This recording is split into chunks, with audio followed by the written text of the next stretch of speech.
Good morning, everyone. Good morning. I'd like to call the Nash County Board of Commissioners meeting for August the 15th to order at this time. First I would say that Commissioner Outlaw has an excused absence. He went on a trip recently to New York and unfortunately came back or called and back COVID and couldn't be with us this morning. And of course, he gives his regards and certainly hates he can't be here, but I don't think any of us want him here with that diagnosis that he currently has and still tested positive as late as this morning. But doing fine, I think. It is customary for our Board of Commissioners to begin each one of our meetings with a prayer, which we can all use at any time. During this time, you certainly can stand and join us in that prayer. You can use this time for your own prayer if you have something on your mind, or you can use it for a moment of silence, whichever you choose to do. We also do a pledge allegiance to the flag, and Mr. Arrington, can I ask you to lead us in that when the time comes? I appreciate that. And at this time, I'll call on Commissioner Gwen Wilkins to do the invocation. Mr. Wilkins. Let us pray. God, you are our refuge and our strength, our ever-present help in times of trouble. Guide our actions and touch our hearts today and always. Help us to replace frustration with your peace. When we find ourselves in trying situations beyond our control, help us to stand still and trust in you to take us through the storm. Keep us and guide us in this meeting, that it be pleasing in your sight and beneficial for all the citizens of Nash County. In your Son's name we pray and ask. Let everyone say, Amen. Amen. Let us honor our flag. I pledge Allegiance to the flag of the United States of America and to the republic for which it stands, one nation, under God, indivisible, with liberty and justice for all.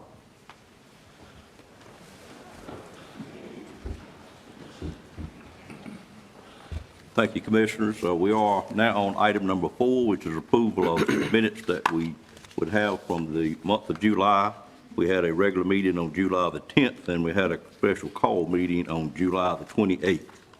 And at this time, I'd entertain a motion for approval of those. Any corrections or any additions that a Commissioner sees to be added? Mr. Chairman, Ms. Bell. I offer a motion to approve the minutes of the 2 meetings. All right, have a motion to approve both sets of minutes. There a second to that motion? Second. Second by Commissioner Combs. Questions on the motion? All in favor of that motion, let it be known by saying aye. Aye. Any opposed by a like sign. Minutes stand approved. Thank you to our great clerk who does a wonderful job every month. The next item on the agenda is an item called public comment. We have this at our first meeting, and this is the first meeting a little bit late in the month for the Board of Commissioners for the month of August. During this time, you're certainly welcome to bring anything to the board that you have on your mind and make a presentation on that. We do have a sign-up sheet out front that we ask you to sign up for, and I did have several people to sign up this morning, and I will take those in the order in which they signed up. We do ask if you have an item that's on the agenda that you would wait to get to that item on the agenda. I do have one comment I see that's about zoning request. If it's a zoning request that's on the agenda, I would ask that person to wait until it gets there. If it's not on the agenda, I would fully understand that you would come under public comment. Also have one about the sheriff's information is what it says. Again, if that's an item on the agenda, which we do have 2 items on the agenda concerning the sheriff, I would ask that you wait until that item comes up and we would do it then. Our public comments session of our meeting is for the public to bring anything before us. The commissioners will not be responding to any item that you bring to us today. That's what our policy states.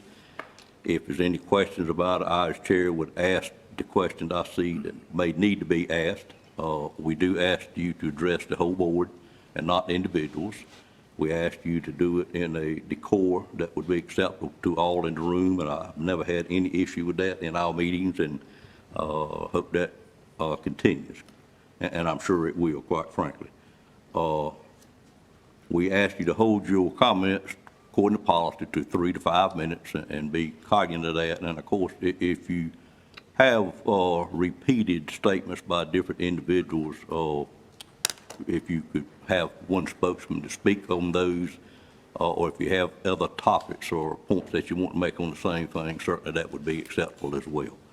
I will follow the order, as I said, on the sign-up list out front, and we do, if somebody missed the fact that you needed to sign up, let's see how long this takes, we may well invite you to come up if you just tell me that you did not know you needed to sign up. We're pretty liberal on our board with public comments and certainly like to hear from our citizens. First person that signed up is Laura Bartholomew, and when you come to the podium, if you would restate your name and give us your address for the record that the clerk keeps, I'd sure appreciate it. Good morning, Ms. Bartholomew. Good morning,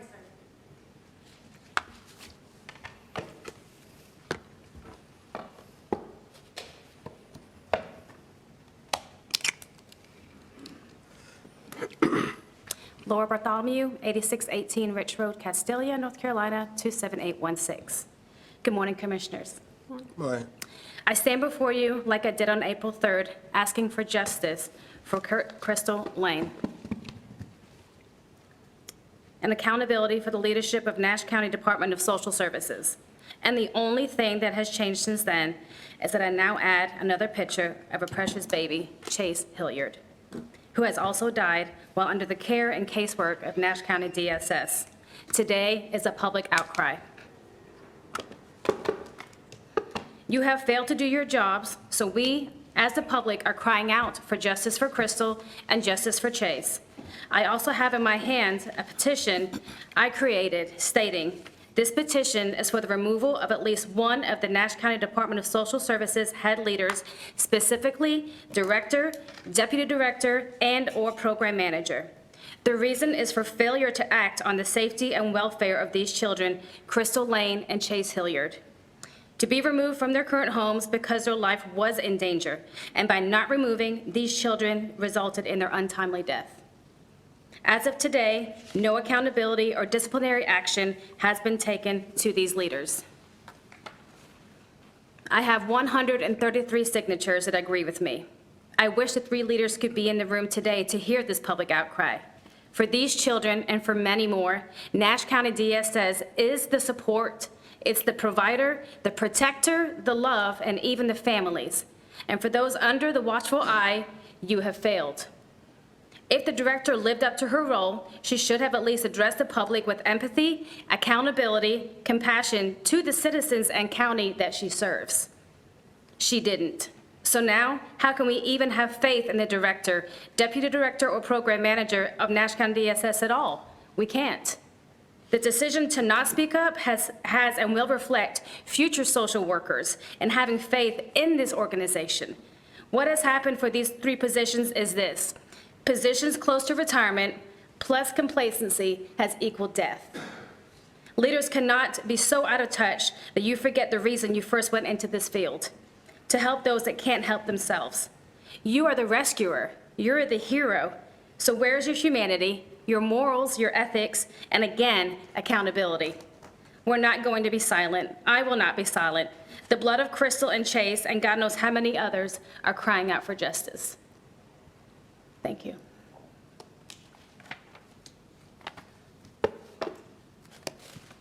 Next speaker is a Brian Bartholomew.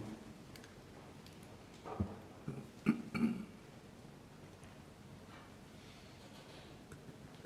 morning, sir.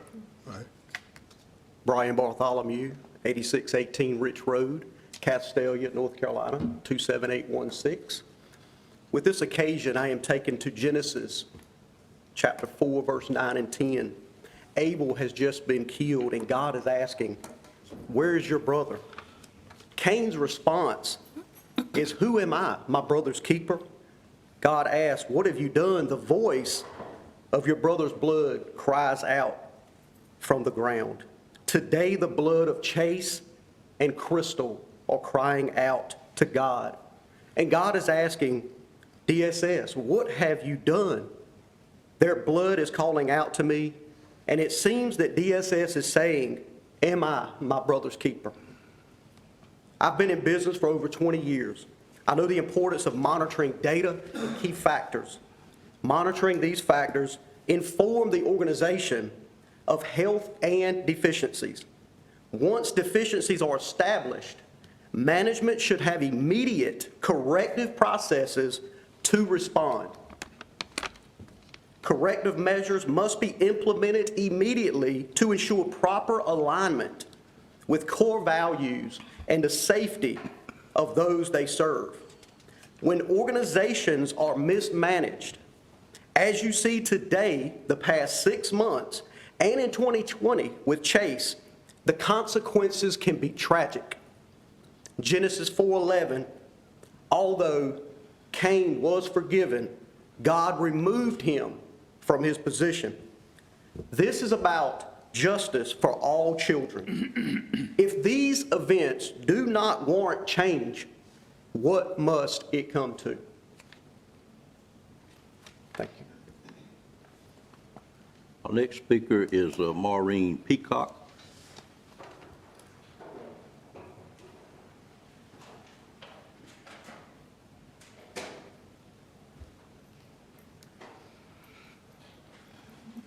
Good morning, Commissioners. Morning. Maureen Peacock, 1108 Birchwood Drive, Nashville, North Carolina, 27856. And as I stand here today before you, I'm reminded of a biblical account of 2 mothers who both claimed that one child was theirs. When the wise King Solomon handed down the verdict to cut the child in half and each get a portion, how horrid. The true mother cried out, "No, let her have her." Today, we stand here to cry out for 2 children that we're aware of, that's been finally made public, who can no longer cry out for themselves. We cry out for Crystal Lane, 8 years old, Chase Hillard, 1 year old. As a society, as a society, we're to protect, prevent, pursue, and prosecute for our children, the most innocent among us. The question today is, why are Crystal Lane and Chase Hillard dead? The schools did the proper protocol. As educators, we are legally bound to report any sense of neglect or abuse. They were directed to the right agencies. Both the families of Chase and Crystal followed the correct protocols. They were in the right place. So why are these 2 children that were entrusted to the care of a government agency dead? Why did the program administrator not approve the removal of these children? Why, after repeated recommendations from staff at DHSS and our local law enforcement agency, were these protocols not followed to remove the children? We must find the weak link in this agency that dropped the ball, that broke the chain, that are responsible for 2 children in our county to have died. I do not question the agency's heart or intent, but I do question their wisdom and capability to do the hard work of this agency, DHS. So I stand here today to cry out for Crystal Lane and Chase Hillard, that no other name be added to this list. I cry out for the protection of all of our children. North Carolina is ranked 9th in the nation for child sex trafficking. Rocky Mount, North Carolina has one of the highest homicide rates in the United States. In 2020, Rocky Mount stood at 24.3% of violent crimes, totaling 1,149, while the national average is 6.5, or 399 violent crimes. our violent crime rate is 1 in 30 people. And so I ask you today, why are 2 of our citizens, the youngest, the most vulnerable, who followed protocols, dead? Thank you. Thank you, ma'am. Next person on the list is a Peggy Perry, and it has zoning request. Ms. Perry, is this a zoning request you wish to speak of that's on the agenda? It's on the agenda. Okay. Okay, so you're okay to wait till then? Okay, and then the next item is from Pastor Lynn Robertson. Lynn, will it be on an item that's on the agenda or separate from the agenda? On the agenda, I think. Okay. Would you mind conferring with the sheriff and see if what you want to talk about is something that his department is going to cover? Do I like to wait till then? It's about, I'm just going to ask and talk to him about the wage of the sheriff's department. Okay, it is on, well, where it's at, it's not a public hearing, so you, come on up and speak at this time, will be fine, sir. Thank you, Mr. Davis. Yes, sir. And state your name and address for the record. My name is Pastor Lynn Robinson. I pastor Rock Haven Church, 3438 South Halifax Road.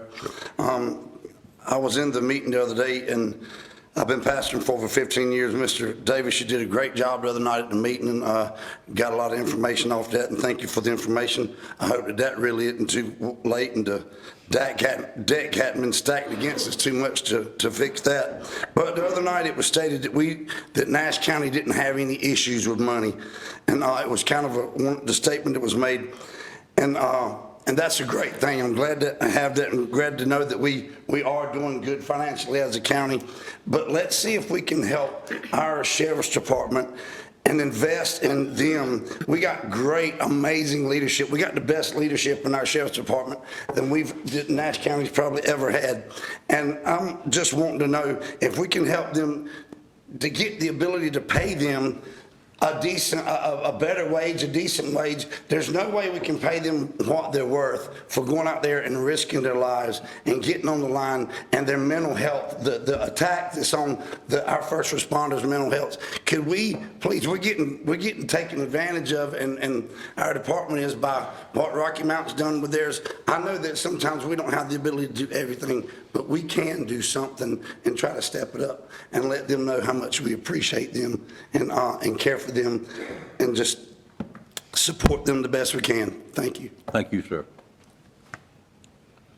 That's the people that had signed up to speak. Is there anyone else here that came to speak but did not realize they had to speak up? Had to sign up.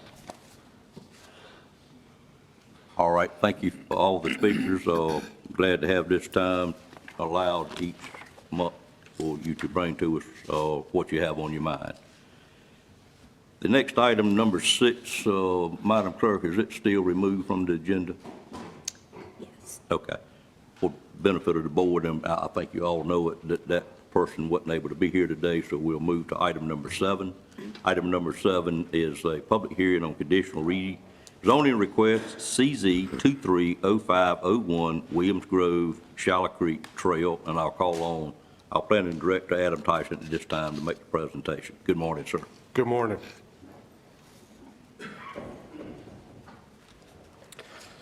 The next 2 items on your agenda, this one and the following one, are conditional rezoning requests. There are requests that impact the same subdivision development. That's the Williams Grove subdivision, which is northeast of Bailey in the Green Pond community. We're going to begin with this first item, which is focused on the eastern end of the subdivision, which is what you see. The subject property is outlined in red on the aerial photo and the zoning map on the screen before you. Subject property is an approximately 14-acre tract of land owned by the C.T. Williams Corporation. As stated, it's at the eastern end of Shallow Creek Trail and on the north side of Stony Hill Church Road. This property is a portion of a larger tract of land that the board rezoned back in April 2021 to RA20 CU for the development of this Williams Grove subdivision. Since that time, 5 phases of the subdivision consisting of 140 residential lots have been developed and recorded. including almost all the lots that would front on Shallow Creek Trail, which of course is this public road right here, shown on both maps, with the exception of the as-yet unconstructed eastern extension. And that's the area from here down to Stony Hill Church Road. This portion has not been constructed yet.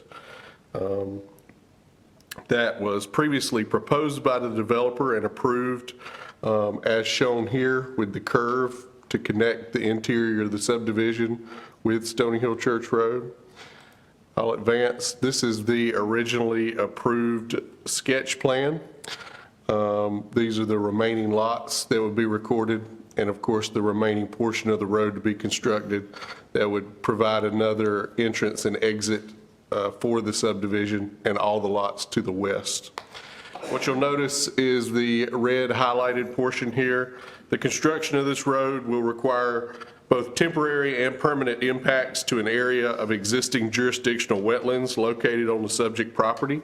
It's not necessarily unusual for road construction to impact particularly the edges of a wetland area as you have here. However, that impact must be pre-reviewed and permitted by both the North Carolina Department of Environmental Quality and the U.S. Army Corps of Engineers. This area of wetlands could have potentially been avoided by the developer and by the design professional that laid out the subdivision.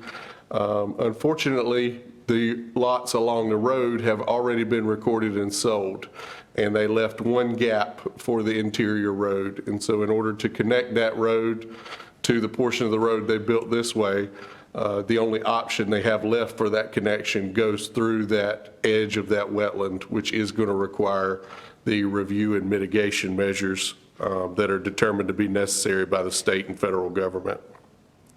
As a result of this impact that will require a cost and extra effort from the developer, the property owner has submitted the rezoning request before you this morning. The request is to amend this previously approved sketch plan for the Williams Grove subdivision in order to remove this connection between the end of Shallow Creek Trail and Stony Hill Church Road. This is the proposed revised sketch plan. You'll note that the roads no longer connect. Shallow Creek Trail terminates in a permanent cul-de-sac here with lots all the way around it. And this, what used to be a planned portion of Shallow Creek Trail, will still come off the north side of Stony Hill Church Road, but it will also terminate in a permanent cul-de-sac here. And the area with the wetland would not be crossed or impacted. It would just continue to be part of the backyard of a property that is proposed to front on these roads. Approval of this rezoning request would change the sketch plan only. It does not result in any changes to the allowed residential density. It doesn't change the minimum dimensional lot requirements, and it would not change the land uses that are permitted for development on the property.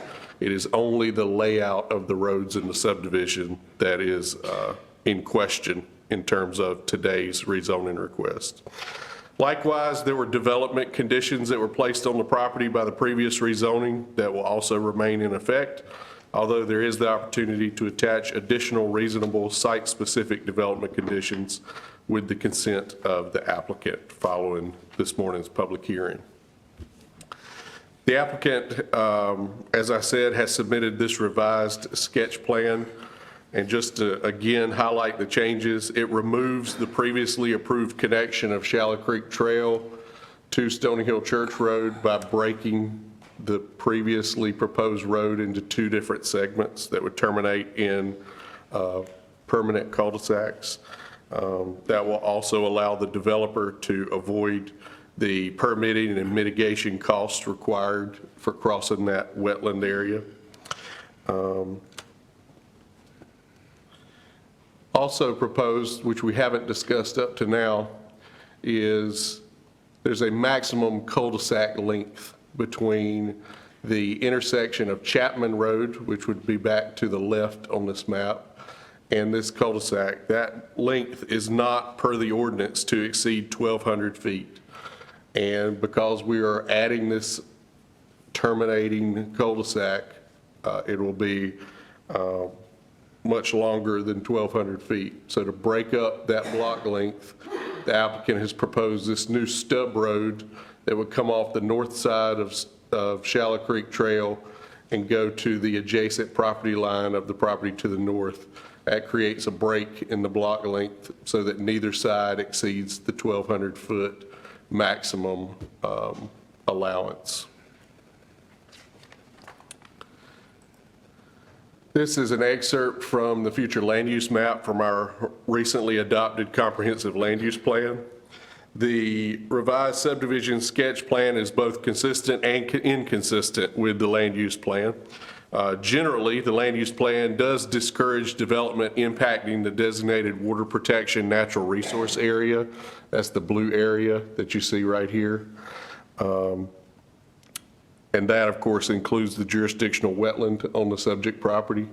Unfortunately, because the lots along the road frontage have already been sold, the developer has no other viable option for making this connection except to go through the edge of that wetland. So allowing the change would be consistent with the general recommendation of the plan to minimize impacts to this water protection natural resource area that's shown in blue. However, the removal of that connection would also be inconsistent with Section 3, Plan Objective 1.2, Action Item 1.27, which recommends that the county actually encourage the development of more walkable, interconnected neighborhoods with reduced traffic congestion. And obviously, the removal of that connection would not lend itself to better traffic flow into and out of the larger subdivision. This request would not be considered spot zoning because, as I already discussed, it's going to amend the layout of the sketch plan only. It doesn't result in any changes to the allowed residential density, the minimum dimensional requirements, and the property will continue to stay at the same zoning classification that it currently is in.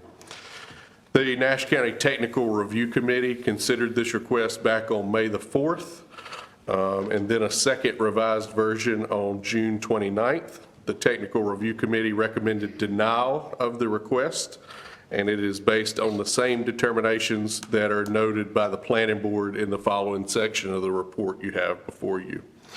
The Planning Board considered this request initially back on May 15th and voted unanimously at that time to table the request in order to allow the applicant to submit additional documentation and/or justification. At that time, the stub road was not a part of the approval, and so there was a waiver request on the table. However, that's since been removed. The Planning Board reconsidered the request on July 17th in its revised form. Mr. Cecil Williams, the applicant and developer, addressed the board in support of the request, and Heather Louise Finch addressed the board in opposition to the request. The Planning Board voted unanimously to recommend denial of this request based on the following determinations. And as I go over those, let me go back to the proposal.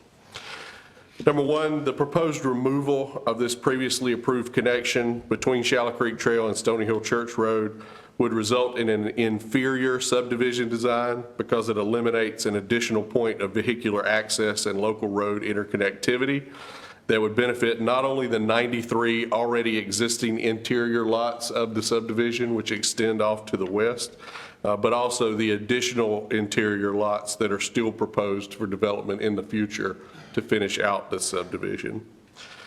Number two, the eastern portion of Shallow Creek Trail that would be severed and would remain on the north side of Stony Hill Church Road. So from here to this proposed cul-de-sac right there would probably not satisfy the applicable DOT requirements for it to be adopted into the state-maintained secondary road system due to its short length. And therefore, it's going to likely have to be privately maintained in perpetuity.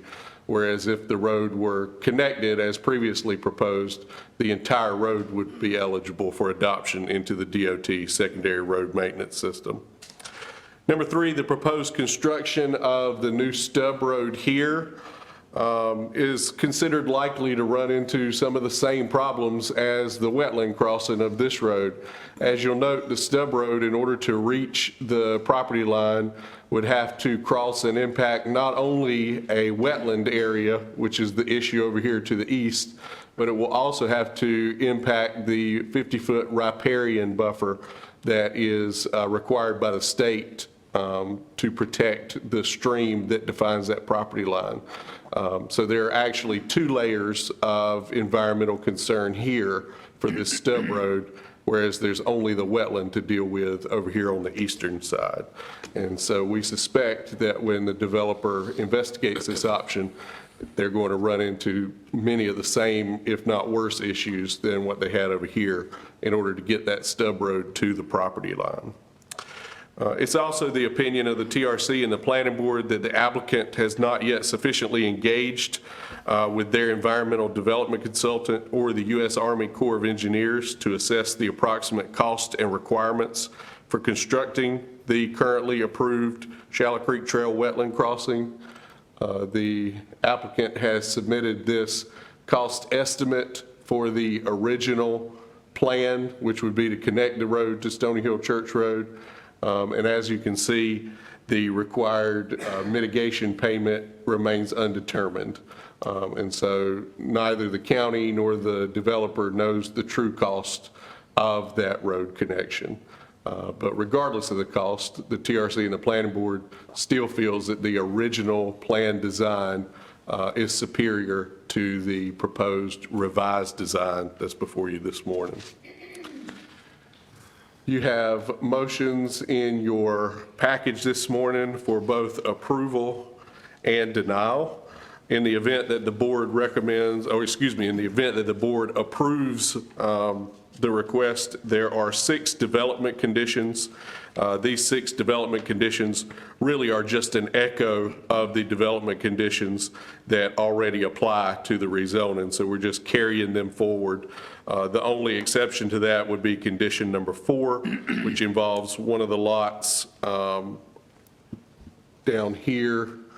I believe it's that lot right there. It currently has a Shallow Creek Trail address, which anticipated the completion of the road. And if the road is not to be completed, that lot will obviously have to be readdressed off of Stony Hill Church Road. So condition number 4 is the only one that is different and directly related to the rezoning request before you. Again, the TRC and the planning board have recommended denial. I will pause at this point and take any questions that the board has on the rezoning request. Any member of the board have a question of Mr. Tyson? Well, in connection with item 4, where it said that he had not sufficiently engaged the environmental development consultant or the United States Corps of Engineers to assess the approximate costs and requirements for constructing the currently approved Shallow Creek Trail. If he does that, would that bring him in compliance for maybe a different recommendation? I don't think so, because ultimately at the end of the day, both the TRC and the planning board feel that connecting the 2 roads is the superior design. Okay. Commissioner Leggett? Mr. Tyson, why would the wetland impact area not have already been researched and evaluated? And can the county look into a requirement that this type of evaluation is done prior to approving the site layouts? Wetlands are the responsibility of the federal and state government. And the county does not have the resources to determine when there is going to be a wetland issue.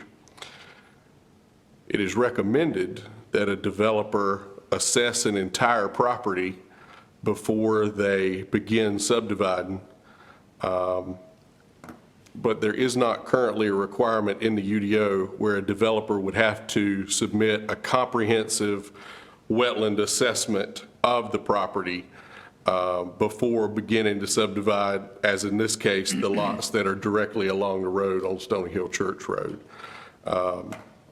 That has traditionally been left up to the cognizance of the developer and the design professional they're working with.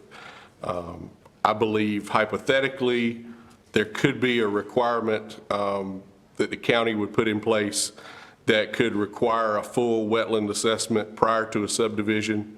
That requirement would cut both ways.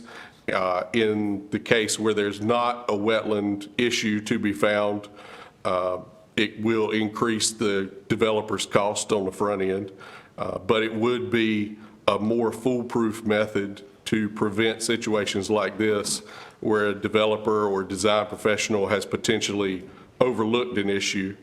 But what I would point out here is that the developer is not necessarily backed into a corner that they can't get out of. They would just prefer a cheaper method than the solution that was, originally laid out to them. Thank you. Other questions? Adam, following up on Commissioner Leggett's question, I realize the Stub Road, which is new, hasn't had that evaluation done. The original crossing, how far is the developer in that assessment of crossing the wetlands? Has some of that work been done? Some of that work has been done. Okay. And the result of that work is on the cost estimate that's Sure. included. And I see that, yeah. However, it hasn't gone far enough to know what the full cost will be. Gotcha. I thought maybe it had been done because you had some estimates in there. Right. All right. Any other questions? Thank you, Mr. Tyson. I entertain a motion to go into public hearing on this matter. So moved. Moved by Commissioner Leggett. A second, please. Second. Second by Commissioner Wilkins. Any questions on the motion? All in favor of that motion, let it be known by saying aye. Aye. Any opposed by a like sign? Motion carries. Ladies and gentlemen, we are now in a public hearing to discuss item number 7, which is a conditional rezoning request that was laid out by Mr. Tyson. Is there anyone here today that wishes to speak for or against this item? Please come forward and state your name and address for the record.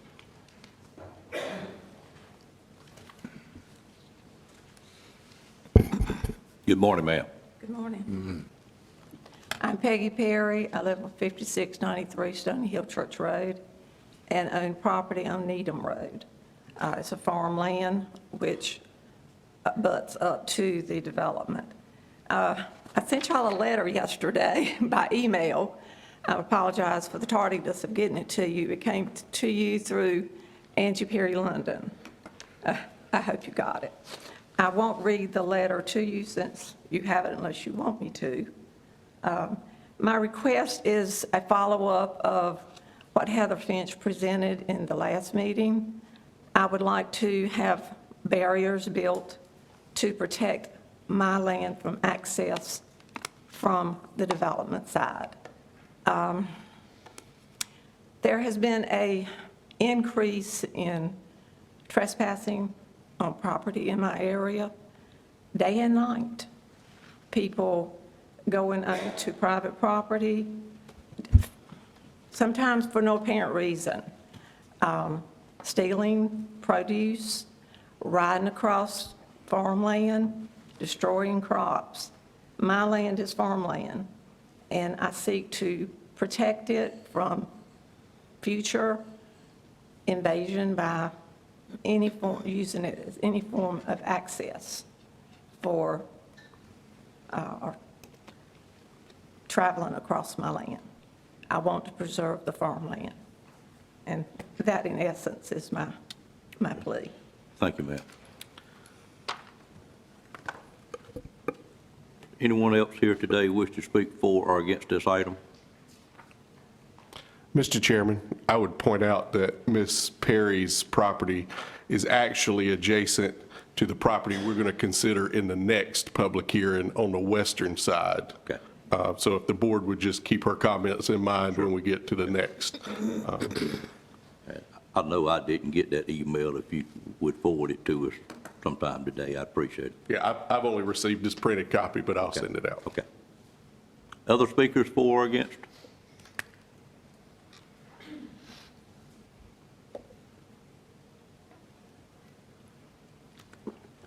Good morning. Good morning, Mr. Williams. My name's Cecil Williams. I reside at 6765 Jordan Road, Elm City, North Carolina. Good news is we got 185 affordable homes that have been built or is under construction with families of all backgrounds, races, and creeds that can call Nash County home. The home values here are $300,000 plus, which that's what affordable homes are today, I suppose, with a tax value in excess of $55 billion.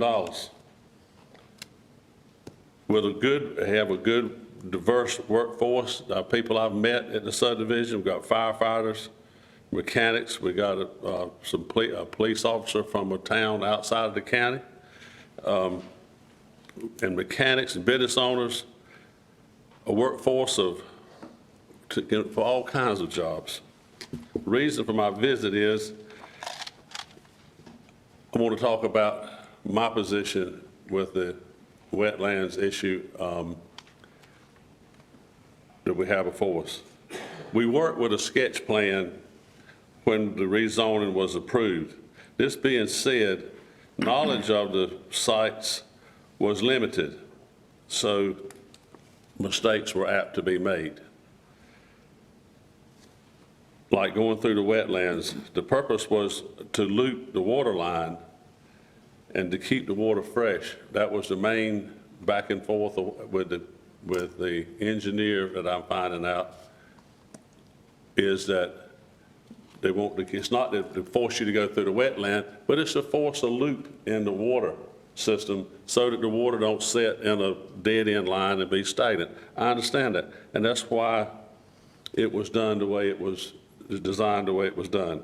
We did a study of the wetlands for the potential endangered species, and it was done in late winter, and it went forward to the Army Corps of Engineers. And in the study, it said, I believe, I don't have it in front of me, but staff does, it said that we want to do another study later during the time that they identified several different species that probably lived in the small wetlands that we're dealing with. And they want to do another study during the time period that these species would be active to decide whether they saw more of those species or whatnot. That threw a red flag up to me. And then so we continue to go on, and we send the, can you please put the piece with the little bit of red strip on it up, please?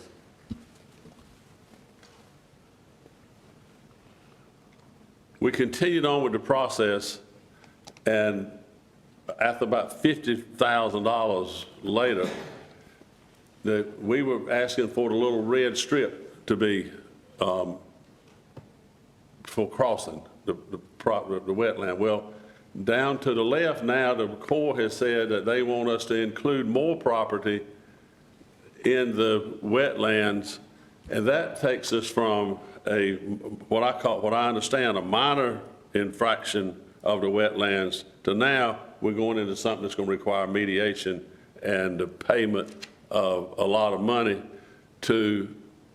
for our impact and our destroying wetlands. Well, I had my engineer get with the Nash County Utilities, and I'm understanding that they worked out a plan to loop the utilities, the water line around the curve here through a utility easement down a property line that will get the loop that we were looking for. And so that's why it makes good sense, and it's just this is what, I don't know how you put this on, but this is a new item here. We could switch to the document here.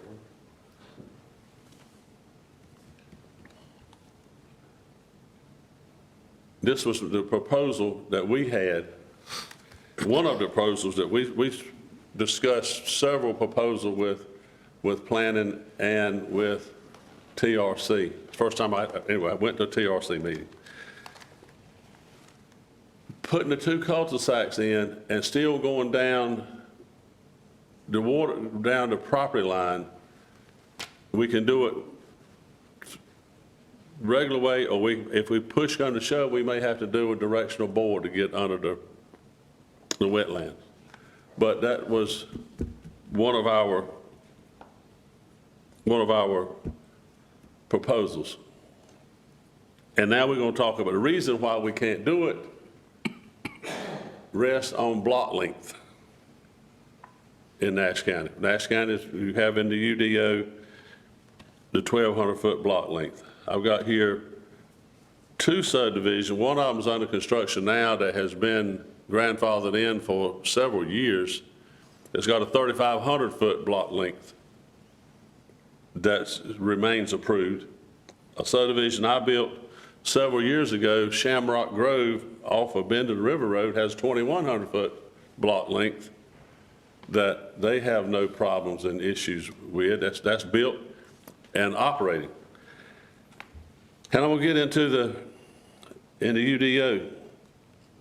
The 1,200-foot, it's anticipated in the UDO, is the way I can understand it here, that the 1,200-foot is a suggestion. It's written in there, but there are ways that you can avoid it, and the UDO expresses those avoidance. In 10-7.5 blocks, item C, pedestrian crosswalks not less than 10 feet in width shall be provided near the center and entirely across any block 1,200 feet or more in length, or at the end of a cul-de-sac where deemed essential, in opinion of the Board of Commissioners.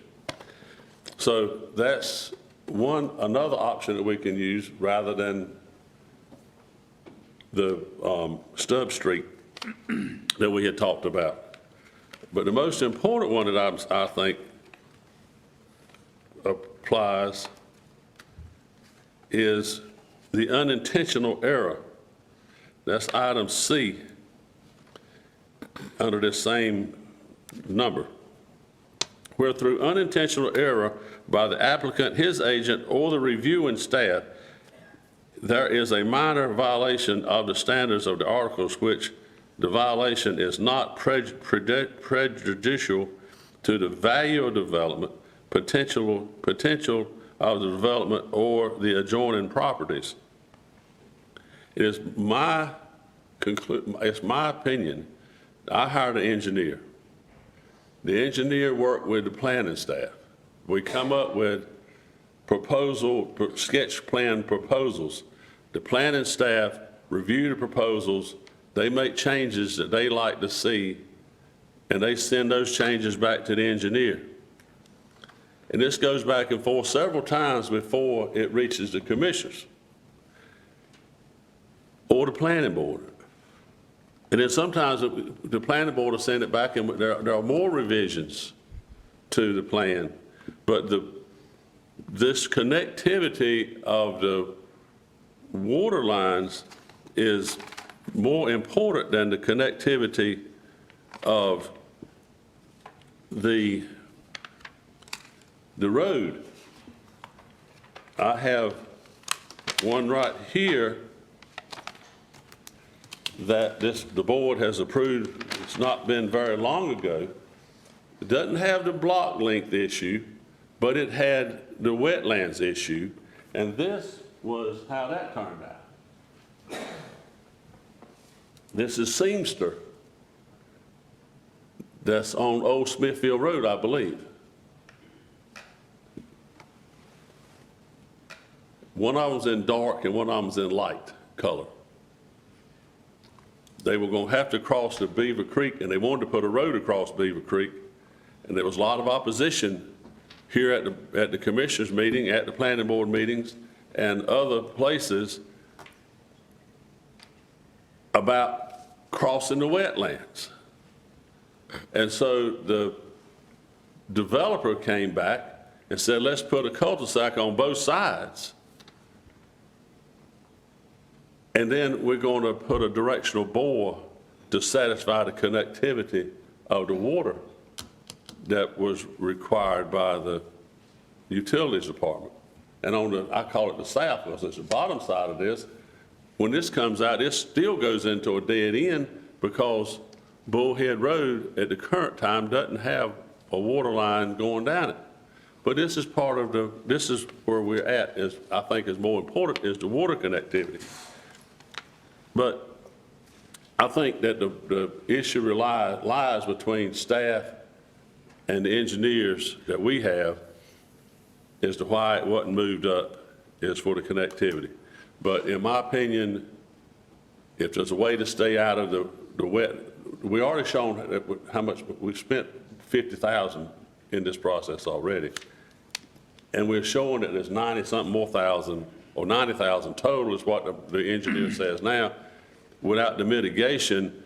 But I hate to say it this way, but it's a never-ending process once you get in dealing with the Army Corps of Engineers and these state agencies where wetlands are concerned. And it's done to keep people from wanting to go across wetlands just arbitrarily. And we shouldn't do it unless it's absolutely necessary. And I believe that my proposal here is the best way to handle it. And we will make the water connectivity. And because it was an error, I think we have a justification to put the 1,200, to go beyond the 1,200 feet. And we're willing to put a crosswalk there at the 1,200 foot mark if that's, if the commissioners will go along with our proposal. When I was, a long time ago, cul-de-sacs and block lengths and stuff was discussed with emergency vehicles and school buses being able to turn around and get in and out of subdivisions. And now, and I'm not against pedestrians walking down the road and stuff, they walking down the road where we're, our subdivision now, where we got the people living there. But having them crosswalks maybe will be a substitution for, in the future, something to think about, crosswalks being a substitution for putting these arbitrary stub streets in that go to nowhere. They go to a property that probably may be developed, it may not be developed. And I think you'll probably hear in the future, in the next request, there's people in this county that currently own property, don't care to ever have it developed, and don't want to be bothered by development. And there's no point in putting a stub street to that property and costing $60,000 a go to have to pave it, put the water line to it, a dead-end water line that's going to have water that's going to sit in it, and for who, until the county sends somebody out there to flush the line. And so, I mean, that's, on one end, you want to have connectivity and looping the water line, but on the other hand, you're requiring stub streets that you put a water line in and the water sits there for in perpetuity. Anyway, I wanted, the last thing on this particular one is, I believe that the errors clause in this gives us a way to move forward and satisfy all this stuff and get this done. I certainly do appreciate everybody's time and consideration, and hopefully we'll have a positive outcome for me. Thank you, Mr. Williams. Yes, sir. Anyone else here wish to speak on this item? Seeing no movement, I entertain a motion to close the public hearing at this time. So moved. Moved by Commissioner Leggett, second. Second by Commissioner Combs. Questions on the motion? All in favor of that motion, let it be known by saying aye. Aye. Any opposed by a like sign? Motion carries. Questions of Mr. Tyson? Mr. Tyson, what's the distance of construction from that is classified as wetland? I'm not sure I follow the question. In the original proposal, which you see here, the road will actually go through the wetland. So the distance is 0 because it'll actually cross this red area. And the Army Corps of Engineers considers this area to be an area impacted, as well as a small area on this side of the road, a little loop area right here. So in this version, there would be 0 feet of distance. In the applicant's proposed revised version, you've got the distance from cul-de-sac number 1 here to cul-de-sac number 2 here, of completely avoiding putting a road through the wetland in this area, but I don't know the exact number of feet between the cul-de-sac to the wetland. Well, did all the information that Mr. Williams presented and talked about, had it been presented to the planning board? Yes, sir, I believe so. Everything that he talked about had? The only thing that Mr. Williams brought up that I'm not sure was discussed at the planning board was where he spoke about pedestrian crosswalks, which could certainly be added, but that does not address the ability of a vehicle to turn around or exit the subdivision. Pedestrian crosswalks certainly make it easier for residents who are moving around the subdivision, but that is not the sole concern of the TRC or the planning board, because we're also concerned about the egress and ingress of vehicles and the ability for a vehicle to turn around without having to go beyond the 1,200-foot maximum cul-de-sac length. Other questions? Mr. I have Chairman, a comment, Adam. Excuse me. When we were presented these plans to start with, we all knew that it was wetland there. The developer knew there was wetlands there, and it was given to us with this street coming all the way out to Stony Hill Church Road, and it's been there the whole time.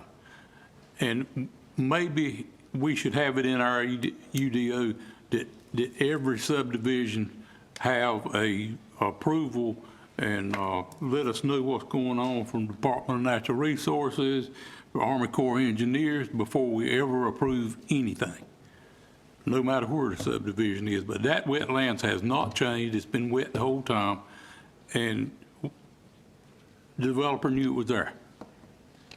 Mr. Wilkins? Mr. Williams referred a couple times because it was an error. Who didn't do due diligence? I shudder to think the Army Corps of Engineers didn't do theirs. I'm certain they did. Who didn't? Well, I don't know that I can answer that question. In this particular case, the developer, Mr. Williams, has hired Joyner Keeney as his design professional, which of course is located here in Rocky Mount. He also had, I'm not sure if he hired him directly or if Joyner Keeney hired him. He had an environmental consulting firm that assisted with stream buffer determinations and wetland locations.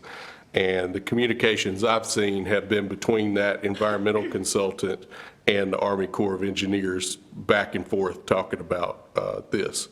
I'm not so sure that it's a case of somebody not doing a good job as it is maybe getting the steps out of sequence in a desire to go ahead and get the road front lots recorded and sold, which of course is important for a developer to generate the capital needed to build the interior of the subdivision. But in this case, by developing and selling out the road front lots first, you kind of trap yourself as a developer in having to put the road in the gap between lots that you left. And it just so happens that this gap lines up with the tip of that wetland. If the developer or the design professional had left the gap 1 or 2 lots to the west, they could have accomplished this possibly without having any impact to the wetland. But I don't think it's necessarily a case of incompetence or somebody not doing their job. I think the choices that were made at the beginning of the development process has kind of narrowed the developer's options so that they're forced to deal with this little gap that happens to align with the end of that wetland. Thank you. Other questions, Mr. Tyson? Mr. Tyson, in this proposal that Mr. Williams brought to us today, is the New Stub Road a part of this proposal? I was under the impression that it was because the applicant had the design professional show it. In the applicant's comments, he seemed to argue that he would like a waiver of the block length requirement in order to remove the stub road. And there's three justifications in the ordinance for the board to grant a waiver, and the one he spoke about was unintentional error. So I, like you, am a little confused because he has had the stub road shown by the applicant, but certainly his comments indicated he would prefer not to do it, and it seems to be he's asking for a waiver that would do away with the stub road. Could we clear that up, Mr. Williams, at this point?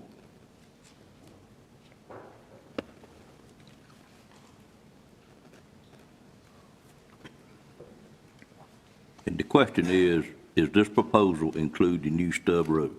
Yes, the stub road is included in the proposal. I mean, yes, it was just trying to, since the technical review committee sort of struck this down, and I'm every which way I'm turning, I'm finding blocks. And is a new stub street gonna have to be built, or can it be a right-of-way and dedicated right-of-way to the adjoining property like it used to be suffice? I don't know, that's. You and I have discussed, the current ordinance is it has to be built. Correct. Okay. And was this included the stub road when the TRC turned it down? Did it have the stub Yes. road or not? Yes, but the TRC and the planning board have both reviewed this request twice, and on the second go-round, it included the stub road Okay. for both the TRC and the Okay. planning board. Well, that clears up Yeah. my And question. one thing I did not say, well, I forgot that train of thought, but Now, Cecil, my public hearing is closed. Okay, I'm gonna let you finish. Go ahead and finish your statement. I'm good. Okay, all right.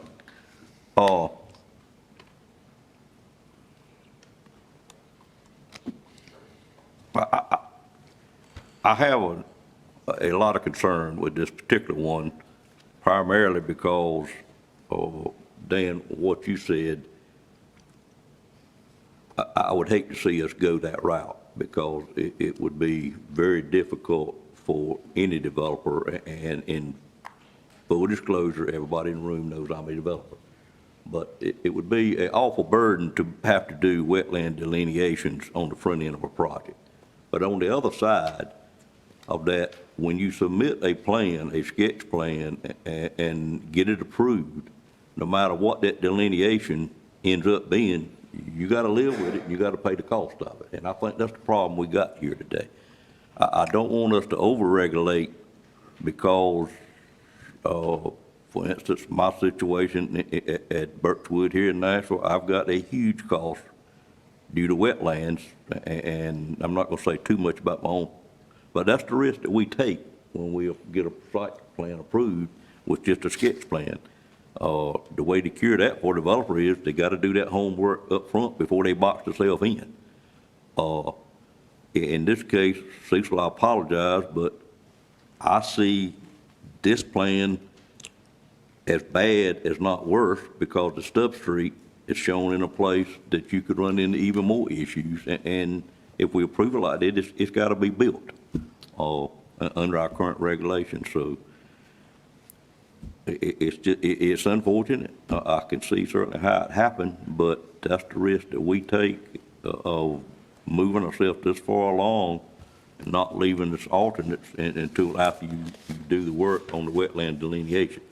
I mean, that street can get approved going in there. The issue is how much is it gonna cost to do it, and I certainly understand that.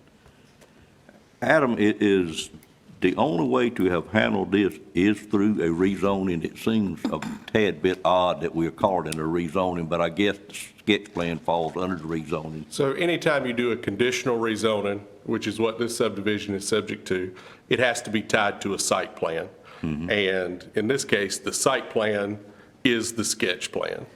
Okay. If it helps, you could think of it as, and it's not truly a rezoning in the sense that we're not changing the zoning, but we are changing the specific agreement attached to the previous zoning. So it's almost an amendment to the original rezoning instead of a true rezoning, but there's just not good terminology. So erring on the side of caution, we have done all the advertisements we would have to do for a conditional rezoning, just to make sure that nobody feels that we've done this behind anybody's back and without full transparency. And what I think this Board of Commissioners need to be concerned with, this is strictly an engineering item. It's not a rezoning item, it's engineering, and including myself, I don't think we had the expertise to do engineering work at this level. And we have to rely on our TRC to do that work for us. That's what they're there for. As well as the planning board, they have to rely on the TRC. So if the TRC says that that block length is too long, for whatever the reason is, I don't really like the fact that this board could actually overrule that, but I understand that we can. But at the same time, my belief is we probably should not. And Adam, am I wrong in thinking that we would be trading something that has environmental effects for something that may have worse environmental effects? I would agree with that. The stub road, because it impacts not only a wetland, but a riparian buffer. Right. May have more intensive environmental impacts than just skimming along the edge of the wetland for the originally proposed road. Okay. Thank you, sir. Pleasure of the board? Mr. Chairman, Yes, ma'am. Ms. Leggett, are you ready to do a motion, or, okay, may I take Mr. Bellfield's question? Do you have a question? No, sir? not a question. I won't put a motion on the floor. I'm on, it's your district. Are you okay, let Senator Leggett do the motion? Since it's her district. Yeah, since it's in our Senator. district. Just got a promotion, ma'am. thank you. One you may not want. Commissioner Leggett, go ahead with your motion. Thank you. Mr. Chairman, I support the TRC and Planning Board's recommendation, and therefore move that the Nash County Board of Commissioners adopt the statement of plan consistency and reasonableness below and deny the conditional rezoning request CZ 230501 to amend the Williams Grove subdivision sketch plan. All right, Adam, with a motion to deny, we also need to include that consistency statement as. We do, but we do not need to include any conditions. So the form that she's made the motion is correct. Thank you, sir. All right, Mr. Belfield? her motion to deny, Yes, sir. does that mean it can't be taken up again? Mr. Tyson, could you It can always be taken up again. The motion to deny, if approved, would stick us back with the original design, which will require the road connection. Does that answer your question, sir? Yes. Okay, I have It a answers the question, but I have a motion on the floor. I'll second. Look at a second. well, I have a second now. move on with the motion, huh? I have a motion and a second, open for discussion. Seeing none, all in favor of the motion, let it be known by saying aye. Aye. Any opposed by a like sign? That motion? No, You're voting no. no. Okay, that motion carries on a 5-1 vote. And my reason for voting no, I think, from what I've heard here today and what the planning board had done, it needs, I was going to offer a motion to table it for further review. And that's why I asked Mr. Tyson, well, it can be brought up again, and he gave an answer. That's my reason for voting no. I understand, sir. All right, that completes that item. We'll move to item number 8, which is another public hearing on conditional rezoning request CZ 230701, Williams Grove, Phase 7. So we will stay in the same subdivision, same landowner, same developer, but we will move to the western side. And you can see the subject property here. What we just looked at would be off to the east or the right-hand side of this Shallow Creek Trail Road right here. But the subject property is highlighted in red. It's approximately 43 acres. The property is, again, a part of the Williams Grove subdivision that was rezoned back in April 2021. 5 phases of that subdivision with 140 residential lots have already been developed and recorded, with more on the way.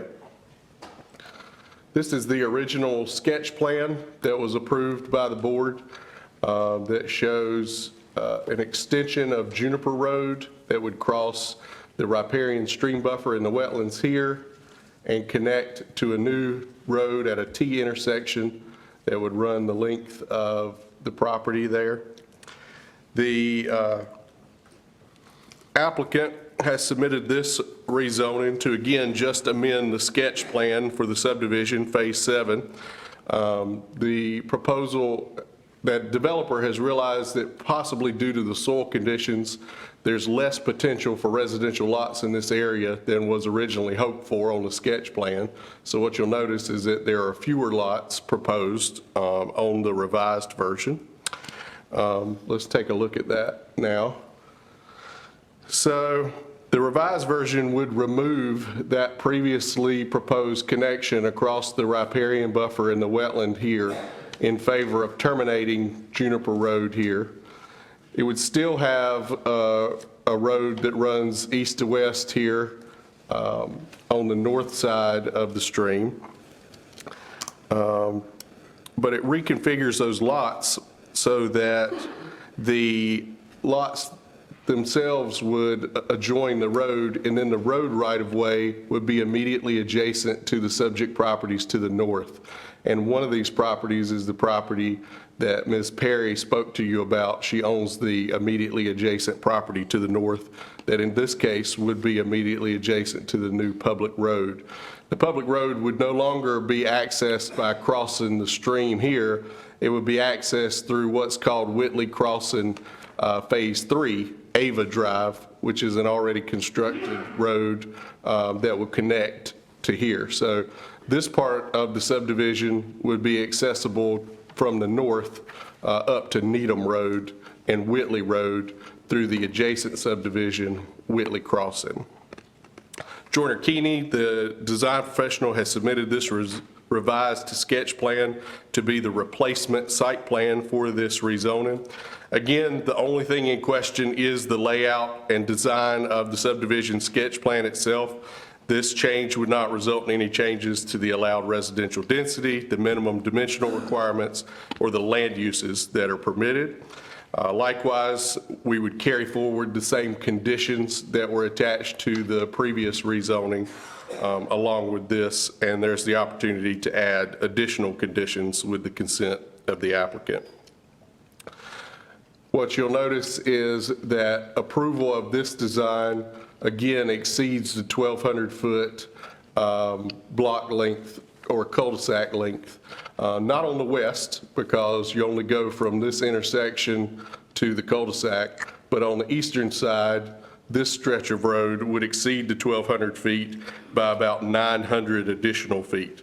And so in this case, the applicant has requested a waiver of that cul-de-sac length limitation due to the existing physical conditions of the property and the argument that requiring the original design would cause, quote, unusual and unnecessary hardship on the subdivider.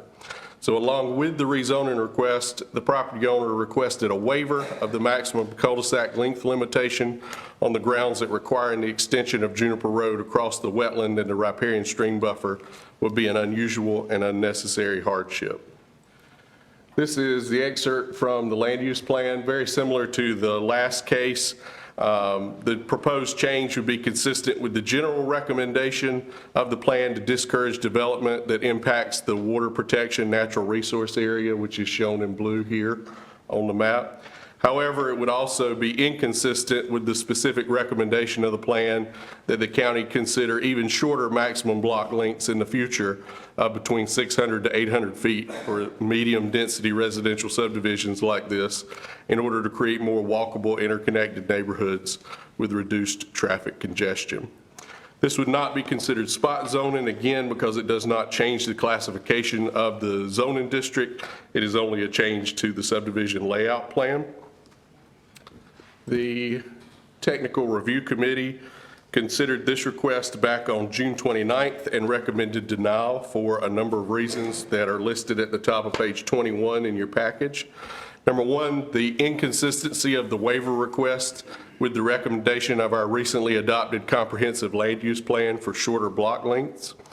Number two, the applicant has submitted no documentation or justification at this time to support the claim that requiring the extension of Juniper Road across the wetland and riparian stream buffer would result in an unusual and unnecessary hardship on the subdivider, which would justify the waiver of the cul-de-sac length limitation that's being violated up here on the northern part of the map. And then finally, the TRC made some specific recommendations that if the extension of Juniper Road across the wetland and the riparian buffer were to be removed, which certainly the TRC recognizes the environmental importance of avoiding impacting the highly sensitive areas. Unlike the last case, this again is a riparian buffer layered on top of a wetland, so there's more potential intensive environmental impact here. If that was to be done away with, the TRC has suggested that the developer consider reconfiguring these lots so that it is the backyards of the lots that are immediately adjacent to the existing properties to the north, essentially flipping this upside down so that the road will run along the south side, and instead of being immediately adjacent to a public road, which could allow for additional subdivision, these adjacent lot owners would be immediately adjoining the backyards of these lots, so to flip that upside down. The TRC also suggests that within these lots, the developer provides a stub road that would break up this length from here to here so that neither segment exceeds the 1,200-foot maximum cul-de-sac length, and therefore do away with the need for the board to issue a waiver to the standard requirements. The planning board considered the request that's on the screen right now on July 17th. Mr. Williams addressed the board in support of the request. Ms. Heather Louise Finch addressed the board and urged denial of the request until the adjacent property owners to the north of the subject property could be consulted. The planning board voted unanimously to recommend denial of the request based on the same determinations that were made by the TRC, but they also indicated their potential support for a sketch plan that was revised to comply with the TRC's recommendations outlined in item number 4. And those were the changes that we discussed. Following the planning board meeting, the applicant submitted an alternate subdivision sketch plan design, and that is here. And this design has been revised to take on all the recommendations made by the TRC and that were echoed by the planning board. So for instance, the road has been removed from the northern adjacent property line. The Juniper Road does still terminate without the crossing to the riparian buffer and the wetland, but these backyards are now adjacent to the northern properties, including Ms. Perry, who spoke earlier. And the developer has added a stub road connection in here so that there'll be 2 connections, and they break up the length of the road into segments that are less than 1,200 feet. And so this proposal does away with the need for a subdivision waiver because it does not exceed the cul-de-sac block length requirement. Because today's meeting is so much later in the month than the board's normal meeting, the technical review committee did have a chance to review this on August the 3rd, and the TRC, because it complies with all the TRC's recommendations, recommends approval of this design. We feel that it is a fair trade-off with one change, and that is that the developer needs to show a permanent cul-de-sac here instead of that road just terminating at the end of the wetland and the riparian buffer. But the TRC agrees that the developer has made all of the changes that were recommended by the TRC and echoed by the planning board. The planning board itself has not had a chance to review this particular design, but it does comply with all the requirements that they agreed with at their previous meeting. This design is on the schedule tentatively for their review at the August 21st meeting, which is next Monday, if the board considers that to be necessary. But I would, because this was submitted later, I believe that this is the applicant's current proposal. It's been recommended for approval by the TRC with the addition of a permanent cul-de-sac, and it has not technically been reviewed in this form by the planning board, but it accounts for all the notes that were made by the planning board. So the board has the option of denying the request. You could approve the request subject to this revised site plan, or of course you could send this revised site plan back to the planning board next Monday, and this request would be essentially tabled and come back to you at your regular meeting in September. You have a motion for approval or a motion for denial in your package. I would call attention to 5 development conditions that would need to be attached to a recommendation, to an approval, in order to keep the same development conditions in place that are in place now. And with that, I will pause and take any questions that the board has. Mr. Tyson, I've got a question. Okay? In our agenda packet, there's an aerial photograph of Yes. the area, and it shows the overlay of the neighborhood. Can you show us on that map where Ava Drive is located or is to Yes. be located? Let me see.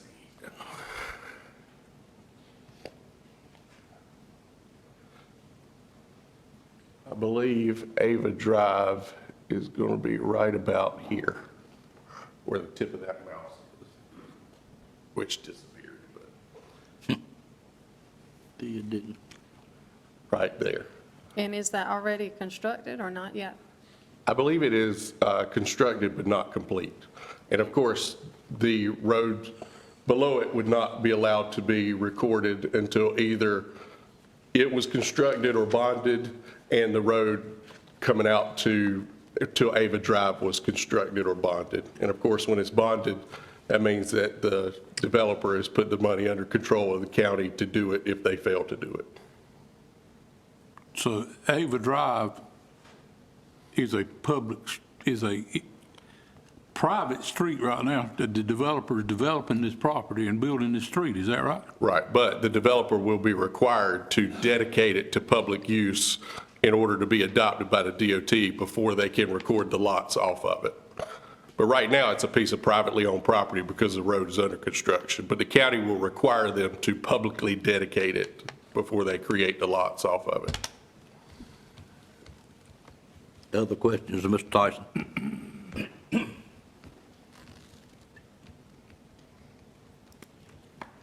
Adam, you threw so many alternates out there. Of course, I don't have a good feel for approving something that the planning board hadn't approved. I don't remember us ever doing that. I think you said we possibly could. That's right.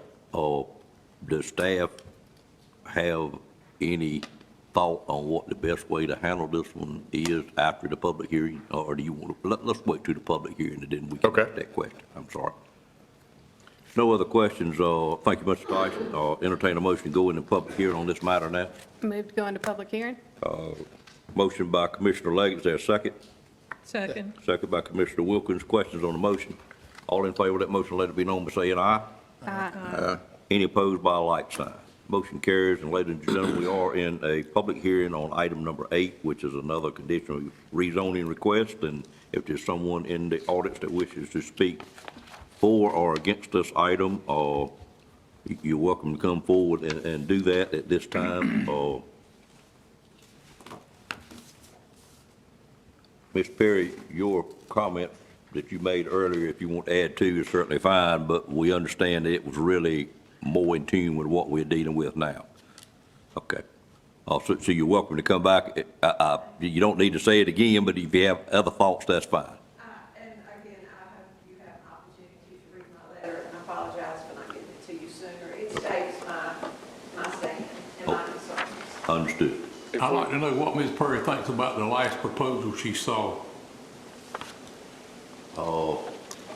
Let me think just a minute. Can I do that? If Ms. Perry chooses to come up in public hearing and state how she feels about it, that would be appropriate. Do you wish to do that? Thank you. This is all very complicated. Someone who's not, an expert in it. Sure. I need to think that obvious.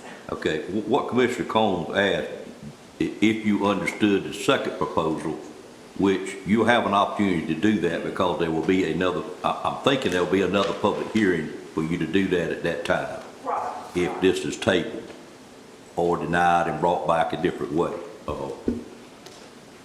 At the next zoning meeting, they're going to discuss that last proposal.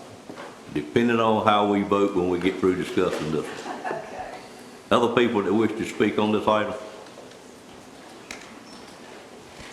Mr. Williams?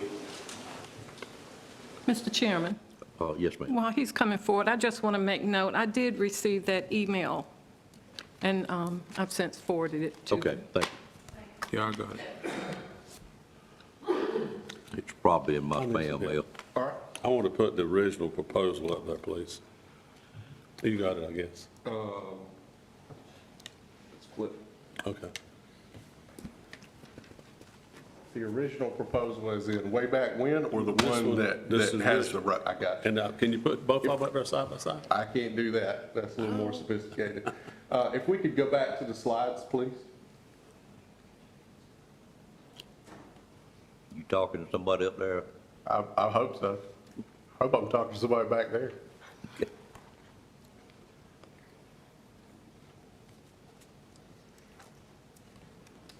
All right, and that's the one you want to show, I believe. Yes, sir. When we did the original sketch, and let's go back one further to the original sketch plan.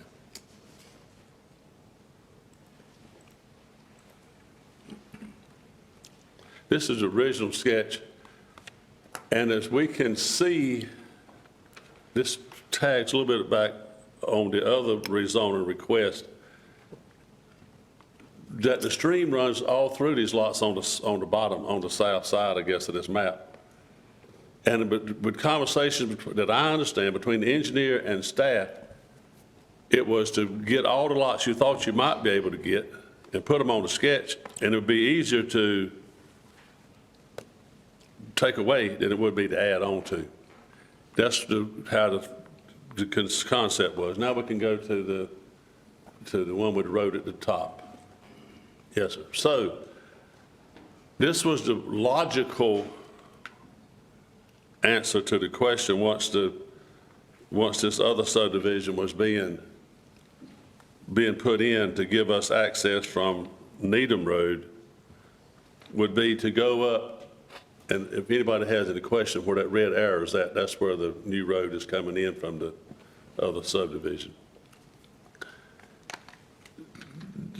The most logical idea on my part was to put my road at the top of the property, because at the bottom of the property, where you see the gray areas, if we had to put the road down, I realize that it's going to all shift up some, but we're going to be in the wetlands and in the riparian buffer or whatever, if we put the road on the bottom.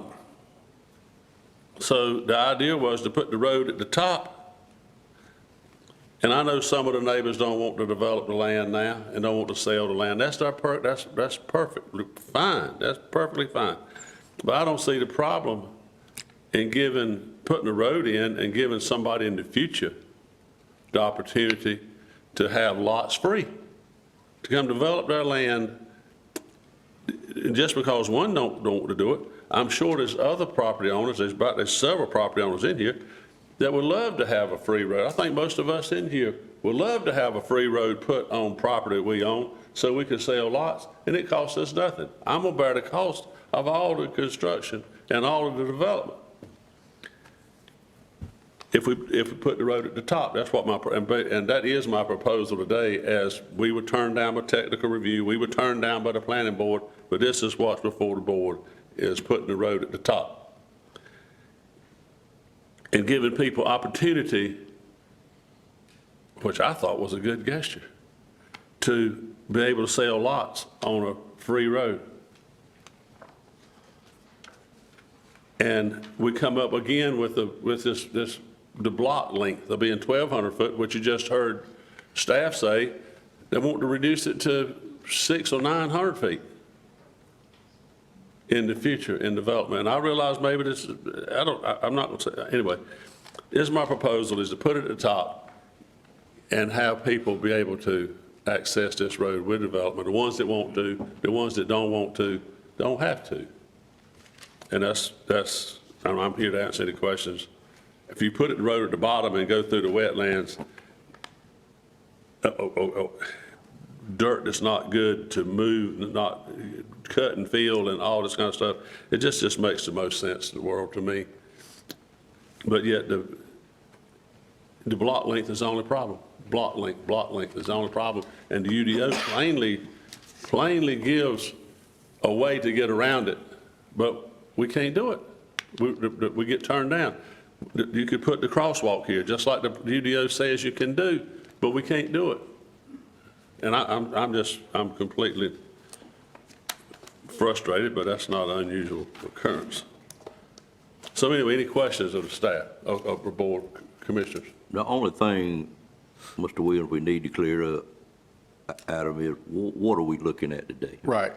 Mr. Williams, it sounds to me like what you're saying is you'd like the board to make a decision about this intermediate version, and if the board decides against this, the later revised version that moves the road to the bottom can still proceed to the planning board on Monday night and come back to this board next, at their September meeting. But based on your comments, it sounds like you're asking them to render a decision on what's on the screen today with the road immediately adjacent to the northern properties. Is that correct? That's correct. And I would like to do one other thing before I leave. Can you put on the screen, show the road showing on the bottom? Do what now? It's the next slide. The next slide that showed the road on the bottom. Oh, right there. And this, you can see where the road goes through several jags of jurisdictional issues with the part in the gray. And the reason for this, the way it's being proposed, was supposed to be an idea to, with staff and TRC and developer, as a developer, rather than getting turned down and having to come back 3 months later and get turned down or approved and come back, it looks to me like we could put the packages together and have dialogue with the TRC and dialogue with staff and come up with a proposal. And then you got a chance to choose what looks good and what looks bad. And this is what we're looking at. So we go back, this is not on the table today. This is just what the staff and the TRC is recommending. And the only reason they're putting it down in this bad dirt and whatever is because of the block length, 1,200 foot maximum written in stone, but yet the UDO says you can make variances for the block length. Okay. Thank you, Mr. Williams. Anyone else wishing to speak on this item at this time? Seeing no movement, entertain a motion to close the public hearing at this time. Move to close the public hearing. Have a motion, is there a second? Second. Second, by Commissioner Wilkins. Any questions on that motion? All in favor of the motion, let it be known by saying aye. Aye. Any opposed by a like sign. Motion carries. Any questions of Mr. Tyson prior to calling for pleasure of the board? Seeing none, pleasure of the board. Mr. Chairman, Commissioner Leggett. I move to table the rezoning request CZ 230701 to allow the planning board opportunity and time to review the discussed changes to the subdivision plan. I have a motion to table this request. Is there a second? Second. And a second. Questions on the motion?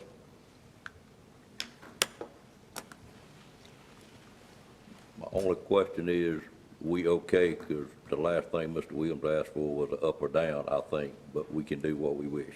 I agree. Okay, all right. All in favor of the motion, let it be known by saying aye. Aye. Any opposed by a like sign. Motion carried. This item stands tabled.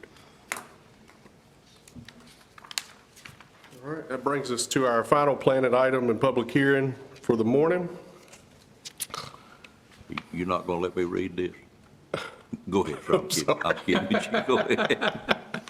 Please proceed. The subject property in the third and final rezoning is a 2-acre lot owned by the Wade Hubert Thompson Family Limited Partnership. You can see it, the square in the center of the two maps there outlined in red.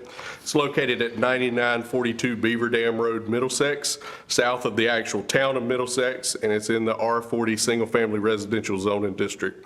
This property was the former site of a 1,400-foot tall guide radio tower that was demolished and removed from the property back in April 2019 due to an obsolete and inoperable lighting system that made the tower a potential flight hazard. American Tower LLC now desires to replace that former tower with a new 250-foot tall, self-supporting lattice-style wireless communications tower in the same location on the subject property. And I'll just note that there is a drastic difference between the previous 1,400-foot tall tower and the proposed new 250-foot, much shorter tower. However, the UDO limits the maximum height of a freestanding non-concealed wireless communications tower located in residential zoning districts, which of course this R40 green zoning district is a residential zoning district. The tower height is limited to no more than 199 feet. But towers located in non-residential zoning districts may be as tall as 300 feet, which exceeds the applicant's proposal for a 250-foot tall tower. Therefore, the property owner and American Tower have submitted this rezoning request to rezone the subject property from R40 to RCCZ, Rural Commercial Conditional Zone, to increase the maximum allowable tower height from the current 199 feet to 300 feet, and that would be in order to accommodate the specifically proposed new 250-foot tall replacement tower on the site. Attached to the request is the new site plan that shows the tower compound in the clearing in the woods here. It still shows the locations of the guide wires that were there for the previous tower. Those, however, will not be utilized in the new tower design. It'll be confined completely to the compound in the clearing in the trees here because of its much shorter height. Also included in your package is a photo simulation of what the tower would look like. This is as viewed from the intersection of Beaver Dam Road and Old Lewis School Road, which is to the southeast of the site. It's the nearest intersection to the site. If the request is approved, the replacement tower would only be permitted for construction subject to our regular standard wireless communications facility approval process, which means that if this rezoning is approved, they would proceed with a quasi-judicial public hearing before the Board of Adjustment for the issuance of a special use permit, and that's the standard approval process for all new wireless communication facilities. But in this particular case, this rezoning is required to set the stage for that and to allow the total tower height of 250 feet. This is a conditional rezoning, so there's the allowance for the attachment of conditions with the consent of the applicant. The future land use map designates this area as residential agricultural area. However, the request is neither consistent nor inconsistent with the recommendations of the land use plan because the plan does not specifically address wireless communication facilities. For that, we look to the specific section of the Unified Development Ordinance. This request would and could certainly be considered spot zoning because we are establishing a spot of commercial zoning in an otherwise sea of residential zoning. However, it could be considered reasonable spot zoning for a list of reasons that begin at the bottom of page 31 in your packet. Number one, the subject property has already historically been used as a communications tower site, and this would not change that. Number two, the proposed 250-foot tall self-supporting wireless tower represents an 82% reduction in the height of the previous 1,400-foot tall radio tower that it would be replacing. So it is substantially shorter than the tower that used to be located on the property. Number three, the proposed replacement tower will have significantly less visual impact and a smaller footprint than the previous tower because, again, it will not require the guy wires to anchor this shorter structure. Number 4, the subject property, as you can see, is surrounded by dense stands of existing mature vegetation that will provide substantial visual screening of the compound at ground level around the base of the replacement tower. And number 5, the proposed replacement tower will provide, maintain, and enhance both wireless network coverage and functionality in the surrounding area. And of course, we're all aware of how important wireless coverage and connection is in our day-to-day lives. The Technical Review Committee considered this request back on June 29 and recommended approval. The Planning Board considered the request on July 17th. Attorney Thomas Johnson addressed the board on behalf of the applicant in support of the request. There were no other members of the public present at the meeting to address the board regarding the request. The Planning Board voted unanimously to recommend approval of the request, along with the statement of plan consistency and reasonableness, and subject to a list of recommended development conditions. Those conditions begin at the bottom of page 33 of your packet. Number 1, the subject property will be approved for the development of a replacement wireless communications tower, subject to the issuance of a special use permit by the Board of Adjustment following the normal procedures that are required for a new wireless tower. Number 2, the subject property should be developed in accordance with the submitted and approved site plan for the replacement tower. And number 3, the conditional zoning map amendment will be invalid unless and until the petitioners consent in writing to all the attached development conditions. So you have 3 development conditions to keep in mind in the event that you approve the rezoning. There's also a motion there in the event that the board chooses to deny the rezoning. With that, I will pause during the public hearing. The applicant's attorney is again present with us to represent the application and to answer any questions the board may have. And I'll be glad to take any questions on the staff report. Any questions of Mr. Tyson from board members? Mr. Tyson? Yes. Is there a lighting requirement for a tower of this height?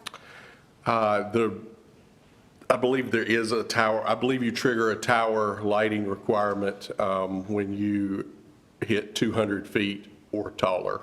And so there would be a lighting requirement. And we employ a third-party wireless consultant to help us evaluate applications for new towers. And so part of their role will be to make sure that there is the proper lighting system proposed when and if we get to the special use permit process before the Board of Adjustment. Thank you. Other questions, Mr. Tyson from board members? Thank you, Mr. Tyson. Entertain a motion to go into public hearing on this item. Make a motion to go into public hearing. Motion by Second. Commissioner Combs, second by Commissioner Belfield. Questions on that motion? Seeing none, all in favor, let it be known by saying aye. Aye. Any opposed by a like sign? Motion carries, and ladies and gentlemen, we are again in a public hearing. If there's someone here that wishes to speak on this item number 9, please come forward and state your name and address for the record. Good morning, sir. Good morning.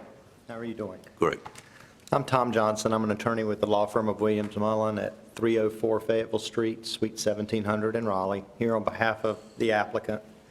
Adam did an excellent job explaining the situation. It was a 1,400-foot tower that needed to be taken down because it was antiquated and needed to come down.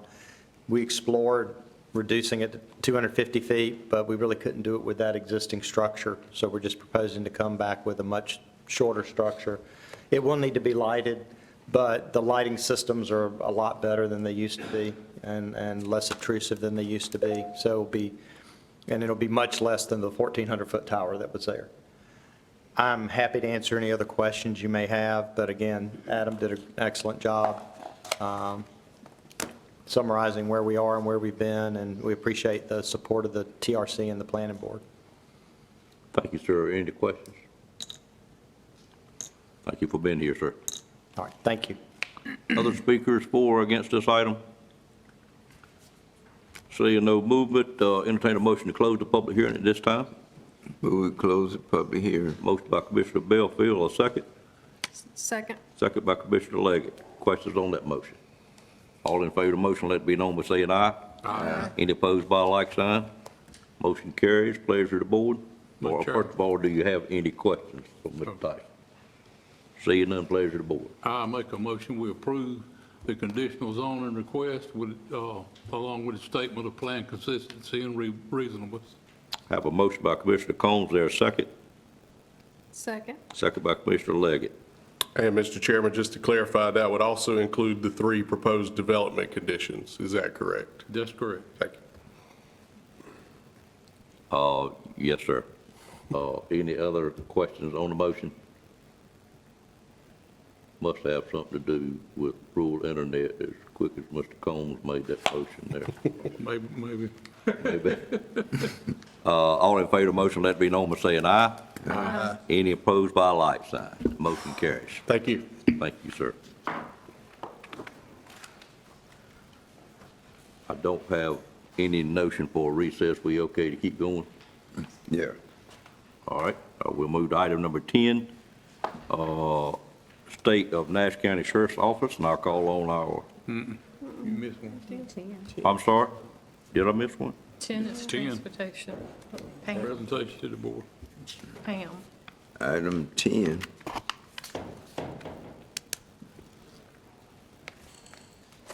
Just a second.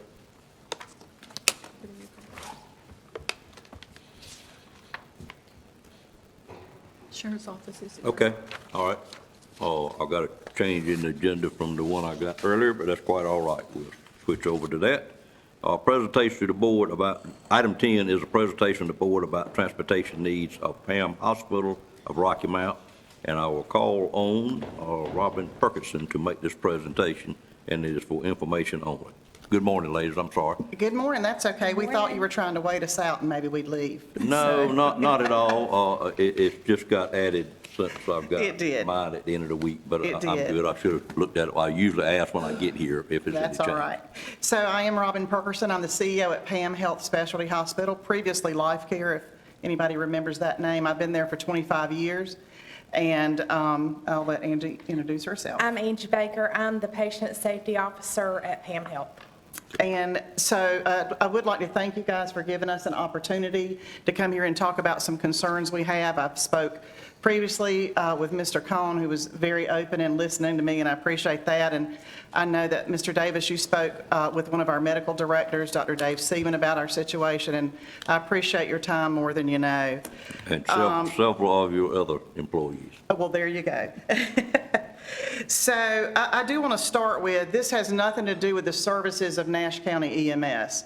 We've worked with them for 25 years as well, and they are an amazing company. Their team is top-notch, and I have no concerns at all with the services that Nash County EMS do with our patients. The issue really on the table is what is a convalescent transport? And really to explain what we are, because I'm not sure everybody here understands what PAM does. It's a specialty hospital. So I'll tell you first what we're not. We're not a skilled nursing facility, we're not a nursing home, and we're not a place you go to die. I get that a lot out in the community, so some people do die, but probably 95% don't, which is a good rate. We're an acute care hospital. We're just like Duke, Nash, UNC, ECU Health. We're in acute care. Today, just as a snapshot of the day, we have 14 patients on ventilators to help them breathe, 20 tracheostomies. We have 4 chest tubes, 3 drains. 14 patients are being cardiac monitored right now. We have negative pressure on a lot of wounds in-house. We have 3 on cardiac drips to keep their heart beating and their blood pressure going. We have many patients, especially since COVID, on high-flow oxygen. We had a COVID unit during the heat of COVID. We blocked off rooms so that we could take patients from Nash General and open up beds there. So we took people from our county so we could take care of them at our facility, and we do our own dialysis. Our problem with transportation sort of goes back a little farther to 2016 when Johnson Ambulance sort of at midnight one night decided they closed. So that was 400 employees who was also helping us and Nash County transfer our patients back and forth. And then COVID hit, and everybody in the world, including every ambulance company, had staffing issues.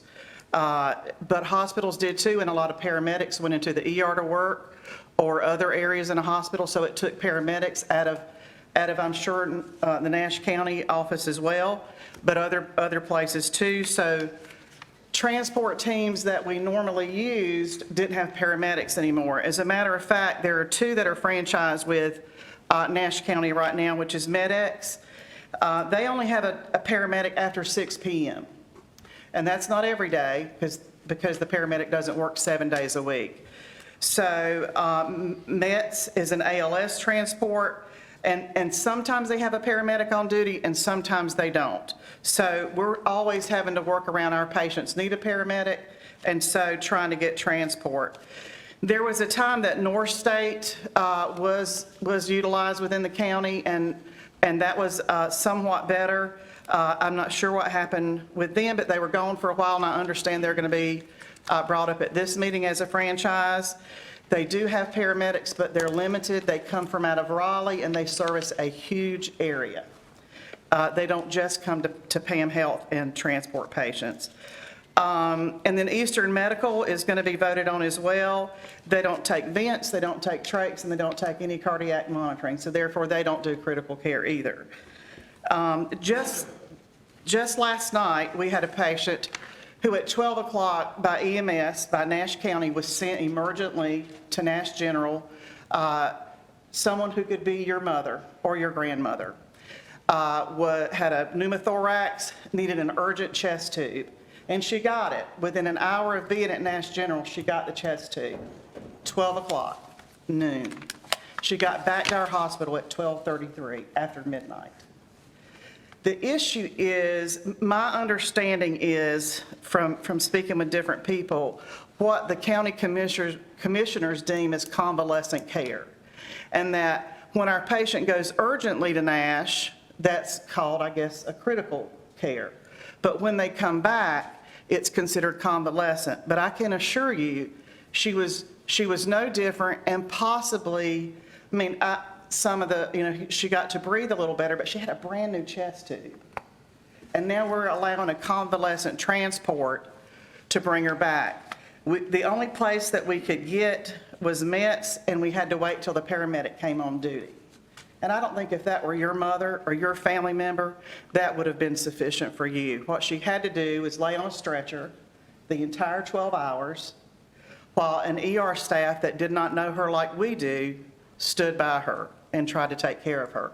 We have to send our nurses over with those transport teams because they don't run our drips and they don't know how to take care of our patients because our patients are critically ill. It comes up most when somebody has an emergent change in their level of consciousness. The things we don't treat are GI bleeds and heart attacks. They have to go because that's pretty emergent. And then maybe we need a stat CT scan to see how mama's doing, or if there's a bigger bleed or what's going on. We get there, we call 911, we get there, they do the CT scan or the MRI or the chest tube, or interventional radiologist places a drain, any of these complicated procedures, and then somehow it's been determined that on their way back, now they're convalescent. And I would just like to say, if we need to, I think the issue is understanding what convalescent transport is and what our patients are. They're chronically, critically ill patients. We take patients right out of the ICU at Nash, Duke, UNC, Wake, Rex, and ECU Health. It's such a blessing to our community that members of Nash County can have their loved ones close by. The next LTAC is in Durham, North Carolina. It's called Select, and the next closest is in Greensboro and Kindred. It's such a blessing to this county that we are available for Nash County residents, but it's not just that. We service all of eastern North Carolina and, of course, in the Triangle. We have people flown in from Nevada, California, Florida. We've had them from Maryland. It's a very serious hospital. It is not a nursing home. And these our patients can change just like that, especially when they've gone to Nash and had a procedure. But we are constantly trying to call all the people that we can, and then if they can't help us, we call Nash County. Scott's been wonderful about it. He gives us permission to find somebody else. And we just can't find transportation. What would be very beneficial to us is, and I'm not talking about a discharge. We can call anybody to discharge you to a rehab or to discharge you home. At that point, you are considered stable or we wouldn't discharge you. But we're talking about patients who are critically complex, who are leaving because something urgent and acute has happened. Just because they go to NASH didn't change that. It may have helped somewhat, but many of them are getting very serious procedures done to come back to us so that they're stabilized, but still critical. So what I'm asking is if we can consider taking that convalescent transport out of our patient definition, because they're far from it. Are there any questions?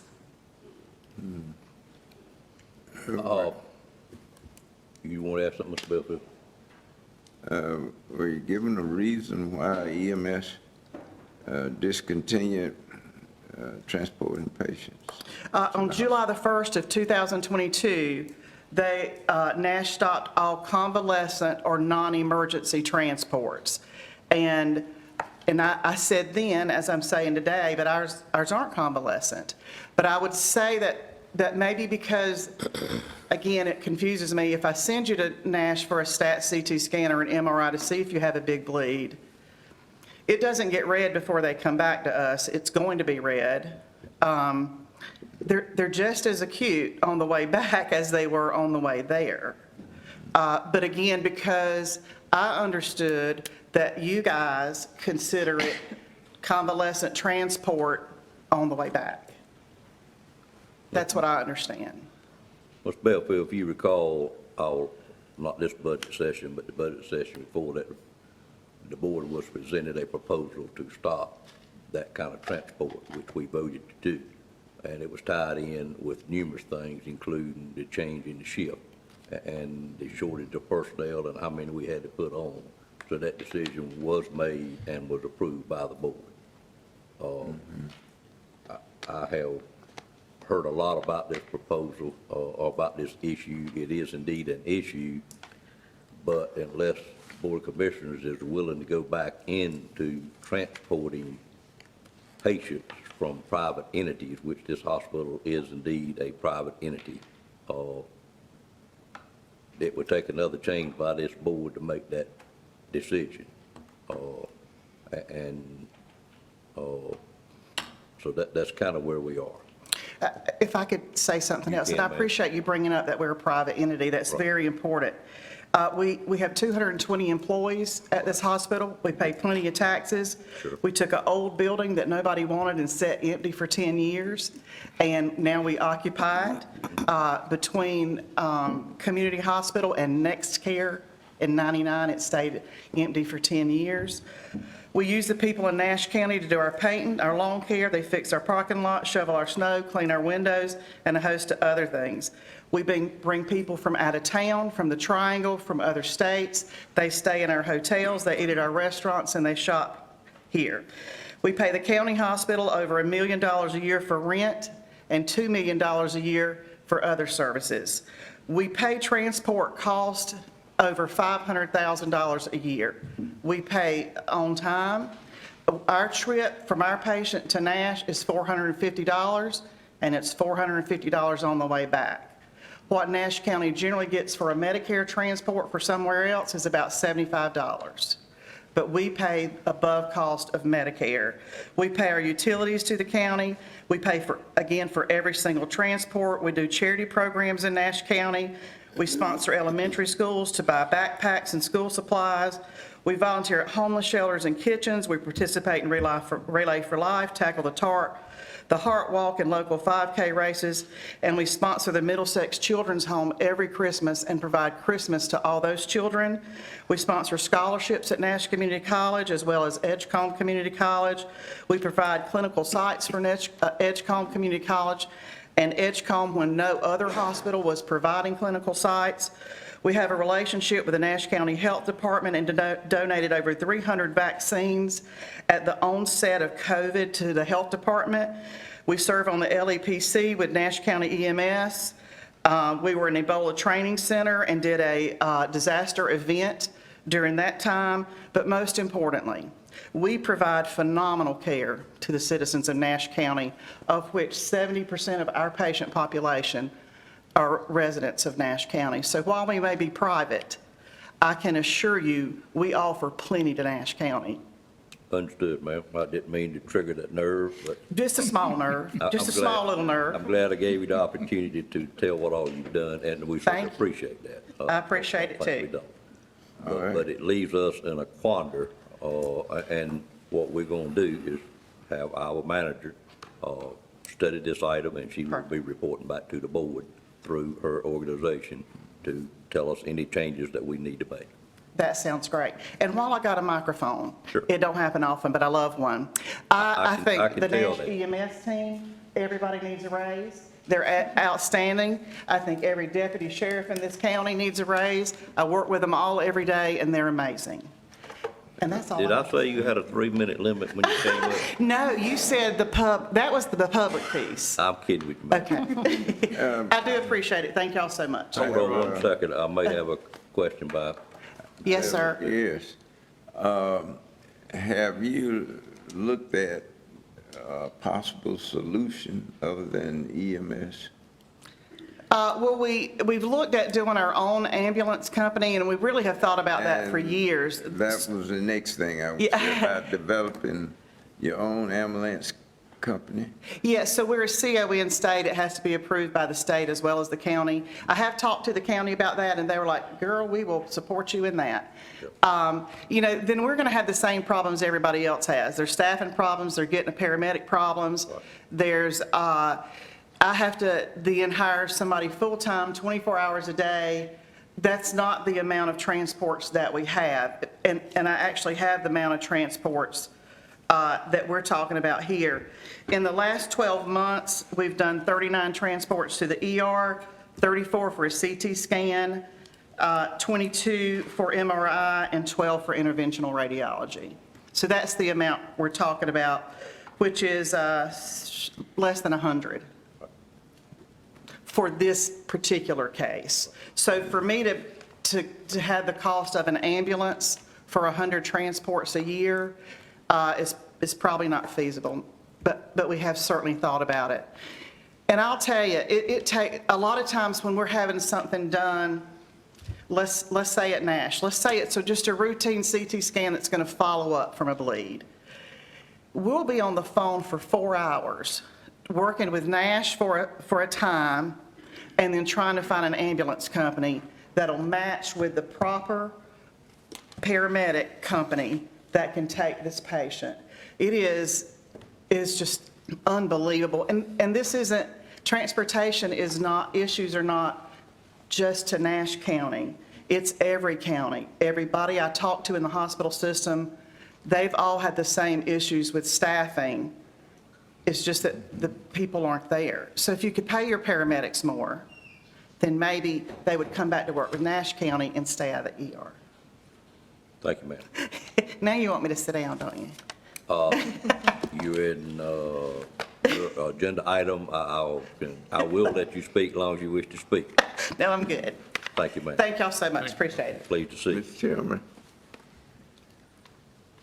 I hope we can work with them to come up with a solution. Well, the manager, I'm sure, was taking notes, and I would expect to hear back from her. Absolutely. All right, we'll now, everybody still okay to keep moving? All right, we'll move to item number 11, which is the State of Nash County Sheriff's Office, and I'll call on Keith Stone to make this presentation.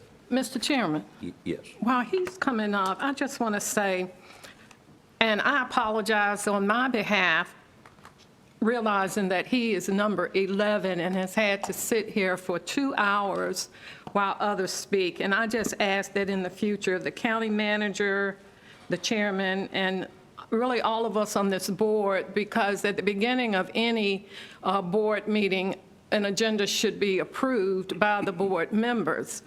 And when number 6 did not take place, I thought myself and others here, we need to just bear responsibility. A motion could have been made to move the county sheriff up to 6. I did not think about it, and I'm sure the others didn't. And I'm sure if it had been made, the chairman would have gladly taken that motion up. And so my apologies, but I ask the county manager in the future to be cognizant of the sheriff's time and everyone that is here with him to speak. He is the highest law officer in our county, and we need to be cognizant of that. Thank you.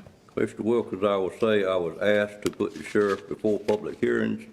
I denied that request, so I'm not going to let it fall on the manager. And the reason I denied that request is because our operating procedure is to have our public hearings first, and then our department heads or officers to present their presentations. After that, it is felt that maybe our citizens may have time constraints, and we'd like for them to participate.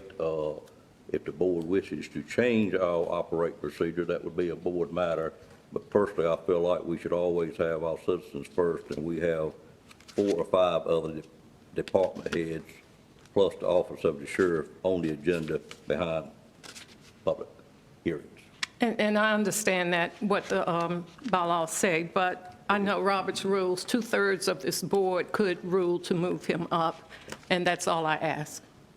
All right, well, there again, I'm going to have an issue, and I get one vote with taking one department head or one office and showing favoritism to them in front of our citizens, but that's a board decision to make.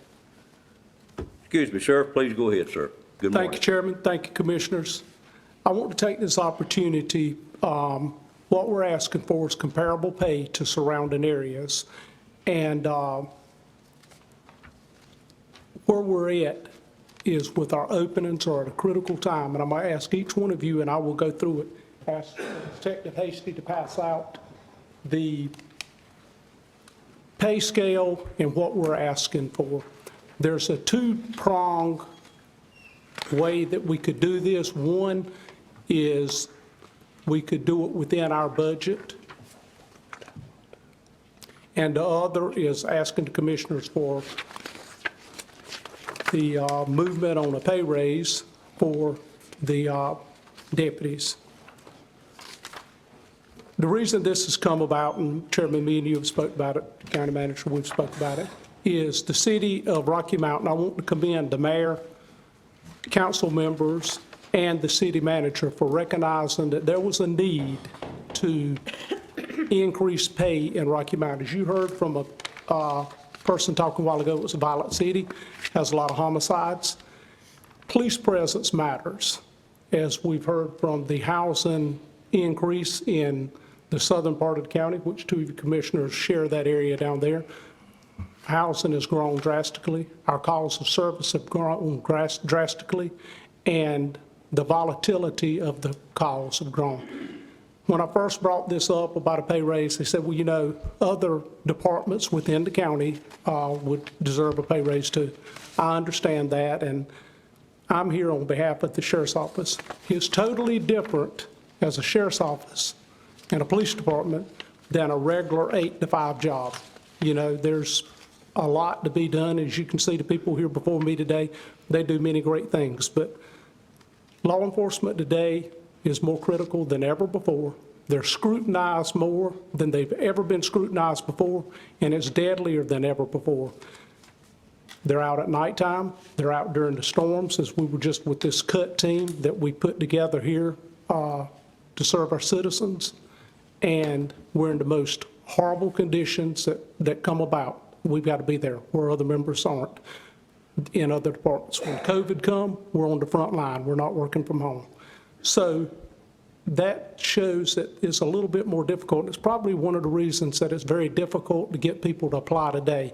I want to recognize one of my members here, Detention Officer Hedgepath, if you would stand up. He was violently assaulted last Saturday. Thank you. I appreciate you standing up and being recognized. In our jail. These detention officers are walking around with 30, 40 inmates in open bay cells. He was in there actually serving them drinks when a person comes up behind him, violently assaults him, beats him down to the point of about unconsciousness, leaves him with a brain bleed and a fractured jaw. I've had another law enforcement officer that was killed in the line of duty doing their duty out here. We've had 2 officers working the interstate trying to make it safe for our communities that were attempted murdered, and one of them is having to go out on entry leave permanently. In the state of North Carolina, we've had 8 state troopers this year that have been attempted murdered by a firearm. That's where they stop a car. In one instance, they were helping a stranded motorist, and then he decides he wants to kill the trooper. We're in a volatile time, and it's making it very difficult to have sustainable law enforcement. Sustainable law enforcement means that you train someone, you bring them up to the level that a community would be proud of that officer with good communication, good interaction skills, and the ability to serve the public. It takes about a year to train an officer, just short of a year from the time I get him in until the time he is ready to be cut loose and become a deputy sheriff. And at that time, he's a new deputy, and you really don't know what your end result's going to be. As you have people you hire all the time, I'm sure, and you don't know how they're going to end up. It costs about $30,000 to train this person, and that's on the light end of it. So I say that to say that we've got 16 openings in Nash County Sheriff's Office right now. That is about 22% of our force. With, if you add in the fact that we have 6 members, I think, that are on extended injury leave, one of them being shot, and the other ones have different issues going on that are long-term injuries, so they're not out on the road. So that's the kind of thing that makes us different from others. We've had an interdiction force when we were fully staffed that brought to this county the capture of human traffickers, murder suspects, kept our highways safe on the Interstate I-95 and other main roads, made 56 federal cases, and to make a federal case, that has got to be a very substantial case. In addition to that, it has brought in $5 million to this county since I've become sheriff. That is unheard of. No sheriff in the prior administrations or any other sheriff's office that's in my area I know of has brought that substantial funding back to this county. We purchased 60 vehicles, and the need of highway safety of keeping people out there. I've had to disband this unit because I do not have enough manpower. I first come to work within the county about could we take my budget, since I have all these openings, freeze some positions, and take that money to hire new deputies. Because obviously when Rocky Mount stepped up their pay, Wilson Police Department had stepped up their pay.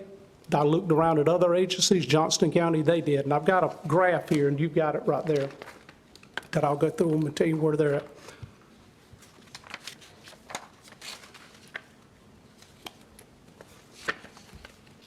It shows how far behind we are. So, and I'll just go through, what we're wanting to do is keep senior officers and bring trained law enforcement in, just as Rocky Mount has did with their pay plan. They obviously stepped up their pay and immediately went from 40-some openings to, I don't think they have any openings now. I know that they did make the comment, or I talked to one of the top command there. He said, we have more applicants than we got positions. I've got 2 applicants right now. But you can't blame an officer today where if he starts off with Nash County at $52,000, or he can go to Rocky Mount PD at $61,000 or $63,000. Or if you go to a master deputy, he's at $60,000. I can go to Wilson PD at $70,000 or Johnston County at $70,000. It's $10,000 difference. A lieutenant here is $75,000. Johnston County is $88,000. Rocky Mount's $82,000. A captain here is at $83,000. Rocky Mount PD's at $95,000. Johnston County is $105,000. That's a pretty big pay discrepancy. There's a myth that me and the chairman discussed one time before, that police departments always get paid more than sheriff's offices. That is not true. I sampled some sheriff's offices and police departments within their jurisdiction. I started with my home county of Robeson County. Robeson County deputies make more than Lumberton Police Department. Then went out to the mountain area, checked with Buncombe County Sheriff's Office. They make more than Asheville Police Department. Johnston County makes more than Smithfield Police Department. New Hanover County Sheriff's Office makes more than Wilmington Police Department. Durham County Sheriff's Office makes more than Durham Police Department. Wake County Sheriff's Office is making more than Raleigh PD. That's a sampling to show you that there is a difference in whatever area you're in. I will put Nash County Sheriff's Office deputies' professionalism, their core values, their work ethic against any agency out there. Several of you have called, said, hey, we need some different kind of help, or do this or do that, and you get A+ service. The city of Rocky Mount, if they can pay $60,000 and pay these salaries, as we discussed when it first happened, we talked about that this would not be sustainable pay. Rocky Mount couldn't sustain it. I called the mayor, and the mayor says, definitely, Sheriff. He said, we're going to sustain it. He said, I understand to prevent crime, we've got to have preventive patrol and visual patrol, and they did a good job of that. They're getting staff back up.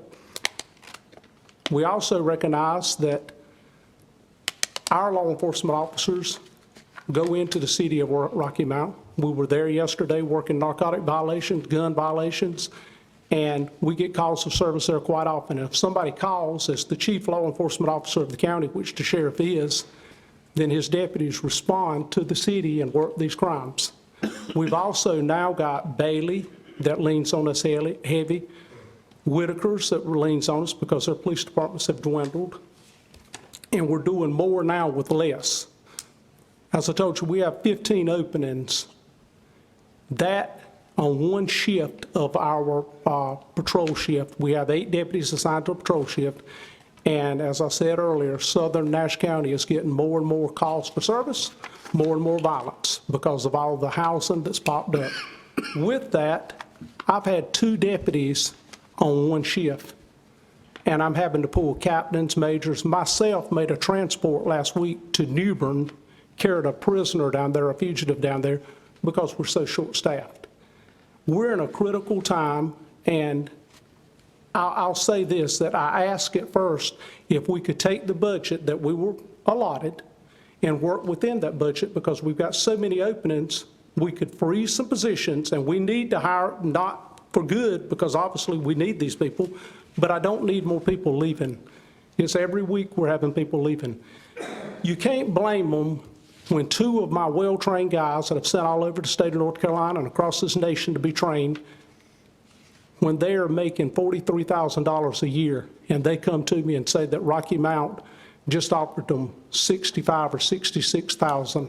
I think it's $65,700. I've got the numbers. But regardless, it's over $20,000 pay. So when I discussed this, it was recommended, well, maybe talk to Rocky Mount and see if they won't do that. No, that's not what we need to do. We need to step up and say, you know something, we want a professional law enforcement, we need professional deputies, just as Rocky Mount is, and I commend them to have a sustainable force and a force that we can, when crisis happens, that they can respond with professionalism. So what I'm asking is one of 2 things that we could do here. The new pay proposal, if you can look at that, I'm not on it, but my members up under it are. And this deputy officer is to go to the same pay that Rocky Mount is, of $60,000 or $55,000. And the reason that we did that is because we don't want to recruit somebody to come in and then have to send them to basic law enforcement. We would rather find one that is kind of proven from somewhere else, and we could start that with $55,000 pay leaving the $45,924. That's a big pay disparity between where we're at today of not $45,924 and $60,000. We would go to senior deputy, which after 2 years, they could go to senior deputy. That's at $52,700. We would like to be at $60,500, which is about $1,300, still less than Rocky Mount.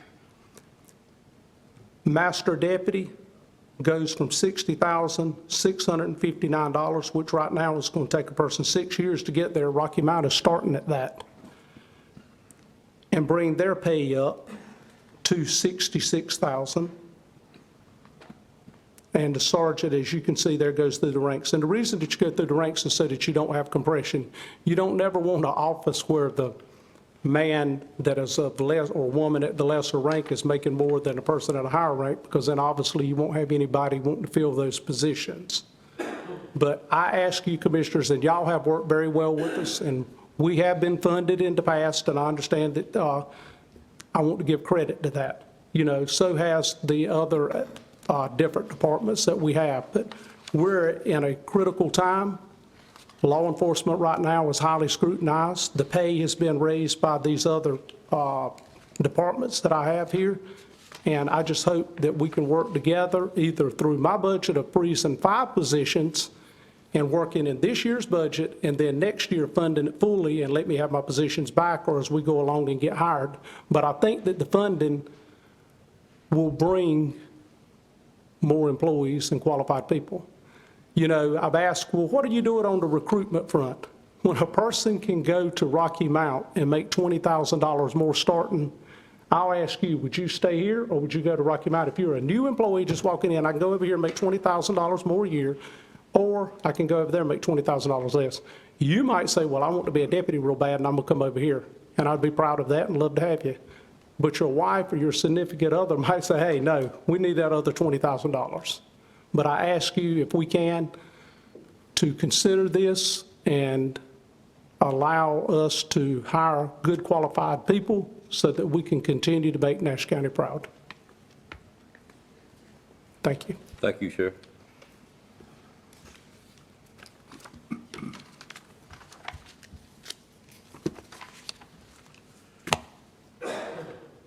Sheriff, as you leave, you have Deputy Hastings with you. If you don't mind standing up a moment, I had a opportunity recently to meet Deputy Hastings, and I realized I had upset her about a week or 2 weeks ago, and totally unintentional. And she and I have discussed this, and I hope we're in a better place. But about, I don't remember, Macy, you might could help me. 10 days ago, I was asked to go on a local TV show to talk about the issue of the casino. When I got on there, I kind of got asked something else that I wasn't prepared for, which was the item about that we had a presentation for earlier about DSS and the leaders over there.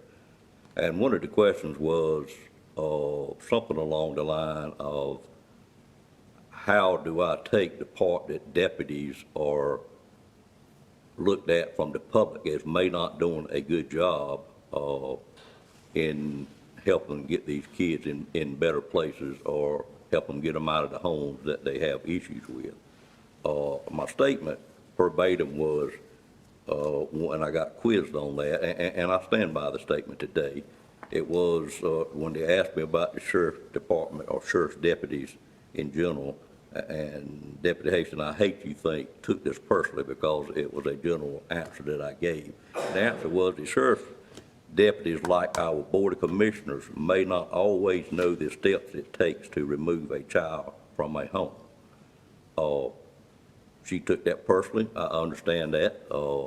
That's her job that she does every day, is work with these children, and it wasn't directed, I will say publicly, to you at all, and I hope you have accepted my apology, and I appreciate that.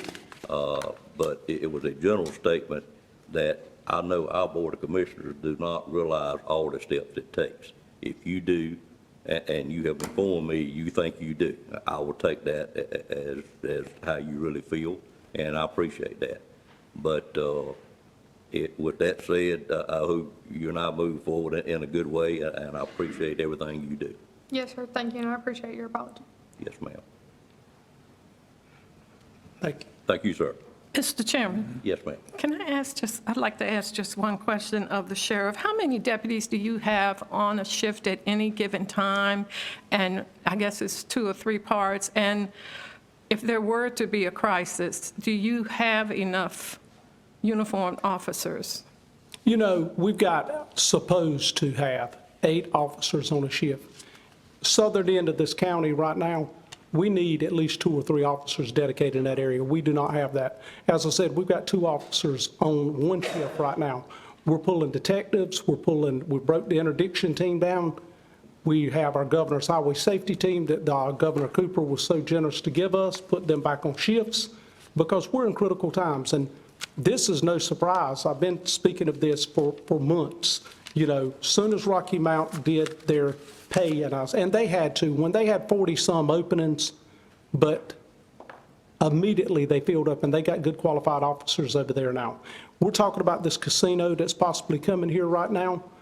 You're going to have good professional law enforcement, because as I elaborated at the Friday night meeting that we had, the regular presence of law enforcement, if you're really looking to keep crime at a low level, you've got to have an officer that has the technology ability, the tracking abilities, the knowledge of real criminal investigation to stop a career criminal. And we're losing that.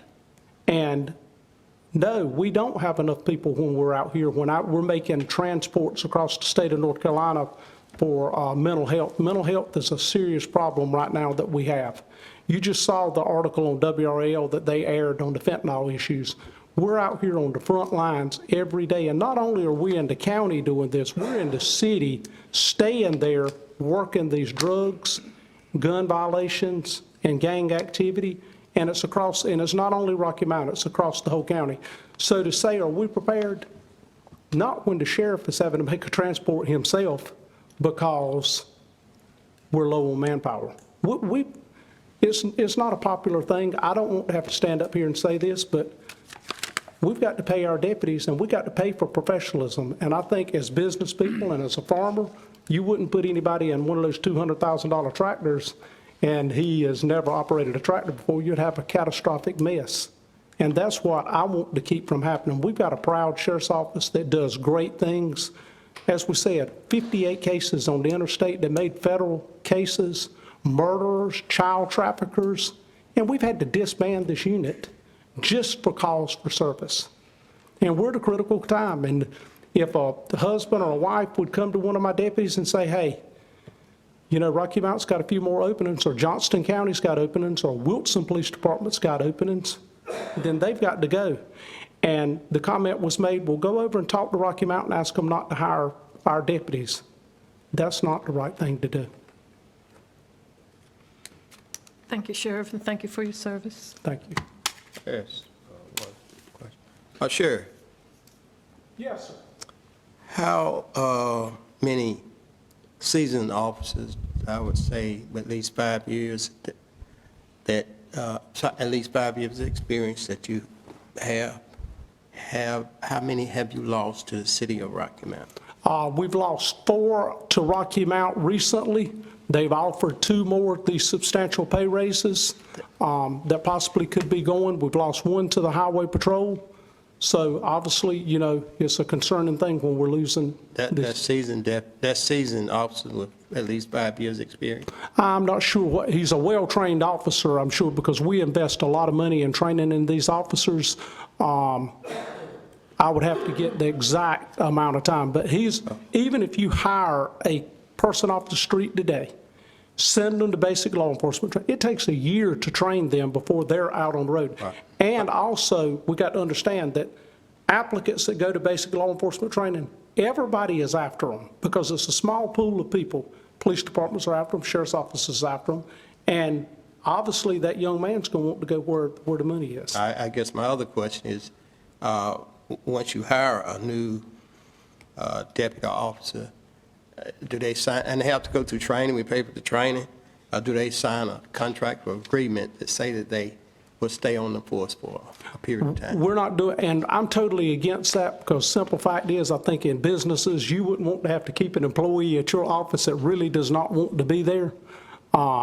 You know, if one does not want to be there, and I've seen these contracts throughout, and I've looked at them at other law enforcement offices, me being in law enforcement for close to 40 years myself, I've seen it 100% of the time. You would litigate more than what it's worth to be able to get that money back out of that person.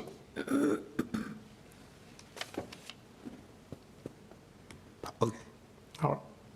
Thank you, sir. Thank you, thank you. Mr. Chair, Mr. Belfield? can we have a break? Sir? Can we have a break now? Can I cover item 12 and then take the break? Are we okay with that? I've got one more sheriff's department item. I'd like to get them freed up. All right. If everybody's okay with it. Item number 12 is a request to implement civilian evidence investigative positions, and I'll call on Chief Deputy Alan Wilson to make this presentation. Good morning, sir. Good morning, sir. Good morning, Board. Thank y'all for allowing me to speak.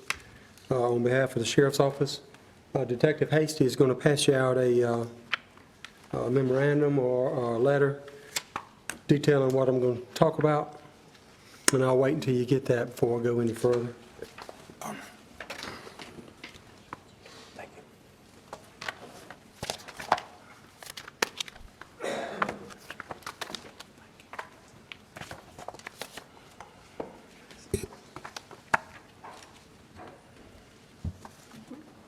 All right, Board, basically what we're doing, what I'm trying to do with the Sheriff's Office, what the Sheriff is trying to do, is we're looking to change our crime scene investigation and our evidence custodian technician division in our office.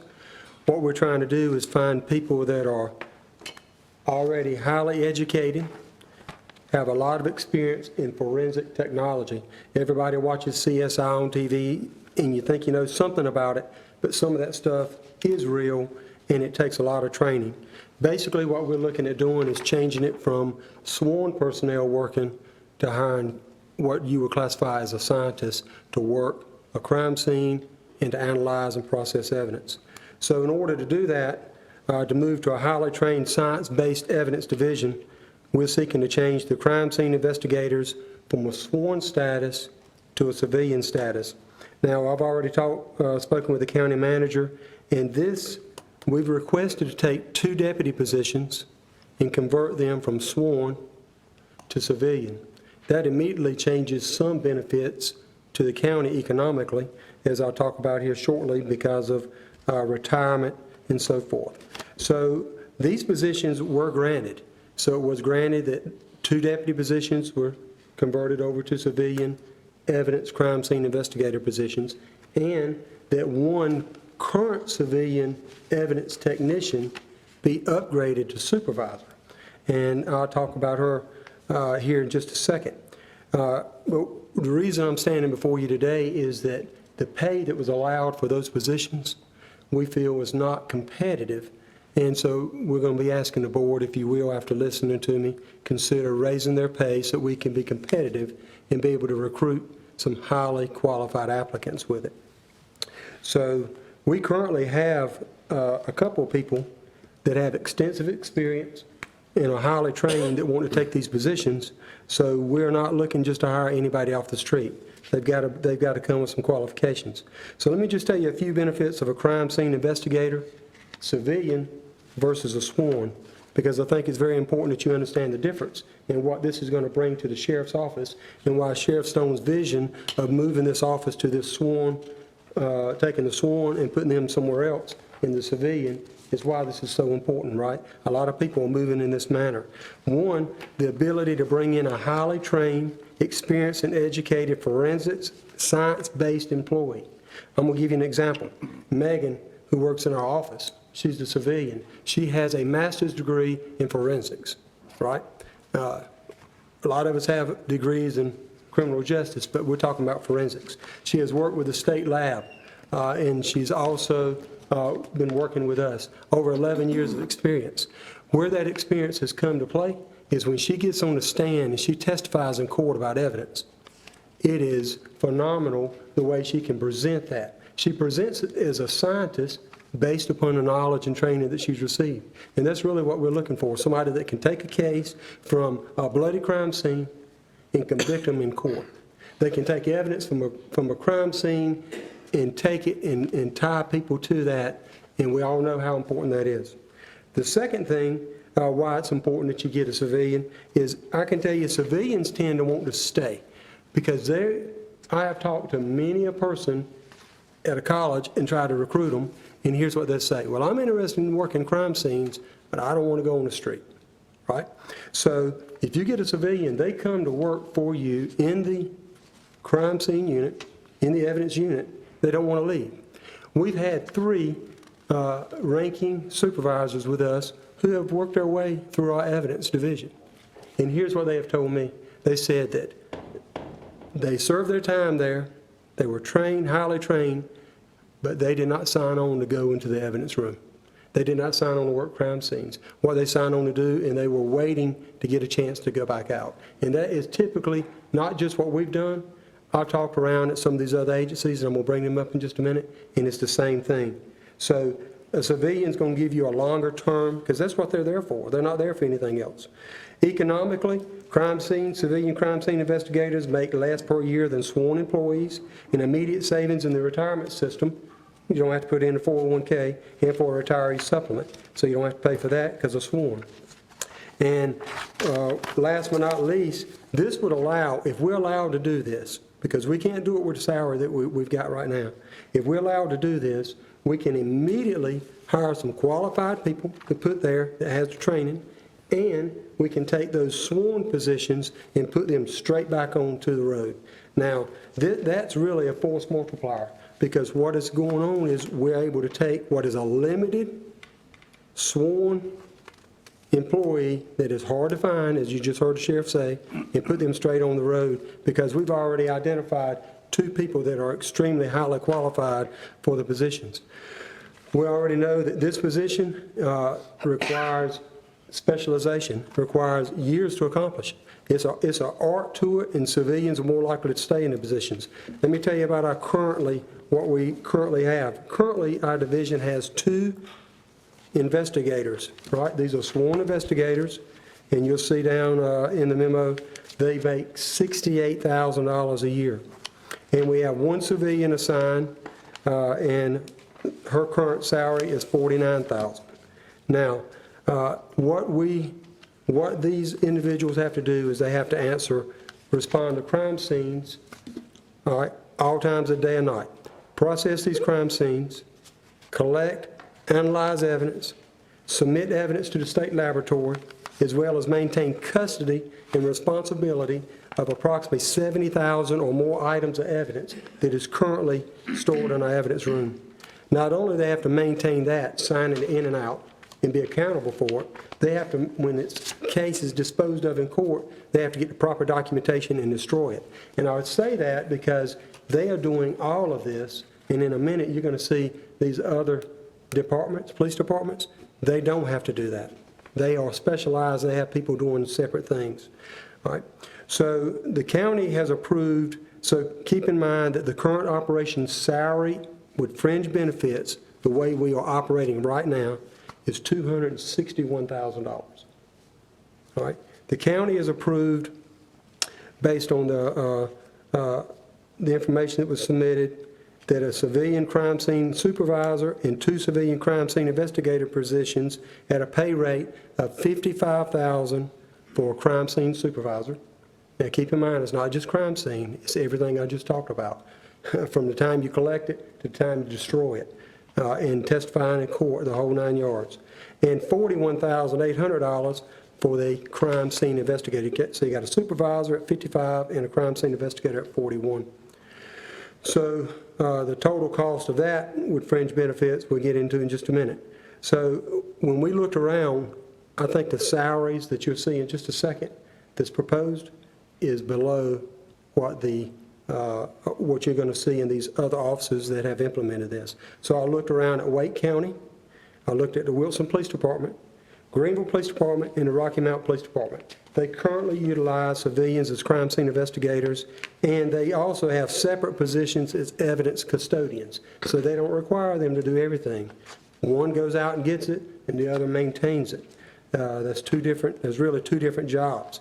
Comments made by leadership in these departments when I was talking to them say has been nothing but positive for the education experience of those employees. They sing praise. As a matter of fact, Greenville is trying to hire more because they believe that is the way to go. The pay study that I conducted, that we'll look at in just a second, indicated an average salary for a crime scene investigator supervisor is around $72,000. And the average salary for a crime scene investigator is around $54,000. It was found that most departments have crime scene investigators and evidence custodian positions separate.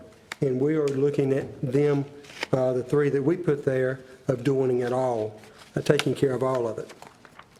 So in order to bring in highly trained and educated people who can be experts in this field, and somebody that will stay with longevity in this crime scene evidence custodian positions, I believe, and the sheriff believes, we must have competitive pay. And I don't think you're going to see that we're that far off of where we're trying to go. So we're requesting the board to consider moving the pay to the supervisor position from $55,000 to $72,000, and from the civilian crime scene investigation position from the $41,000 to $55,000. So the current operating salary as it stands today of 2 sworn investigators and a civilian is $261,000. That's with fringe benefits added in. The proposed operating salary with what I just spoke about with the 3 civilians is $247,000. So the salary increase, I'm going to show you, I believe, is supported by the data that we're getting ready to look at. And by moving to a civilian-based evidence division, what do we have to gain as a sheriff's office? What did the county have to gain in our citizens? One is longevity in the position, higher training, and experienced science-based employee. And then we can use our limited supply of sworn members to put on the road for public safety. And all this, we're asking at a lower operating cost than we're currently doing, right? So if y'all would mind, if you just look at the table that's on the back. In the first column, you'll see Nash County, the numbers that I just proposed. You see the salary for Rocky Mount. They have a sworn sergeant, and the sergeant pay that we found for Rocky Mount is at $72,000. They got a crime scene investigator. Ironically, Megan, our civilian, sat on a board for their crime scene investigator that they just hired because they're starting a civilian force, right?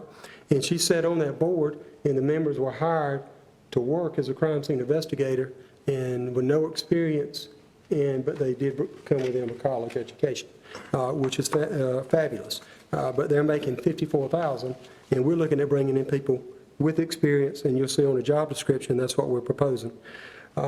Wilson Police Department, you can see the numbers there for them. They're crime scene investigator.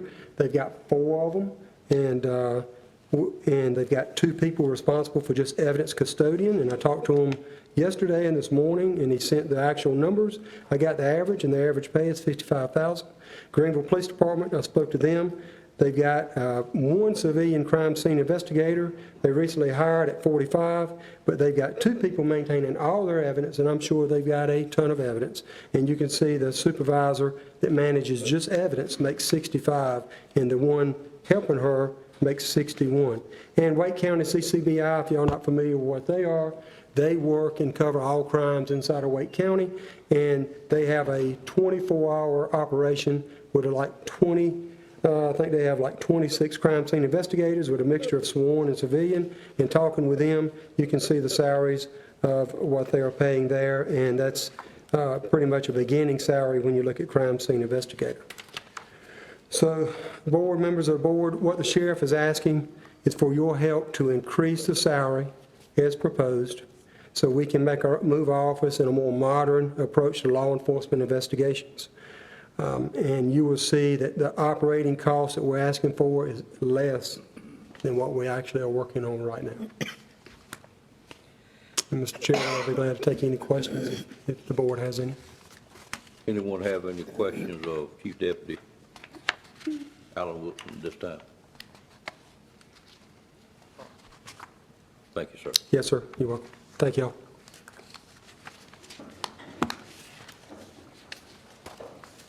All right, I'm going to call for a 10-minute recess at this time, and we'll come back right at 12 o'clock.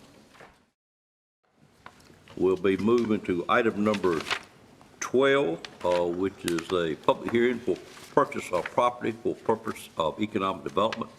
And I'll call on Andy Hagee to make this presentation. Mr. 13.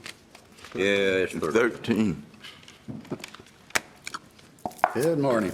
Good morning. I got all my notes on one agenda, and numbers are off on, I'll catch you in a minute. Okay. Item 13, sir, you're the lucky man today. Oh, boy. All right, this item is a public hearing for purchase of property for purposes of economic development. Action proposed is the public hearing, and I will read the public notice, which was pursuant to NC General Statute 158-7.1. Notice is hereby given that the Nash County Board of Commissioners will hold a public hearing at or after 9 a.m. on August the 15th, 2023, in the Commissioners' Room on the 3rd floor of the Claude Mayo Jr. Administration Building, 120 West Washington Street, Nashville, North Carolina.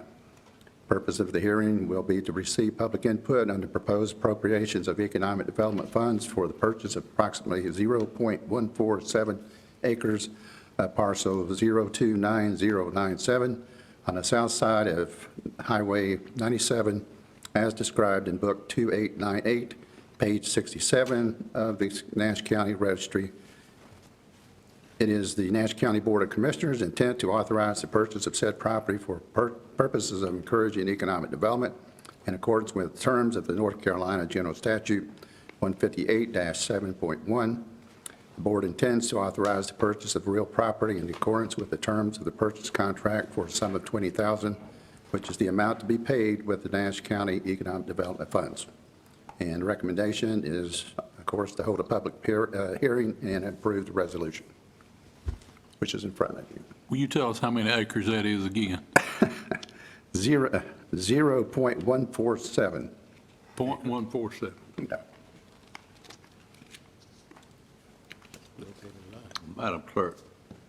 Madam Clerk, would you correct the name in these public hearings of the building when you get a chance? Okay. Any questions of Andy on this item? Andy, you don't have a map you could show right quick? No, we don't. We've all seen it before. It's the long little shiver of land right on 97 that keeps us from having access to the site for quite a long ways. We finally got that negotiated price. For the Shell building. Commissioner Combs, I understand your question about the amount of money. Well, I won't question the money. Yeah. I thought when he said it the first time, he said 1.47. Right. But maybe not. Sure. It's a very shiver of land, but it's well worth the county to have full right-of-way to Absolutely. 97 at that Shell building. And actually came up during the range of the financing for the Shell building, even though I think we were able to work through that. Any questions on this item? If not, I entertain a motion to go into public hearing on this matter. So moved. Moved by Commissioner Wilkins, is there a second? Second. Second by Commissioner Combs. Questions on the motion? All in favor of the motion, let it be known by saying aye. Aye. Any opposed by a like sign? Motion carries. Ladies and gentlemen, we are in a public hearing to consider spending county funds for the purchase of a piece of property at one of our industrial sites. If there's anyone here today that wishes to speak for or against this item, we'd be glad to hear from you this time. Seeing no movement, I'd entertain a motion to close the public hearing. So moved. Moved by Commissioner Wilkins. And a second? Second. Second by Commissioner Leggett. Questions on that motion? All in favor of the motion, let it be known by saying aye. Aye. Any opposed by a like sign? Motion carries. Pleasure of the board. Mr. Chairman, I move that we approve the resolution as written. Have a motion to approve the resolution and the purchase of the property. Is there a second to that motion? Second. Second by Commissioner Bellfield. Questions on the motion? All in favor, let it be known by saying aye. Aye. Any opposed by a like sign. Motion carries. Mr. Peggy, and thank you, sir. You got the next item also, which is item number 14, a letter of support for NC Railroad grant submission. All right, thank you, Chairman, and thank you for that approval of the resolution. This is a Nash County Economic Development asked for the letter of support to be approved by the Board of Commissioners, supporting the county's submission of a private property to the NC Railroad Build Ready Sites Program. The Ammon site is located in Middlesex on the border of Wake County, with over 500 acres situated on a rail line. The site provides many opportunities for industrial users. If awarded the grant, the town of Middlesex could extend its water line to the site, providing municipal water service. The North Carolina Railroad Build Ready Sites Program seeks to position North Carolina with a distinct competitive advantage by offering development-ready rail industrial sites in a variety of sizes and geographies. Through the program, the NCRR partners with local communities will provide funding up to $500,000 to assist in the removal of development barriers on their sites, thus improving site development timeline predictability through advancements in readiness. Site selection priority will be given to sites in rural areas or areas that are economically distressed, sites that have industrial-grade utilities at or near the site, and sites that can show a significant impact from being in the BRS program. And the item that we're asking for is the letter of support and a recommendation to approve the letter of support. All right, any questions of Andy on this item? I'd make a motion to approve the letter of support. All right, have a motion to approve. Is there a second? Second. Second by Commissioner Leggett first, I do think. All in favor, first of all, any questions on the motion? Seeing none, all in favor, let it be known by saying aye. Aye. Any opposed by a like sign. Motion carries as well. Okay, thank you. Thank you, sir. Next one is the letter of intent for the Duke Energy Site Readiness Program. The action proposed is approval of the letter of intent. Description is Nash County Economic Development asks that the county approve entering into a letter of intent with Duke Energy as a part of the Duke Energy Site Readiness Program for the Ammon site property in Middlesex. Nash County has previously participated in this program for both the Highway 97 and the Middlesex Corporate Center. The Duke Energy Site Readiness Program identifies high-potential sites and partners with county officials and local economic development professionals to develop a strategy for getting the sites fully ready to market to industrial projects. Duke will work with a major site selection firm to evaluate the site and will then collaborate with the property owner and the county to develop an improved strategy for the site. In addition, the site is eligible for a $10,000 matching grant for its site preparation and due diligence. And the recommendation is the approval of letter of support. Questions on this item? Seeing none, entertain a motion for approval. Motion to approve. Moved by Commissioner Combs, there a second? Second. Second by Commissioner Leggett. Any questions on that item? Seeing none, all in favor, let it be known by saying aye. Aye. Any opposed by a like sign. Motion carries. Thank you, sir. Okay, thank you. Next item 16 is the monthly tax report, and I'll call on Doris Sumner at this time to make the presentation. Good afternoon, ma'am. Good afternoon. At this time, as you mentioned, you're going to present the monthly tax report. And as you all know, this report is designed to keep the board current on activities in the tax collector's office. The report is for your information only and does not require approval. However, it is recommended that you accept the report so that it will be noted in the minutes. And this report has a lot of information that will be in the settlement, so if anyone has any questions, I'll be glad to answer those. Questions of Ms. Sumner on the report? Seeing none, we'll accept it for the record. Thank you, ma'am. All right, thank you. Item number 17, refunds. And 17, there are no refunds for consideration this month. Okay, no refunds. We'll move on to item 18, which is annual settlement. Okay. At this time, I'd like to present the annual settlement as described in North Carolina General Statute 105-373. The tax collector will submit to the governing body an annual settlement of monies received during the prior fiscal year. Okay. And I think you all have that report in your, on your agendas. We do. I'm going to just highlight and make some comments on a few of those pages. If we start at page 1, this is the annual settlement for tax year 2022. And over the last several years, we have managed to end the fiscal year with a collection rate of 99% and above. And I'm pleased to report that we were able to continue that trend with this year's collections. So for 2022, Nash County only, starting at the current year, our total levy was $58,116,701.79. This levy represents a growth of about 4.3% more than the previous year. On our total collections, we were at $57,667,237.25. This was about $2.4 million more than the previous year.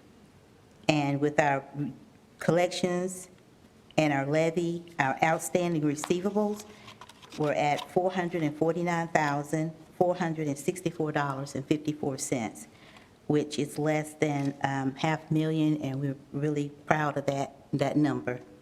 So each year, it looks like we're decreasing on that. And we ended up with the collection rate at 99.23%.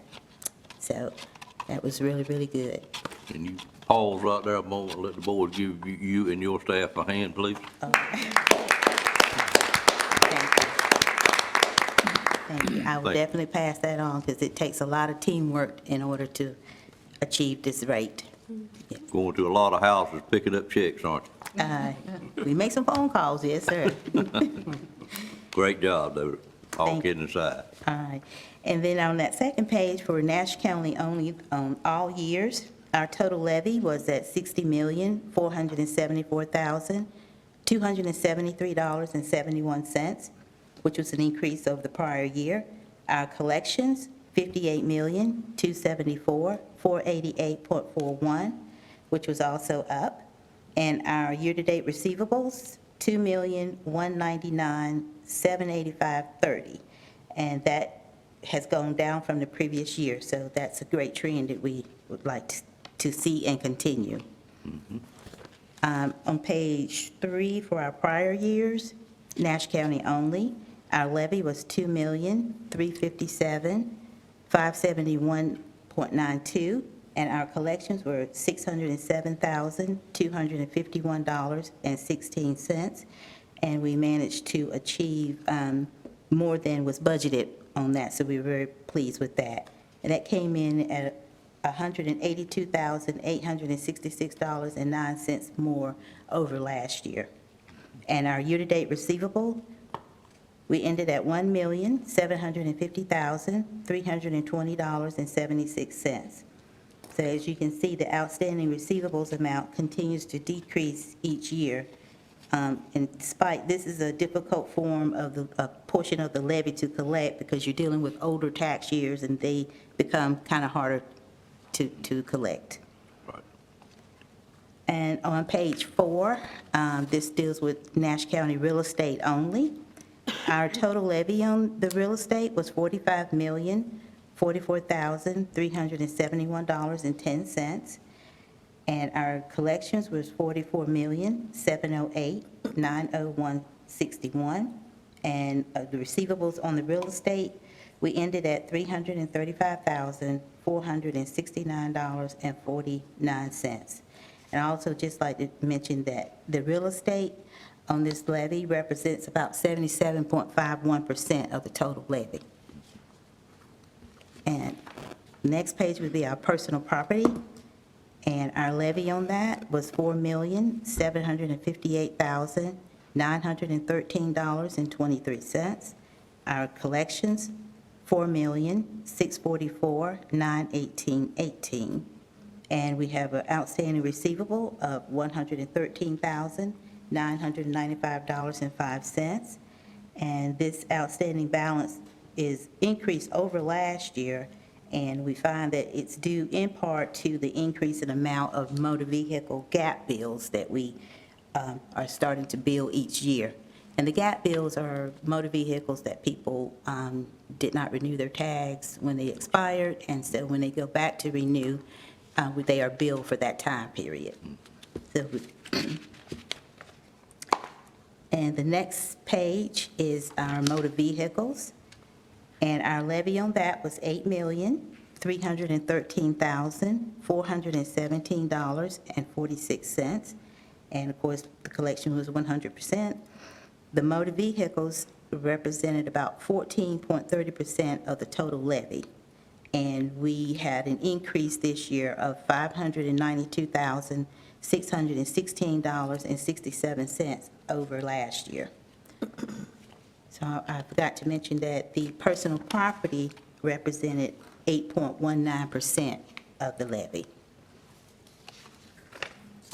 And the next page on 7, we start with the countywide tax year for the current year. With countywide, this includes not only the county, but also 18 fire districts and 6 towns. And our total levy at that was $57,170,410.73. Our collections were at $56,605,826.48. And our outstanding receivable, $564,584.25. And so even countywide, our collections continue to improve. And then the next few pages, this is countywide all years. The total levy, $60,268,858.84 for our levy. And collections, $57,346,440.68. And that outstanding receivable was $2,922,418.16. And that continues to trend in a positive direction with the decrease each year. And the same thing is for our countywide with our prior years. And then the next few pages deals with Nash County and the dogs. Our levy on that was $58,130,055.40.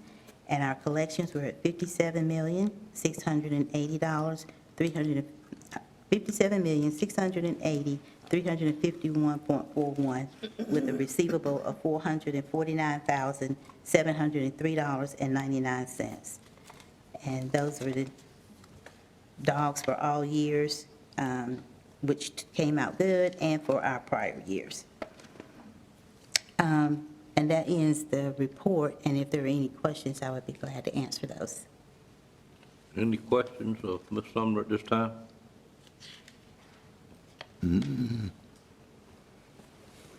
I hate to ask, but when will we start getting envelopes from you? All right, we're in the process of getting those bills to the print vendor.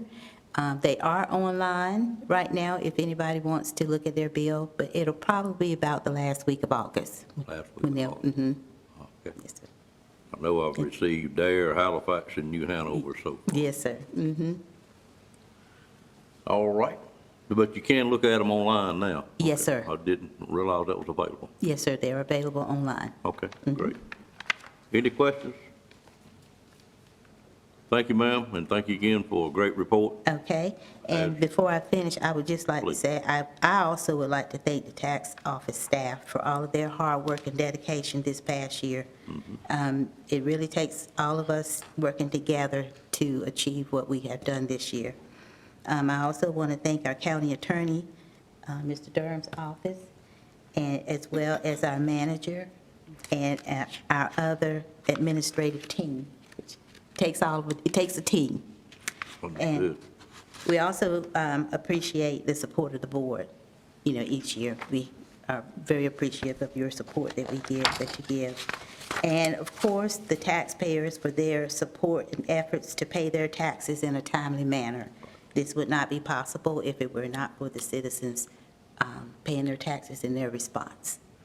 The staff and I will continue to strive to do the very best job we possibly can as we serve the citizens and taxpayers of our county. Therefore, I humbly request that you approve the tax collector's report for tax year 2012 through 2022, which covers periods of July 1, 2022 through June 30th, 2023, and recharge the tax collector with the outstanding taxes and responsibilities for collections for the years 2013 through 2023. All right, you heard exactly what Ms. Sumner read, and I would entertain a motion to approve her readings. Move to approve. Have a motion to approve the Second. tax report, a second by Commissioner Bellfield. Any questions on the motion? All in favor of the motion, let it be known by saying aye. Aye. All opposed by a like sign, and Board 2 would like to thank our taxpayers, because we all know that's what, they are the ones that make this, they are half of the ones that make this tax report look Yes. as good as it does. Yes, sir. The staff we have, plus the taxpayers, which always do a great, great job, and Yes, sir. thank you very much. Would you have any comment on how we stand on reval? Do you still have those gentlemen hanging around with you down there? Yes, we do. They're in the office today. Okay. We are hoping that we will be able to present the schedule of values to you all at maybe the second meeting in September. So we're moving along. Citizens been receiving them pretty well, or when they are out, or do they see them that much? They don't see them that much, but we've had pretty good response. Right, great. Thank you, ma'am. All right, thank you. Great report. Thank you. Thank you. That was item number 18, and we'll move on to item number 19, which is approval of franchise agreements with Eastern Medical Transport, METS Medical Transport, MEDEX Medical Transport, and North State Medical Transport. And I'll call on Scott Strufy at this time to make this presentation. Good afternoon, sir. Good afternoon. Like I said, this is the second and final approval for this year for our franchisees. There's already been some discussion about the importance of our franchisees for transport capability within the county. And at this time, I would ask the board for approval of Eastern Medical Transport, METS Medical Transport, MEDEX Medical Transport, and the addition of North State Medical Transport to our franchise list. Any questions of Scott on this item? Scott, considering the earlier presentation that we got, are there any other transports out there at the level of what that particular presenter requested that we could look at moving forward should the need arise? Are there any more available? There are not any more in our local area. Okay. So, sorry to hear that. Yeah, we're certainly there's a capacity issue. And scheduling, and there's a number of factors to it. Sure. But I know it's a complicated yes, thing. sir. All right, entertain a motion for approval of these. Motion to approve. Moved by Commissioner Combs, there a second? Second. Second by Commissioner Bellfield. Any questions on that motion? Mr. Chairman, I just want to ask Mr. Strufy, so all of these will have a minimum of 2 ambulances at any one time, right?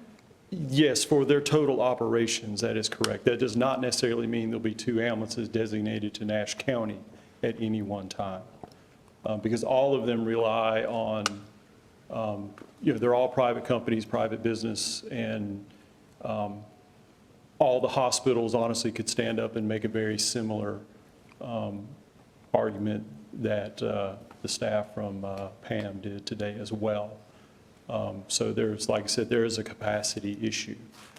We have that minimum requirement on there to make sure that it is an actual company that is up and standing and operating, opposed to honestly, opposed to somebody who just went and bought an ambulance and tries to just start providing service without appropriate infrastructure.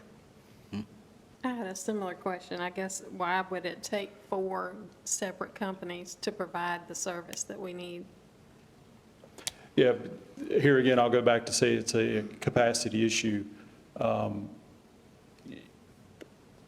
One of the side effects that has happened within North Carolina with privatization of Medicaid is there has been a significant reduction and also a significant amount of early work that has to be happened to get pre-approval to get paid for a non-emergent convalescent transport. So it has put additional work on the convalescent services and even in advance of the transport to even find out if they can even get paid for it.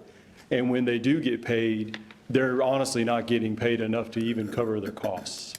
So there's a significant issue that is being addressed even at the state level without any real answers at this point. But right now, everybody's working collectively and making it work the best they can.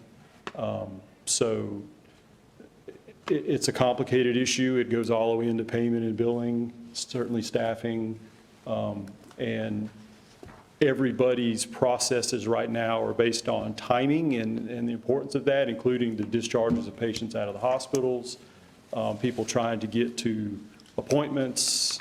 Certainly, we heard what the staff from Pam had to say was the critical need of the timing there. But there's only enough ambulances to be available when they're available at this point, and that gets to be difficult across the board, not just in the circumstance we heard today. So we're certainly in constant communication with our franchisees, and, you know, when I talk to their leadership, they're doing what they can do, and they certainly have the same staffing issues as anybody else does right now. So I don't know if that specifically answered your question, but just trying to paint the picture for it. So, Scott, does the fact that when these people leave Pam, they're critically ill, and they're going to be critically ill coming back. You know, she used a statement several times, not convalescent. Does that make any difference as to the priorities or getting them there and getting them back? there certainly is priorities that have to be met. Certainly our first priority for Nash EMS, our first priority is to be as available as we can be for our citizens that call 911 for emergencies that we typically think of in the 911 world. I certainly understand that it is not the ideal situation for a PAM patient to be held at Nash UNC for a period of time, because there's a lot of good reasons for that. But it does come down to this, when we have to evaluate the situation, do we delay or put ourselves in the position to have a delayed response for a 911 call from a citizen when there is a patient in a medical facility? Right. And that's not a great answer, but when we have to make a decision, that's what our battalion chiefs have to do.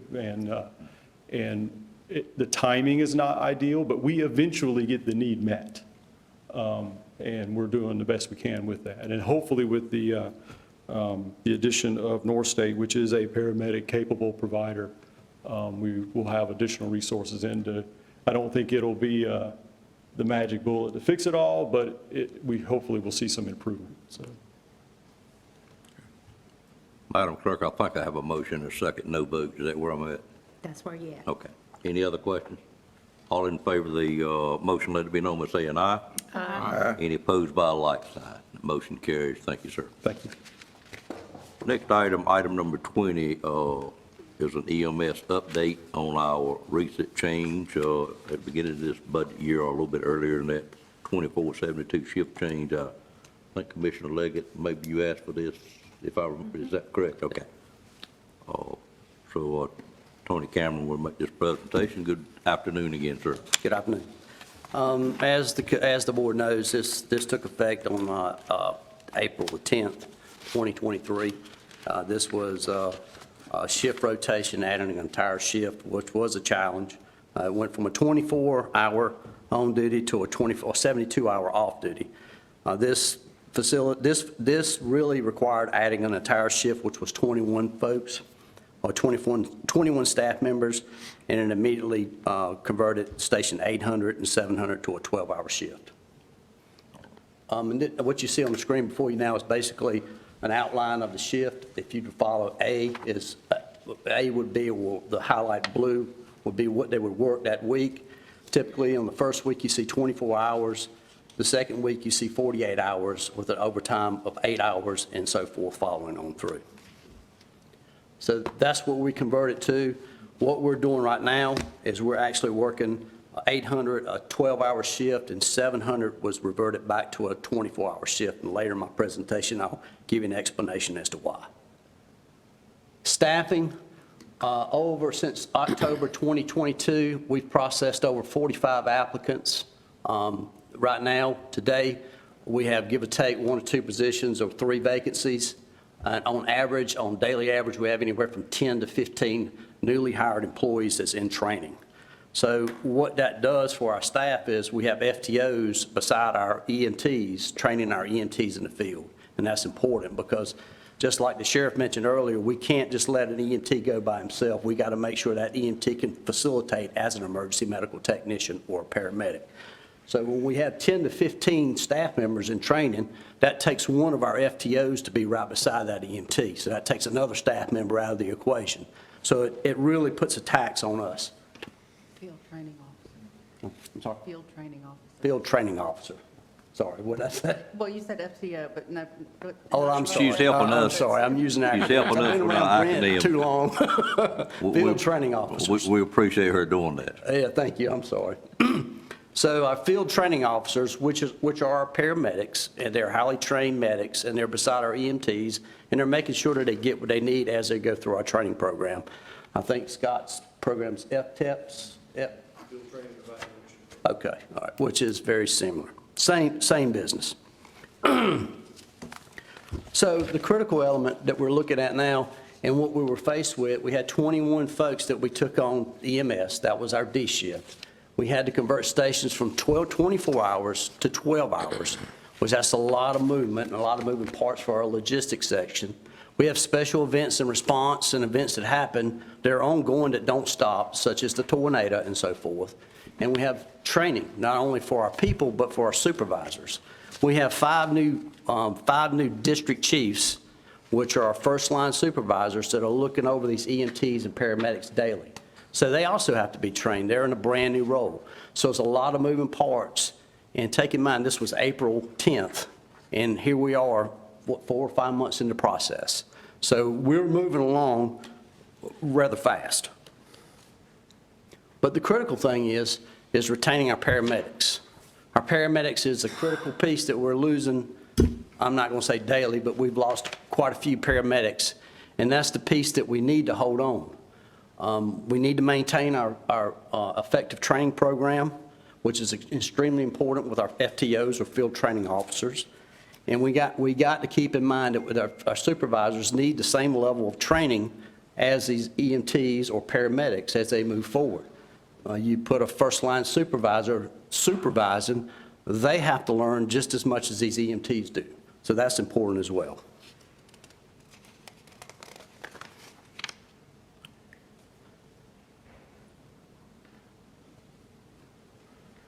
Moving on to our response times, we looked at our response times and we captured the same period looking back as we're looking at today. And what I looked at January to July, and I looked back in 2022 and looked at January to July. And typically what it told me is we're still maintaining a 9-minute window despite our shortages of staff. What you'll see in this slide is the 2023 data, and looking at 12,032 calls, we have, for the entire county, we've got a 9-minute and 6-second response time. I broke down all the stations for everyone to see, where you can see each response time and your call volume in your respected areas. Comparing last year's data, 2022, we maintain an average response time of 12 minutes and 25 seconds. So looking at the data, trying to keep it the same, we had actually a faster response time in the new schedule. That's the 2022 data, and that's the differences in the 2022 data here. So what you'll see is basically we're a little bit quicker getting from point A to point B in short.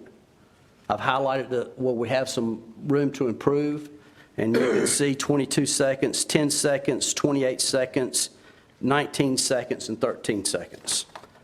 One thing I want to keep in mind for the board to understand is, in my mind, it's important that we get there safely. And there's not very many true emergencies that we're responding to.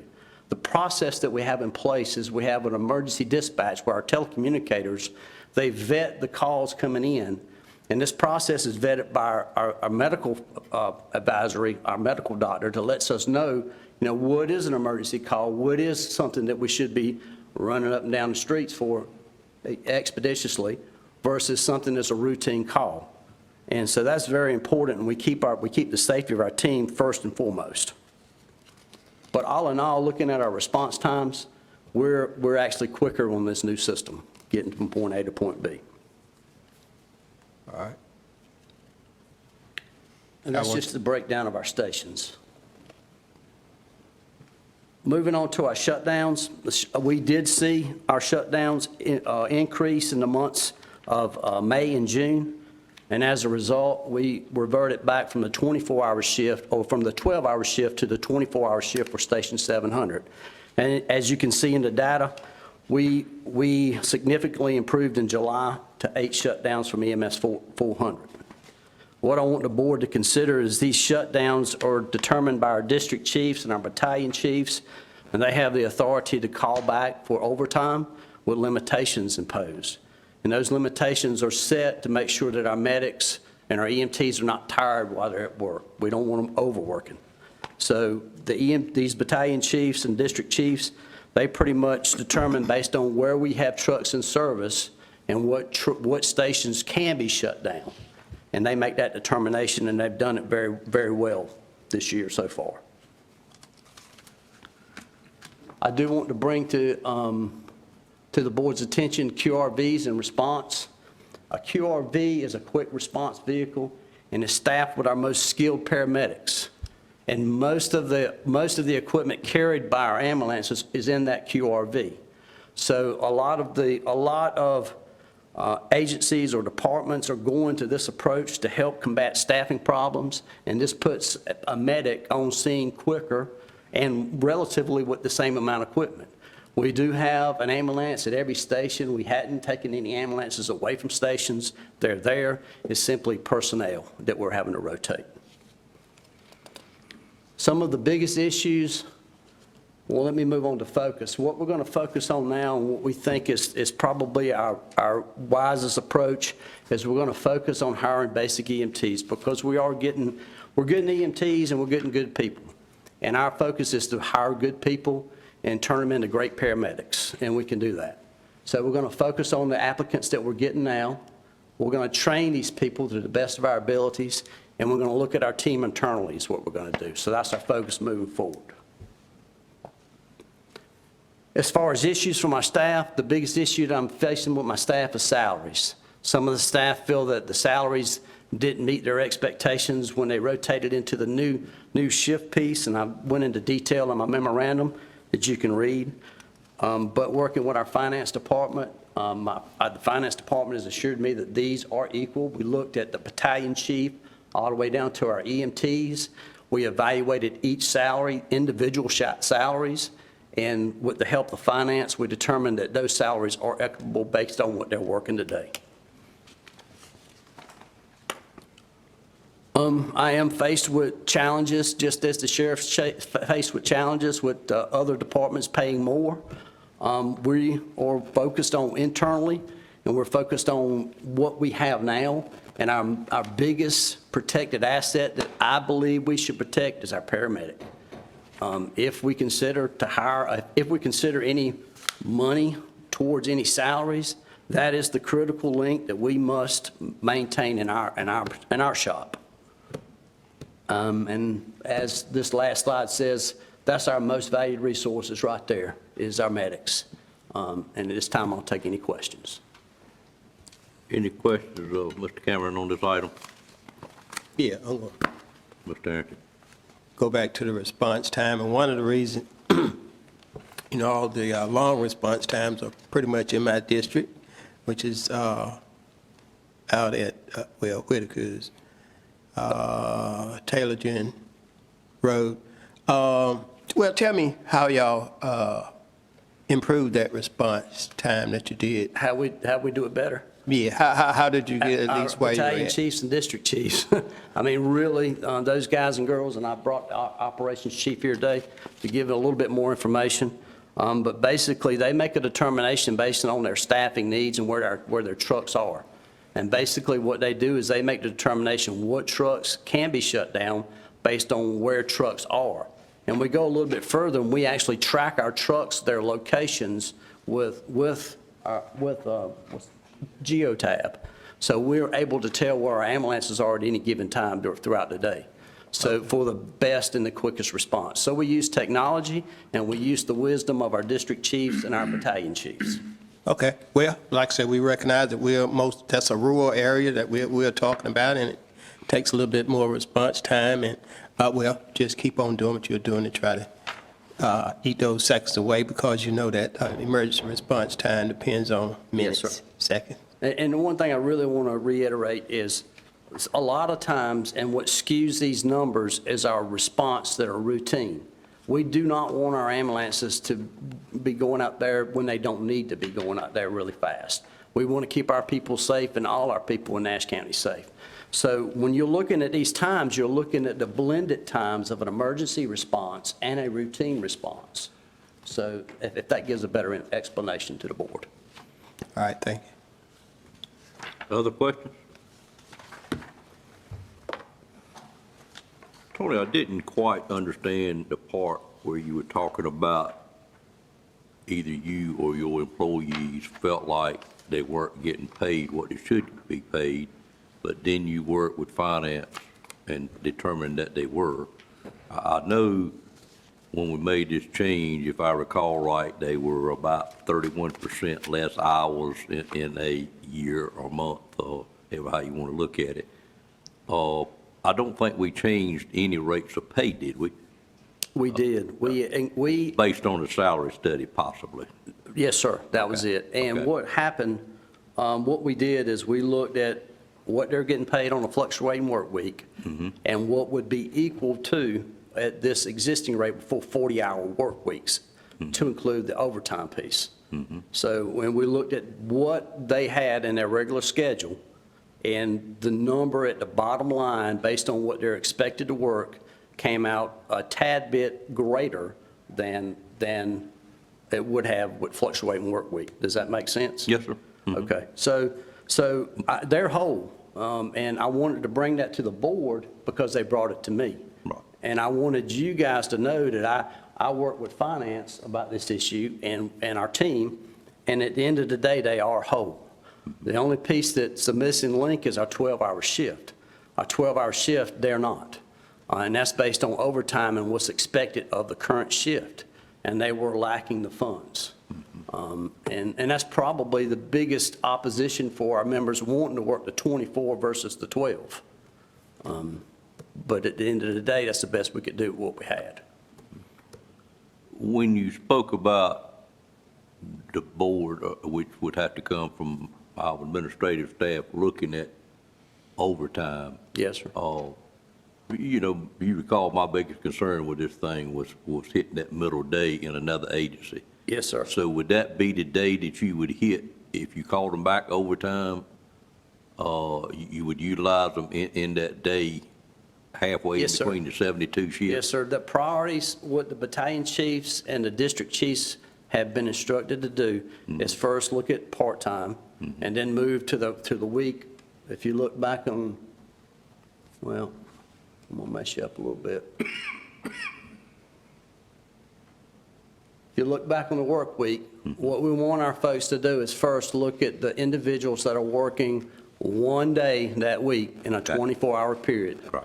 And then at that point, then they would move to whatever they could Fill get. in. Yes, sir. Gotcha. So we've got policies in place that help our district chiefs and our battalion chiefs make those decisions.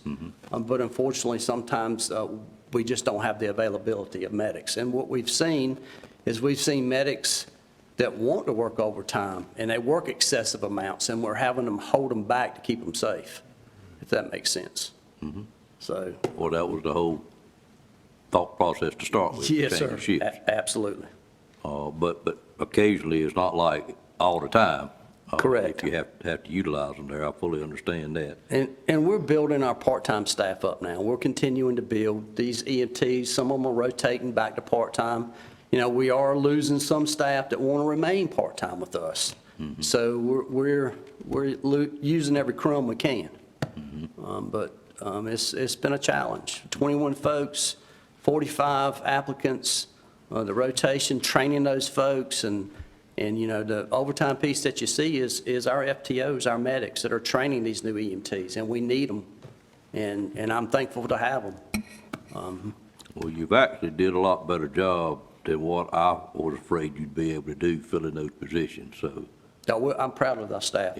We have a phenomenal staff that day in, day out, we're getting great people, and that's our philosophy. I'm holding on to the coattail, and I think they're doing an outstanding job getting our people in. And I was looking at the phone earlier today, and we have, if I counted right, 5 more EMTs that have just applied. So, and I see that process ongoing. That's not going to stop. That's today's workforce. Will you keep on your radar that Station 7? Absolutely. Okay. Absolutely, and that was, You did that quicker than I thought, so, but bend you backed up, I certainly hope we can that was continue to have that on our radar to get that back to the 12-hour shifts. Yes, sir, and that was simply a service delivery, station shutdown, getting a quality medic in the place where I needed them. And as you'll read in my memo, the difficult part about a 12-hour shift is it not only takes one, it takes two to fill that shift, and it's more people. When will we get to the point, Tony, that we got a full staff at Mount Pleasant? Very soon, sir. I can't answer that, but I'm gonna try. I know Mount Pleasant is a strategy, and I have to rely on my district chiefs and my battalion chiefs that rotate those members back and forth. And what they tell me and what this data is showing me is that they're making it work, but we're constantly trying to make it better. And like I said, we got three applicants, I think now, 3 vacancies, I think now. And hopefully, if we get these people, keep on holding our people, keep our fingers crossed. And I'm not foolish enough to sit here and give you a date. I can't do that. He was hoping you were. I wish hear I about that one could. all the time, you know. But I'll talk around it a little while.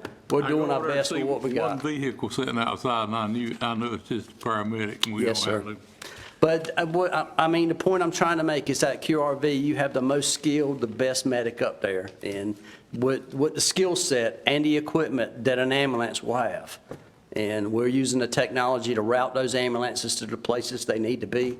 So with that, we're making it work, and a lot of departments are going to that, a QRV response on initiation.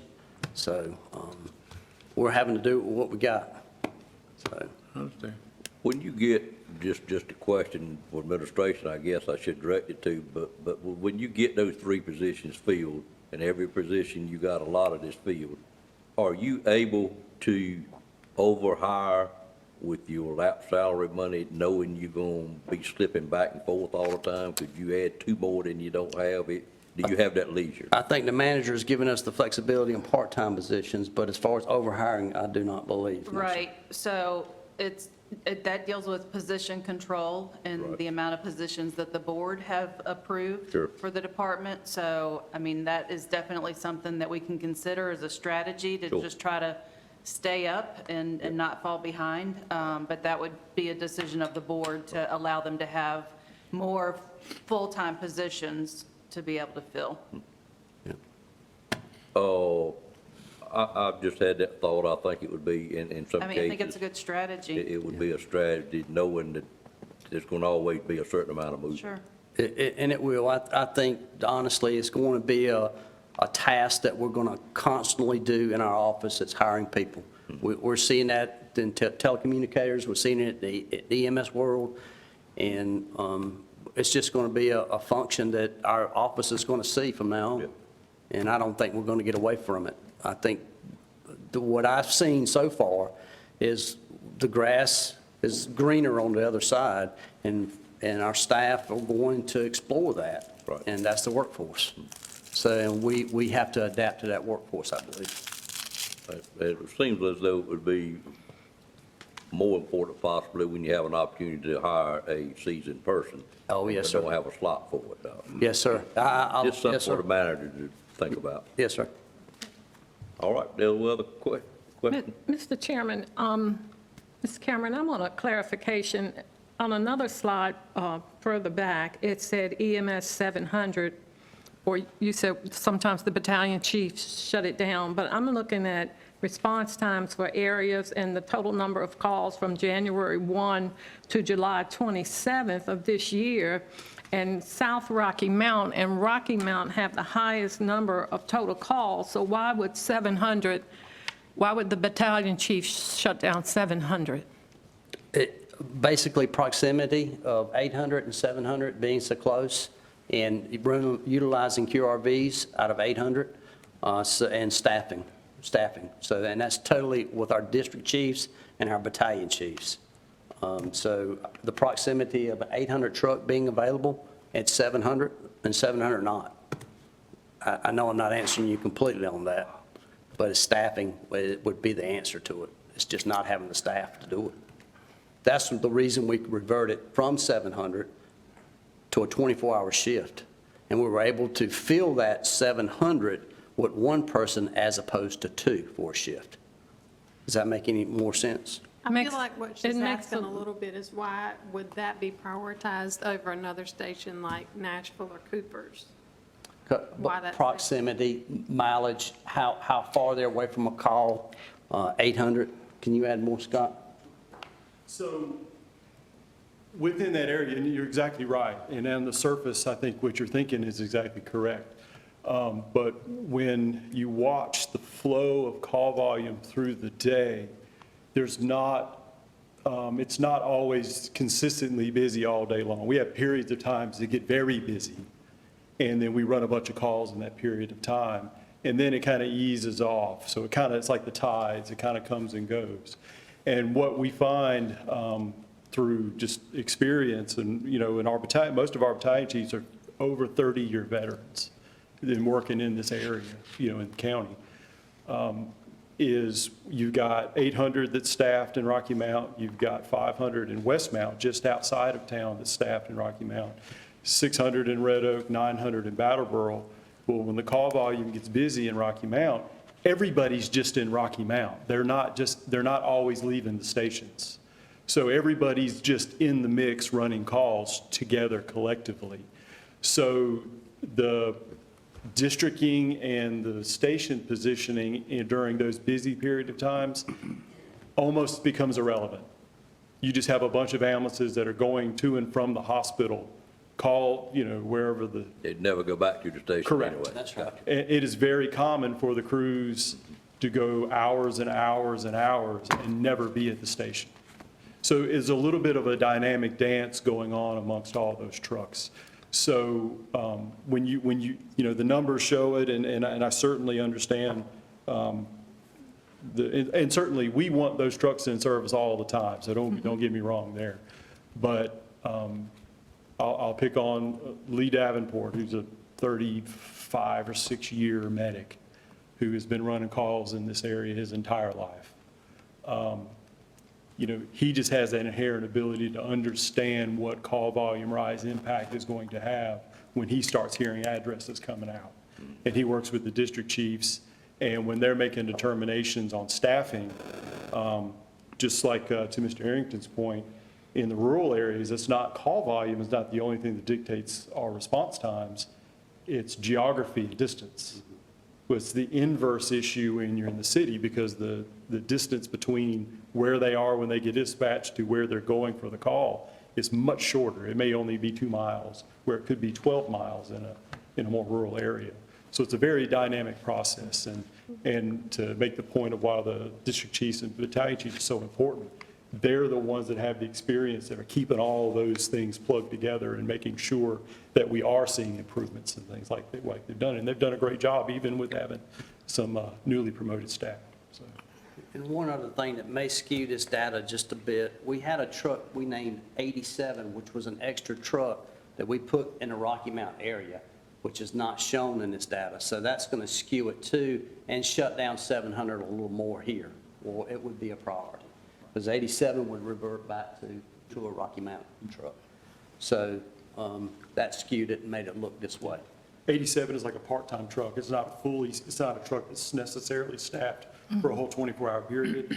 We were able to find staff to come in and work through that busiest period. So they can come in at 9 or 10 in the morning and work till 7 o'clock that night or something like that. So that was the third truck in the area.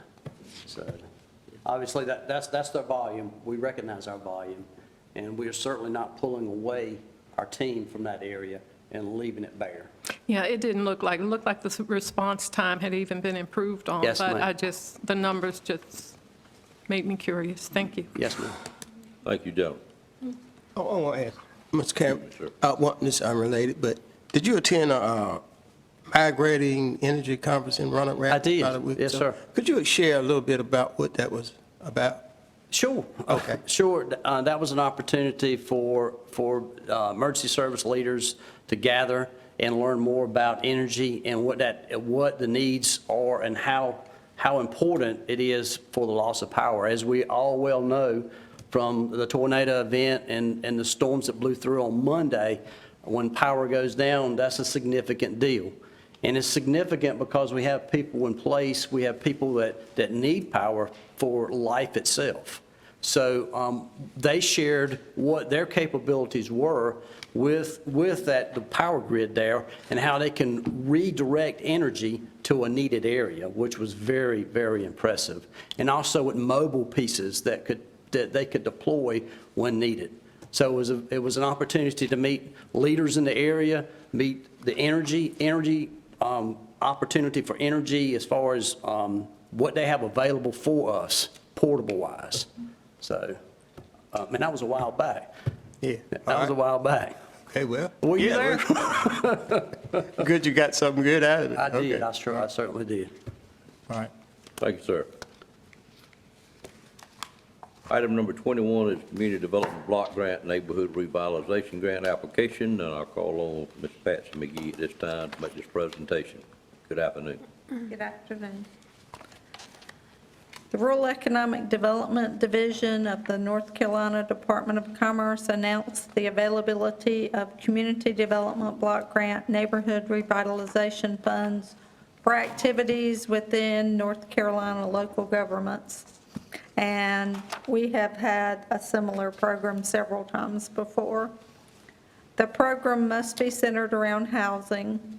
The program is centered around renovation and replacement of substandard owner-occupied housing for low to moderate income populations.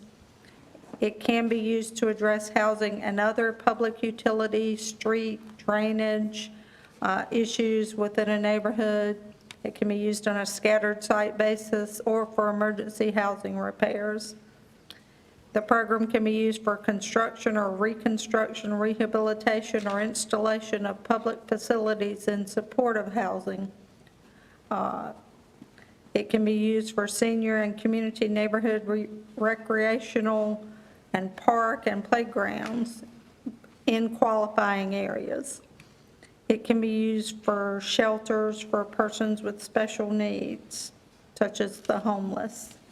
It can be used for water and sewer connections for low to moderate income persons to lines not constructed with CDBG funds. And it can be used for emergency housing repairs.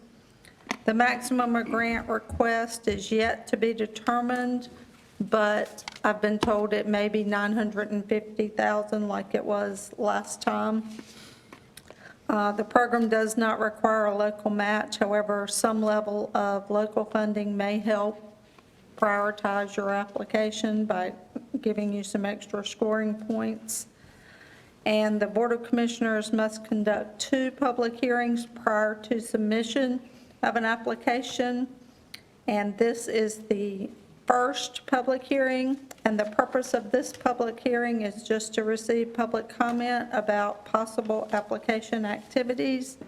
The second public hearing will be scheduled within the next month or two, and will explain to the public the contents of the proposed application after approval by the commissioners.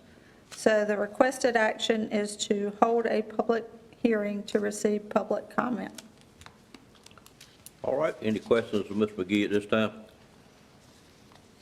Not entertain a motion to go into public hearing. So moved. Moved by Commissioner Leggett, Second. second by Commissioner Belfield.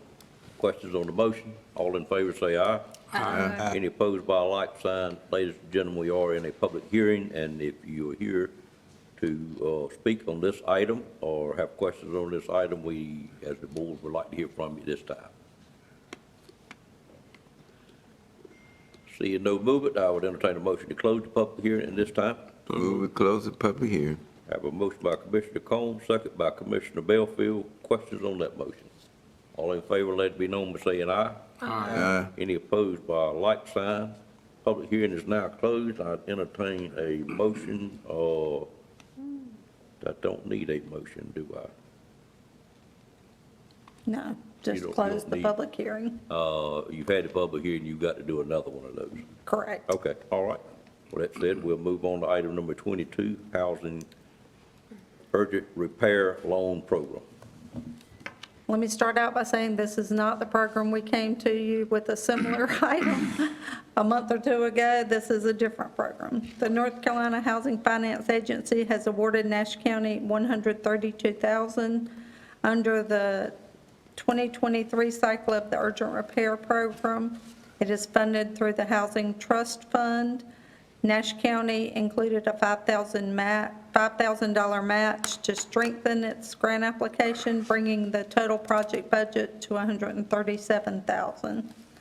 Goals of this program are to alleviate housing conditions which pose an imminent threat to the life or safety of a very low-income homeowner with special needs, and to propose accessibility modifications and other repairs necessary to prevent displacement of very low-income homeowners with special needs, such as the frail, elderly, and persons with disabilities. The program does not require the entire home to be brought up to usual rehabilitation standards, but can be helpful in stabilizing deterioration and helping people remain in their homes. A URP 23 home must be occupied by someone with a special need and with household income at or below 50% of the median household income, with half of the assisted units at or below 30% of the median household income.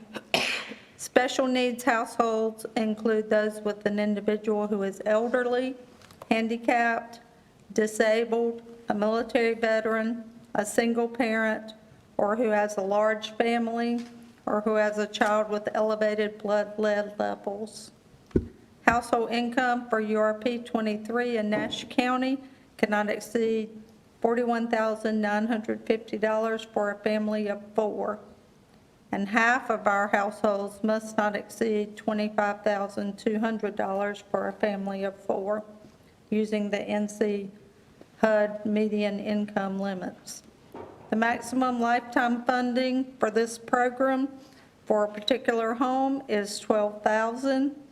$1,000 can be used for program support, and a maximum of $1,000 can be used for administrative costs. So the hard costs usually are $10,000 or so per home. This is a deferred loan promissory note, and it is forgiven at a rate of $3,000 per year. And URP 23 regulations require that policies be developed for procurement and disbursement, plus client assistance, and policies are attached in your packet. And they are similar to other policies we've used successfully for a number of past URP programs, and similar to the ESFR programs as well. Per the grant application, Nash County will contract with McDavid Associates for housing support cost and administration, and Nash County will repair a minimum of 10 homes through URP 23 within Nash County outside of Rocky Mount. Rocky Mount has its own URP program. Nash County is scheduled to take applications from September 11th through September 15th following execution of a funding agreement with Housing Finance Agency. So the recommended actions are to approve the policies subject to any specific amendments recommended by the North Carolina Housing Finance Agency, and to authorize the county manager or her designee to execute documents and reports for administering the program. Any questions of Ms. McGee on this item?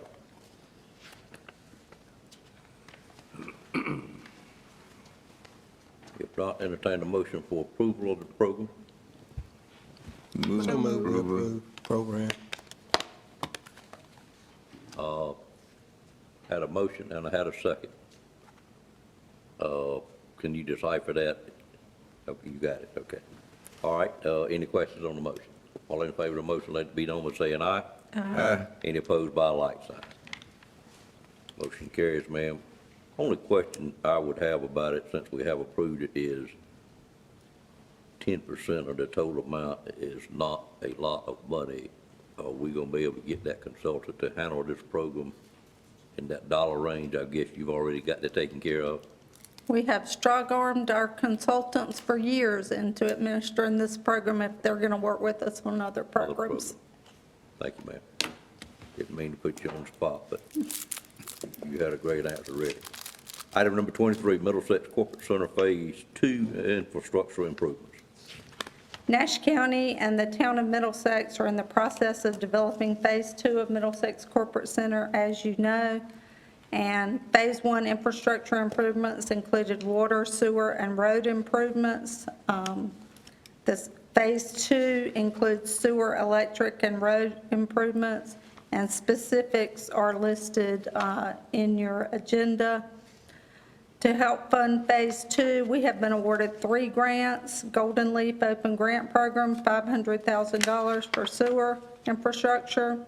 NC Commerce Rural Economic Development Industrial Development Fund Utility Account, $1,681,230 for sewer, electric, and road infrastructure. And NCDOT locally administered project funds of $400,000 for road infrastructure. We have submitted a pre-application for an additional grant, the Southeast Crescent Regional Commission, $313,000 and $649 for road improvements, and that grant award is scheduled to be made in the spring of 2024. On July 6th, we received bids from 2 contractors. After reviewing the bids and considering the pending award of grant funding, the Wooten Company recommends that Nash County accept the bid of the lowest bidder, which is FSC2 LLC, doing business as Fred Smith Company, with a base bid of $3,810,335.80 when it's adjusted to include the removal of certain road improvements. And those are listed in your agenda. It's basically not applying the surface asphalt yet. Removing these items from the current bid is necessary if we plan to fund these road improvements with the future yet-to-be awarded Southeast Crescent grant. And that grant award is a prerequisite to the bid award for improvements to be eligible for reimbursement. So we will wait until that grant hopefully is awarded and bid those items separately. And we still plan to complete those items.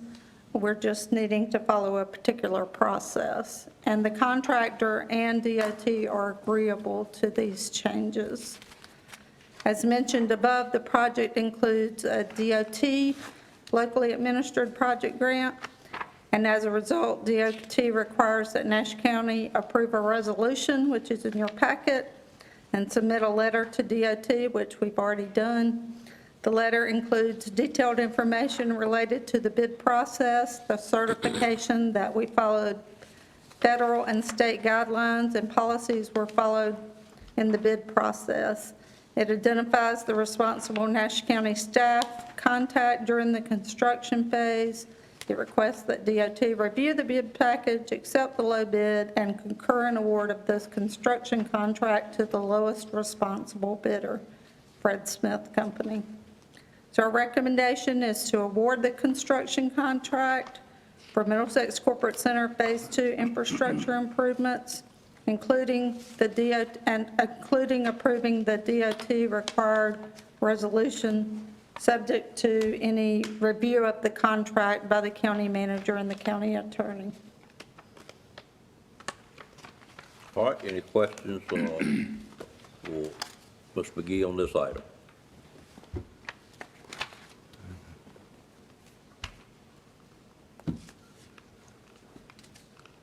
The action we need to take is a motion to award the construction contract to Fred Smith. No questions, I'd entertain a motion. I'll make a motion, we award the construction contract to Fred Smith Company. Have a motion there, second that motion. Second. Second by Commissioner Leggett. Questions on the motion? All in favor of the motion, let it be known by saying aye. Aye. Any opposed by a like sign. Motion carries. Item number 24. Could I ask a question? Do we need a separate approval for the resolution for DOT or not? I don't think so. Okay, sorry. Was that under the same item? Yes, sir. Okay, I just wanted to be sure. sure, okay. The next item is asking you for the same project to amend the engineering services agreement. Nash County previously entered into an engineering services agreement with the Wooten Company for Middlesex Corporate Center Phase 2. The original engineering agreement was approved in May of 2022. It was amended. Amendment number 1 and amendment number 2 were approved in January of 2023. Amendment number 3 includes increasing the construction administration by $39,600 and adding construction observation at $101,400. And amendment number 3, which total is $141,000, will result in an engineering services agreement for $432,100. The deputy county manager has reviewed and recommended award of the amendment. And so our recommendation is to approve the engineering services agreement, amendment number 3, with the Wooten Company for Middlesex Corporate Center Phase 2. Questions on this item? Yeah, what's causing you have to amend this agreement? Well, we never included construction observation in the agreement to start with, although we did have it in our grant budget. So we just need to budget those funds for construction observation now that we're preparing to go to construction. Construction administration increases is as a result of additional number of workdays going from 69 to 93, and the length of the project being longer than what was originally thought that we would construct it within. So if they're going to be out there more days, they're going to need more pay to do that.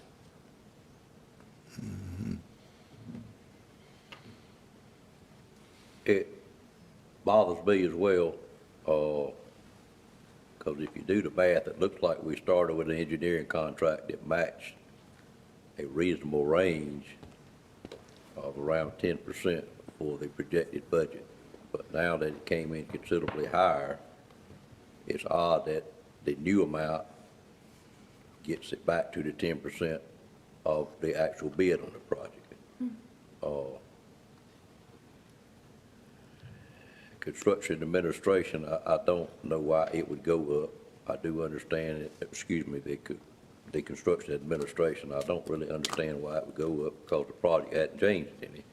But construction observation, I do realize it wasn't in there to start with, but it's just odd how the numbers rolled out like they rolled out. I do have some issues with it, but I certainly don't want to hold this project up. But that's my concern with it as well, Mr. Belfield. I might take that job. Sir? I said I might take that job. I understand. I might take it myself. Any other concerns or questions on this item? Well, seemed like to me, the professional people, some things that were left out in the beginning should have been in there. I don't know if that's really the case.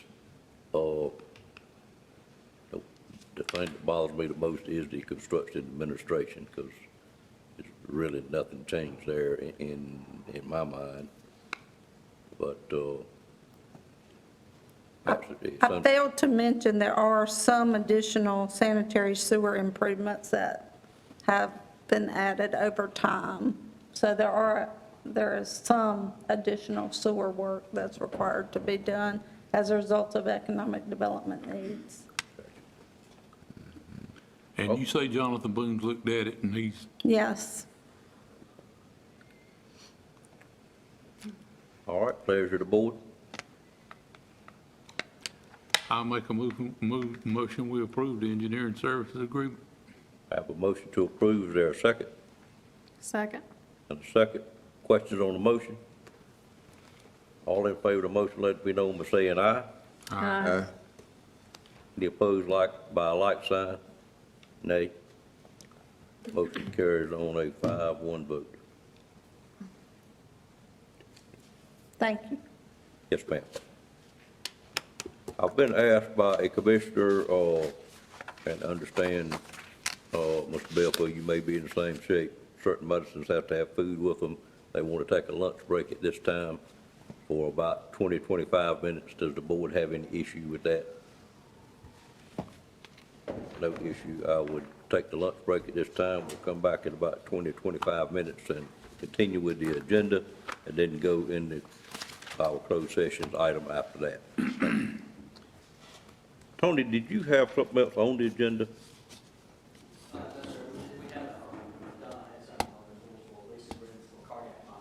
Okay, all right.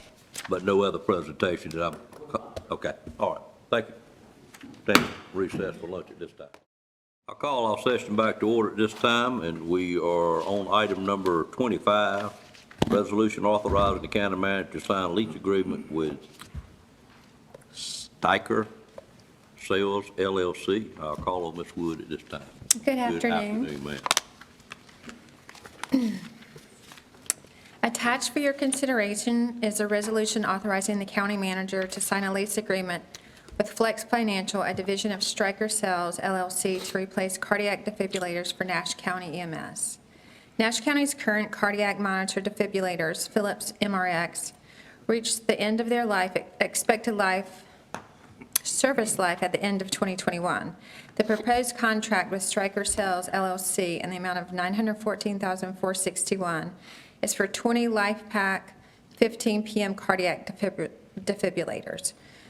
For Lucas PM mechanical CPR devices and accessories, and all of this for a 5-year lease term. The Stryker Sales contract proposal has been assessed by the county attorney, emergency services director, and myself. The Stryker cardiac monitors are on the North Carolina State term contract number 465B.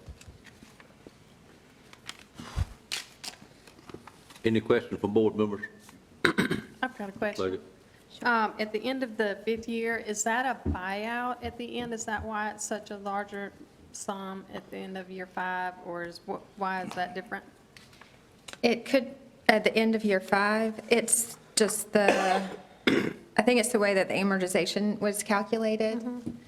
Other than that, I'm not really sure if you have an answer. It says it's $199,000 for year 1 through 4, and then $298,000 like a double payment at the end of year 5. It was two ways. It was two ways we could do that. Mhm. We could do a dollar buyout, which the lease agreement would have been much greater, or a buyout at value of the product. And we don't anticipate buying it. Okay. That's based on the life cycle of these cardiac monitors. We're looking at about 5 to 7 years. So this is just a lease? Yes, ma'am. Thank you.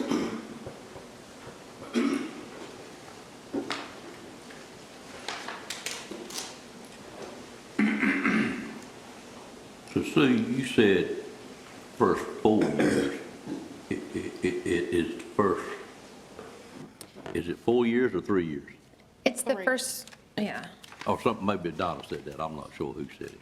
So it's for fiscal year, the current fiscal year through 27, it's 199.11 each, and then the remainder for 298. And that's the way the amortization schedule is set up. You know, I can reach back out to them. Part of it includes maintenance on these during the time. So if one defibrillator messes up, they immediately replace it with another one.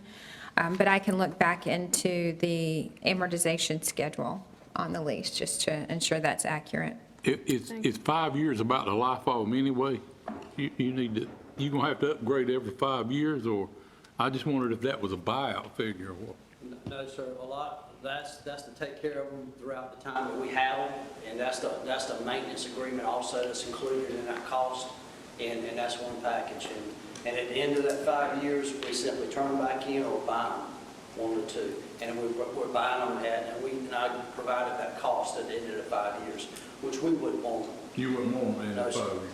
Well, I'll look into that 2028 year, that could be a typo from what they sent, but I'll double check into that.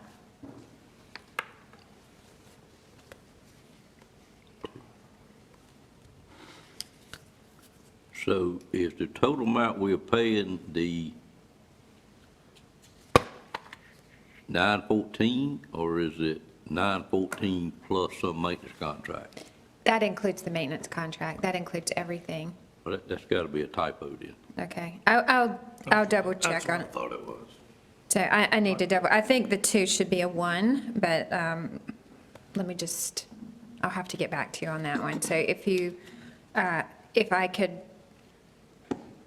I don't know if you can approve pending additional information. What I'd prefer to do is, if you'll get us an answer before we're through closed session, then vote on it when we come Sure. back out. Absolutely. Because we need to have it right when we actually take a vote on it. Okay, All right, so we'll hold that one up till we come back out the closed session, if you want to go ahead to your next item. okay. The next item I have is the Middlesex Corporate Center Phase 1 Infrastructure Improvement Grant. This is a project closeout. The water, sewer, and road improvements in Middlesex Corporate Center Phase 1 were funded with 3 grants. NC Commerce Rural Ready Site Program, $1,514,600. Golden Leaf Community-Based Grants Making Initiative, $1,250,000. Duke Energy Community Foundation Grant, $25,000, and Nash County funds. Through an interlocal agreement with the town of Middlesex, Nash County has merged the grants and construction of infrastructure. With the project complete, we would like to close out this Phase 1 budget ordinance, including a transfer of $10,167 unspent Nash County project funds to the Middlesex Corporate Center Phase 2 project. So this is a request to close out this project ordinance.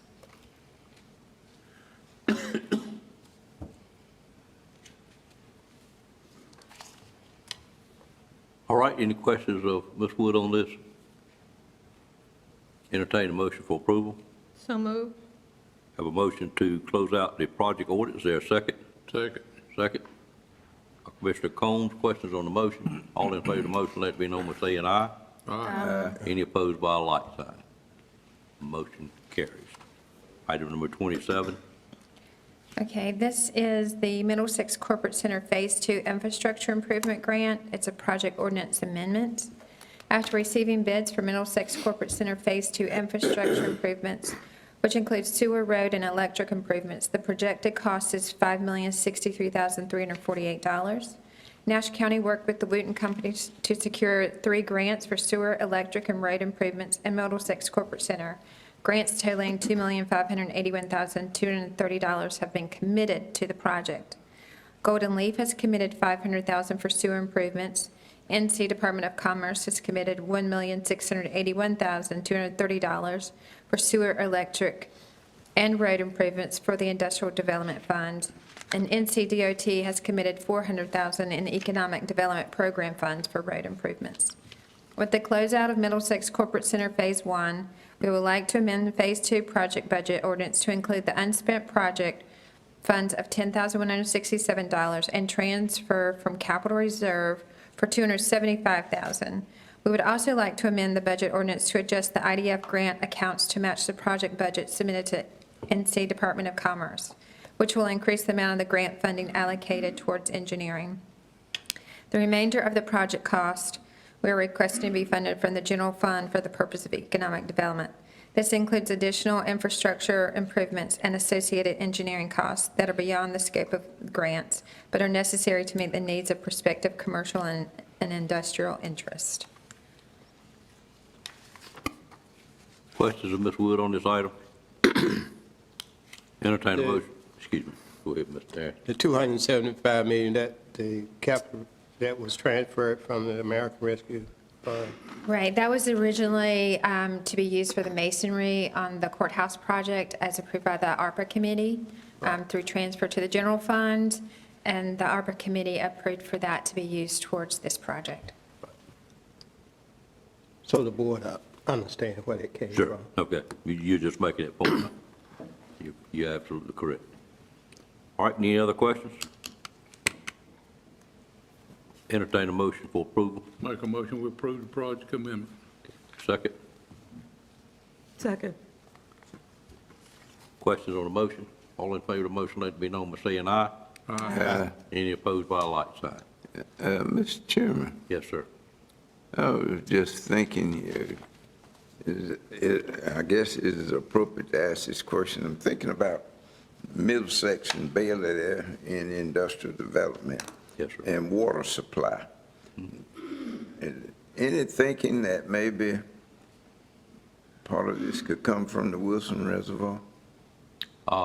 Indeed, it has been thoughts along that line in the past, but as you know, we have water all the way up to many areas in Bailey already.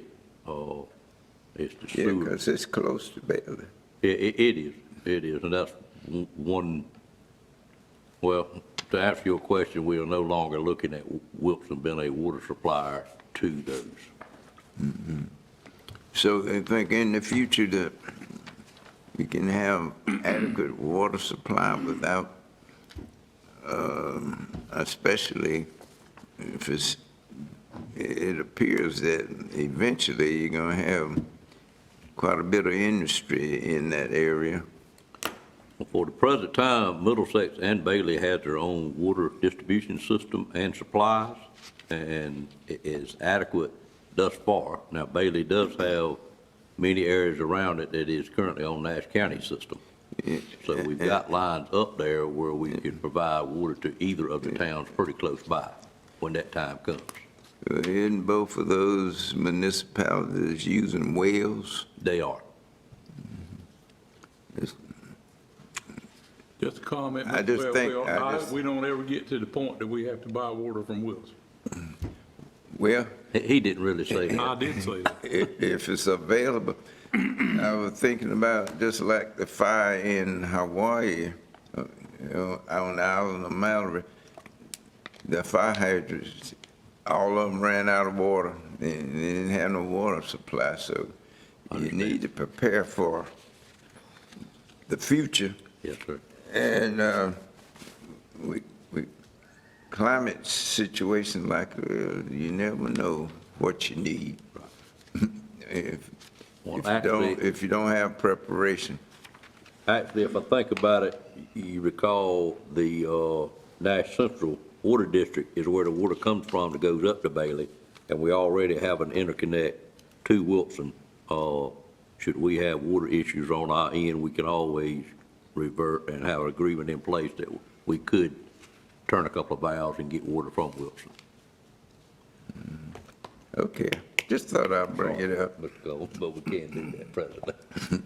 Cut them off. Anything else? I've already voted, haven't I, Madam Clerk? Okay. All right, let's see, that was item number 27, Ms. Wood? Yes, it was. Okay, so I'll move on to item number 28. Okay, this is a capital project ordinance amendment for the Middlesex Corporate Center Shell Building Number 2. The capital project ordinance was set up to support the funding and construction of a 60,000 square foot pre-engineered steel shell building at the Middlesex Corporate Center. The capital project ordinance amendment is presented to include debt proceeds of $1,858,000 from the installment purchase financing with United Community Bank and to transfer $1,883,756 back to the general fund because that was part of the initial funding for the project. The repayment to the general fund was anticipated once the debt proceeds were received, and the board took formal action to transfer the funds back to the general fund. So this is a request to approve the capital project ordinance amendment. Any questions? Entertain a motion to approve the project ordinance amendment. So moved. Moved by Commissioner Combs, there a second? Second. Second by Commissioner Leggett. Questions on the motion? All in favor of that motion, let it be known by saying aye. Aye. Any opposed by a like sign. Motion carries. Item number 25, Ms. Wood.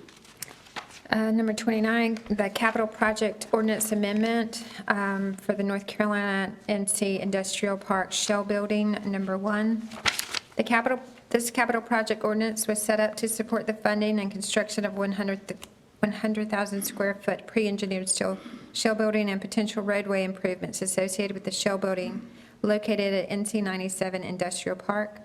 This project ordinance amendment is presented to include debt proceeds of $4,342,000 from the installment purchase financing with United Community Bank and to transfer $4 million back to the general fund that was part of the initial project funding. The repayment to the general fund was anticipated once the debt proceeds were received, and the board takes formal action to transfer the funds back to the general fund. So the request is to approve the capital project ordinance amendment.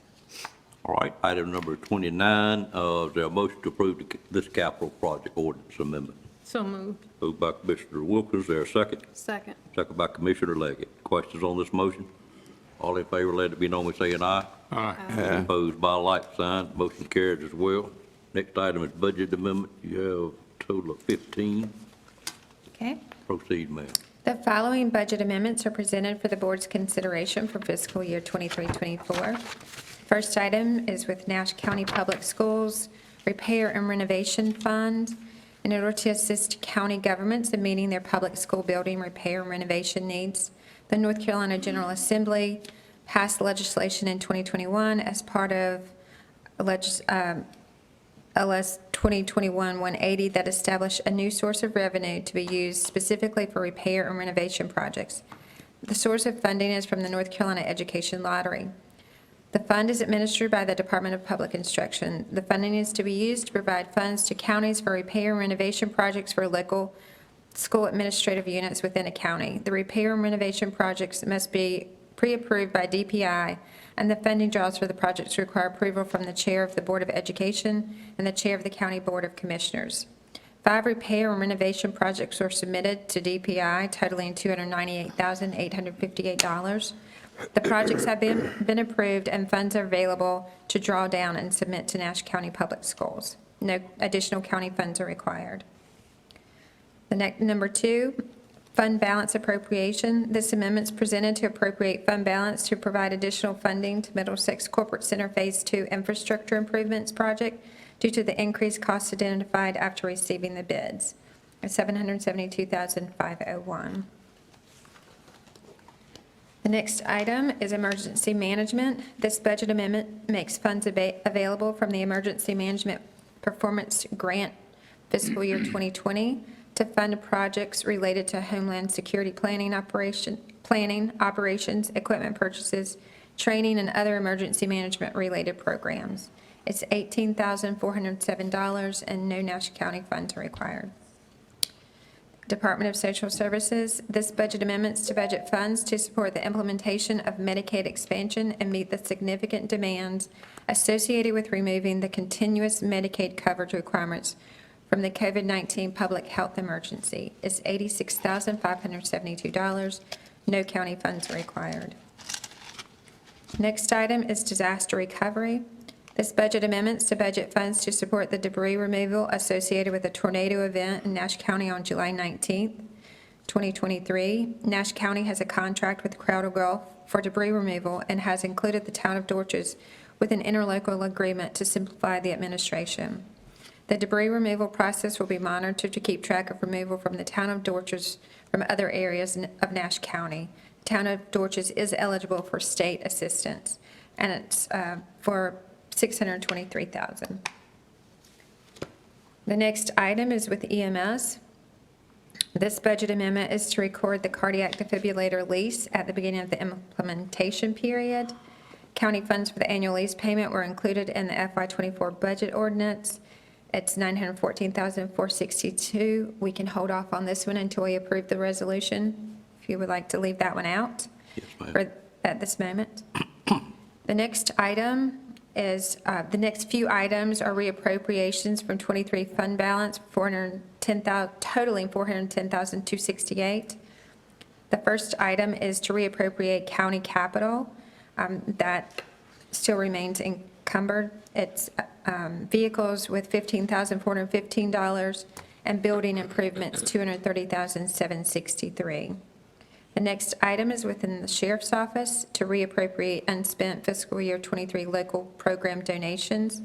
It includes community support, K-9 program donations, and DARE program donations totaling $18,385.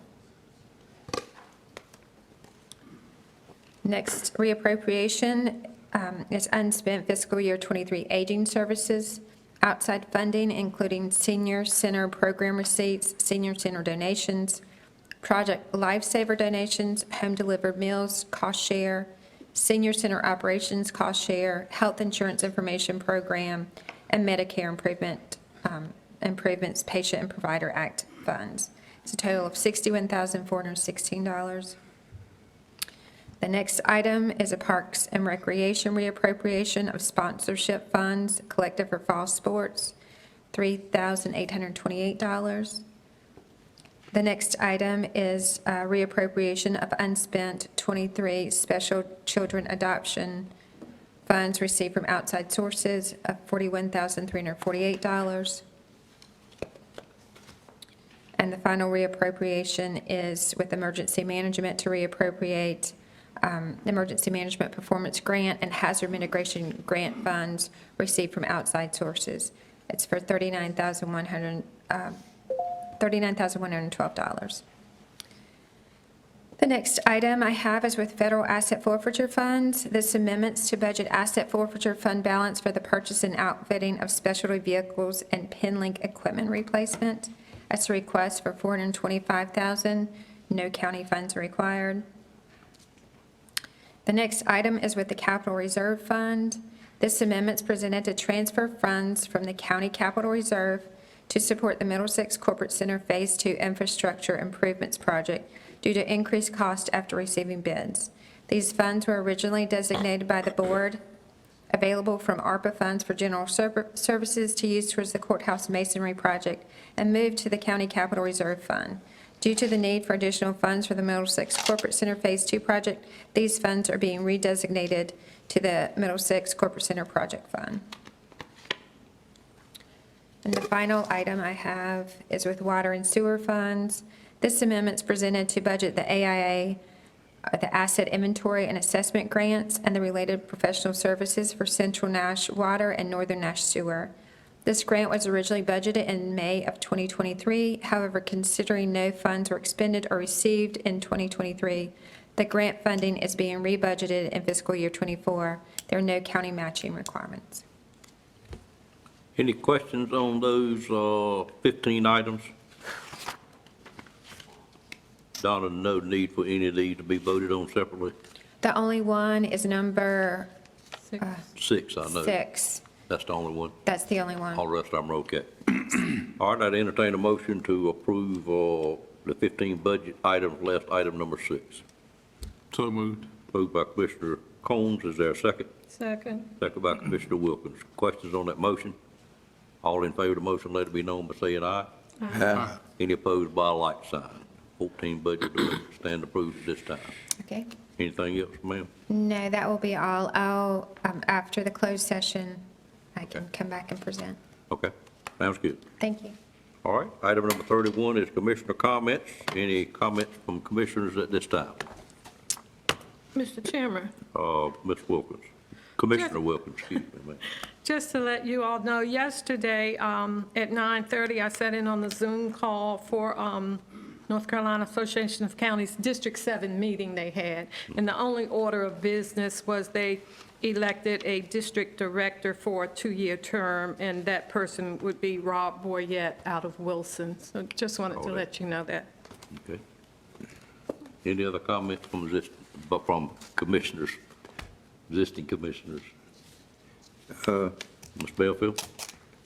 Oh, I was just going to comment on anonymous letter I got regarding the social service employee, and especially 3 of them.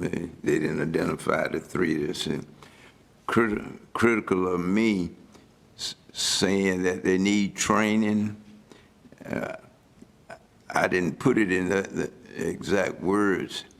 Professional improvement is good for everybody. I don't care who you employed with. And they indicated in that letter, they all got master's degree. It doesn't matter whether you have a PhD degree. I had a master's degree, and I constantly was in professional improvement, keeping up and keeping things going with a lot of progress and impact in whatever your job responsibility is. And I would hope that that department would understand that professional improvement workshops and attending conferences and things like that, especially those that's in supervisory role, and I just have a feeling that this was either someone working in that department or someone that used to work in that department that wrote that anonymous letter. But it didn't bother me, but I just think that all departments, all our county departments, that everyone in there should strive for professional improvement. And I think that's valid. Thank you, Mr. Belfield. Other commissioners have comments? I'll be very brief and give you your housing report. Last month of July, we had $1.8 million worth of commercial permits issued. We had 61 new homes permits issued, still holding in around 60 each month. They were by a total of 24 different builders. The mix of modulars was higher than normal. In those 61, there were 22 that were modular homes of some sort. That's really all I have to present at this time. I would move to the next item, which is the manager's report, item number 32. Thank you. Good afternoon. For the co-responder program for July, there were 13 DSS referrals and 1 sheriff's office referral. As you are aware, earlier this year, our state passed legislation making affordable health coverage available to more people. North Carolina is one of 41 states that expanded Medicaid eligibility. All adults aged 19 through 64 with incomes up to 138% of the federal poverty level will be eligible for Medicaid. That's an annual income of about $20,000 for a single individual or $34,000 for a family of 3. Nash County has approximately 8,000 individuals that will benefit from Medicaid expansion. The state will be ready to begin enrollment October the 1st, as long as the General Assembly takes the final action needed by September the 1st.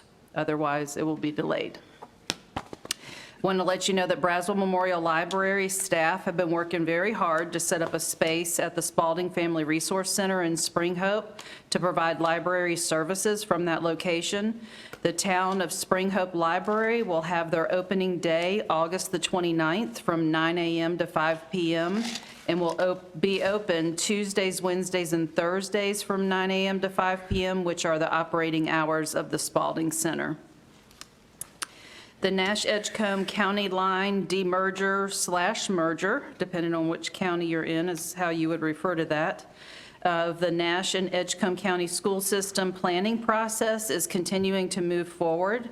The legislation requires a transition plan be delivered to the state by November the 15th, and a timeline has been established to accomplish this requirement. An initial draft plan will begin to circulate around the first part of September, and we will be sharing that with this board at that time.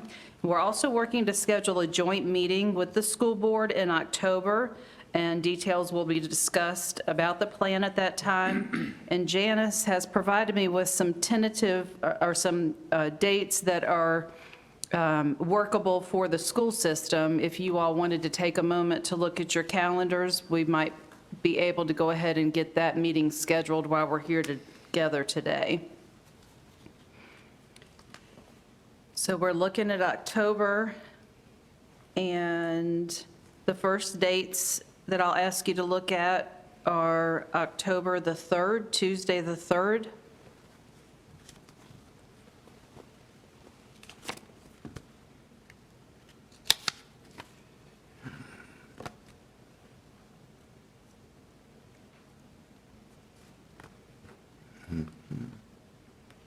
At 6 p.m., sorry. You need to know what time of day to look at.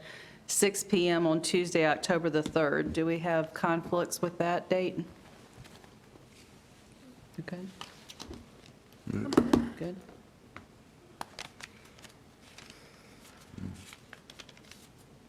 You okay? Fine.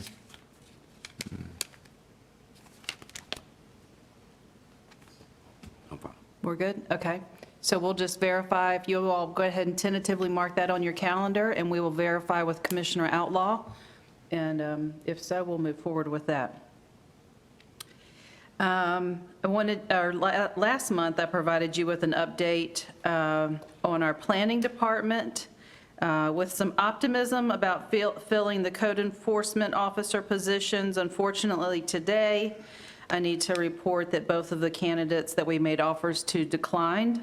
So Director Adam Tyson and our human resources staff are continuing to work through the recruitment process, and we hope to have some success to report soon. As you heard from our tax assessor, Ms. Sumner, the revaluation process is moving along, and we're planning to bring the board a schedule of values at the second meeting in September, on September the 18th. We were able to bring some experts to Nash County on the opioid settlement funding. As you're aware, NCACC has established their Strategic Member Services, SMS unit. And as part of that unit, they have staff that are specializing in assisting counties with the opioid settlement funding. I will be working on the job description for our Assistant County Manager position to add responsibilities for being our opioid settlement manager, and we'll be moving forward with posting that position soon. A reminder that many of us will be attending the NCACC annual conference in Wake County Thursday through Saturday next week. Ms. Wilkins updated you on the District 7 caucus, and that Rob Boyette is now our representative for District 7 for the next 2 years. And as you know, the county is engaged in services with Crowder Gulf LLC to collect debris created from the tornado. And citizens have moved debris to the right-of-way to be picked up. That process is going well. They've done a really good job over the past few weeks, and to date, have collected and hauled 154 loads to the landfill. They are going to be transitioning to assist Edgecombe County and possibly the city of Rocky Mount. So we are encouraging our citizens to continue to move that debris to the road, and I know our Emergency Services Department is also working with the state on volunteer groups to help with that process over the next couple of weeks, and then we will be expecting a final pass from Crowder Gulf to come and do a final cleanup for Nash County. Also want to make sure that you're aware that Thursday, August the 31st, is on your calendar at 5 p.m. for a ribbon cutting at Crump Naturals. They will have a ribbon cutting, they will be providing tours and have food available, and board members are invited to that. So please make sure your calendar is marked for Thursday, the 31st at 5 p.m.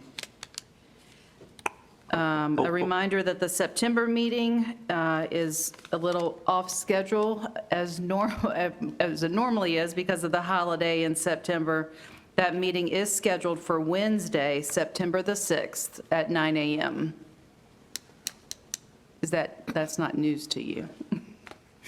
You asked me a question? Well, I just was trying to go on reading your face there. No. Okay, yes, so That's what I September have meeting. down. September meeting is Wednesday, September the 6th at 9 a.m. Right. And then I just want to make the board aware that we will need to recess this meeting. We had a couple of items that we needed to get finalized that we weren't able to get on this meeting. So we are recessing this meeting today to Monday, August the 21st at 1:30 in the afternoon. And I know that's been a little confusing to some folks. The 1:30 is when we normally have our second meeting of the month. August did not have a second meeting of the month scheduled, but we are recessing this meeting to Monday at 1:30 to take care of a couple more items that are time sensitive, and we appreciate your support with that. And with that, I'll turn it back over to you, Mr. Chairman. Would you please repeat the day of the ribbon cutting? That is Thursday, August the 31st, And the time? 5 p.m. at Crump Naturals. Mr. Chairman, I have a question on that. Was it originally, I had it on my calendar for 10, was it changed? The ribbon cutting? The ribbon cutting, I had Crump Naturals already on it, but I had it at 10 in the morning. I thought I saw something from the, okay. So it's 5. 5 p.m. And Commissioner Outlaw is fine with the date picked for the school board if you didn't get a text from him. Okay, I can't tell when it's a group text. okay, great. Thank you. Wednesday's always a bad day for me. What's happening on So I have a Wednesday? meeting. September meeting. Oh, I have a church prayer service that I'm in charge of. I might be able to work something out, but I always like to be there. I don't like to miss that. And that's not a rescheduled meeting. That was part of the calendar that was adopted by the board back in December. we've done that the last few years on the Labor Day week rather than roll it to another week. When you get your calendar discovered, you bring it up before we approve the calendar, Mr. Belfield.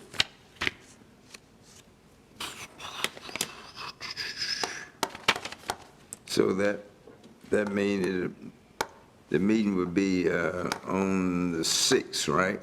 Yes. Yes. Yeah. I'll try to make it, work something out. All right, that completes our agenda item, believe it or not.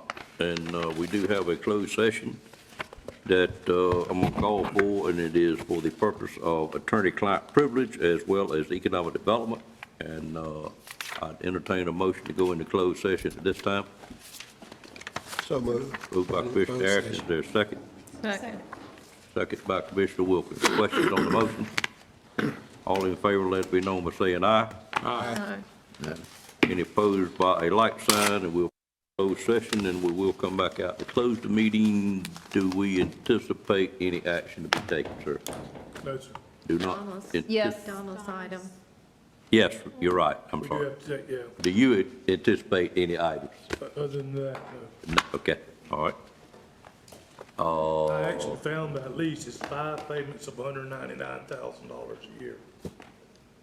The Stryker Okay, cardiac monitor lease. so it's just a misprint then? But I hope they find it. Right, I think understand. they're going to look for it. Gotcha, all right. We'll wait till we come back out then. All right, we will recess to closed session at this time. Call us back to order in regular session at this time. We did have numerous items that the attorney went over us with on attorney-client privileges, as well as an update from our economic development team. The items that we need to take action on from the regular session that we moved back until after this section was item number 25, which was a lease agreement, giving the manager the authority to sign that lease agreement, and we were going to check the numbers on that. Ms. Wood, are you ready to present that? Yes, I am, and I appreciate you looking at the resolution more clearly. There was an error in year 2028, and that included a fair market value buyout if we intended to buy it out in the last year of $99,000. So the payments are $199.11 every year. Every year? Every year for the 5 years. 5 years, okay. All right, with that clarification, I'd entertain a motion for approval. Move for approval? Have a motion to approve, there's a second, and then a second. Questions on the motion? All in favor of the motion, let it be known by saying aye. Aye. Any opposed by a like sign? Motion carries. The other item was item number 30 under budget amendments, which was number 6. Budget amendment covering this exact same item. You want to present that again? Yes, I do. Thank you. So this is a budget amendment presented for 23-24. It's to record the cardiac defibrillator lease at the beginning of the implementation period. County funds for the annual lease payment were included in the budget ordinance, the resolution. And so this is actually just setting up the accounting for the full principal of the lease. So no additional county funds were requested.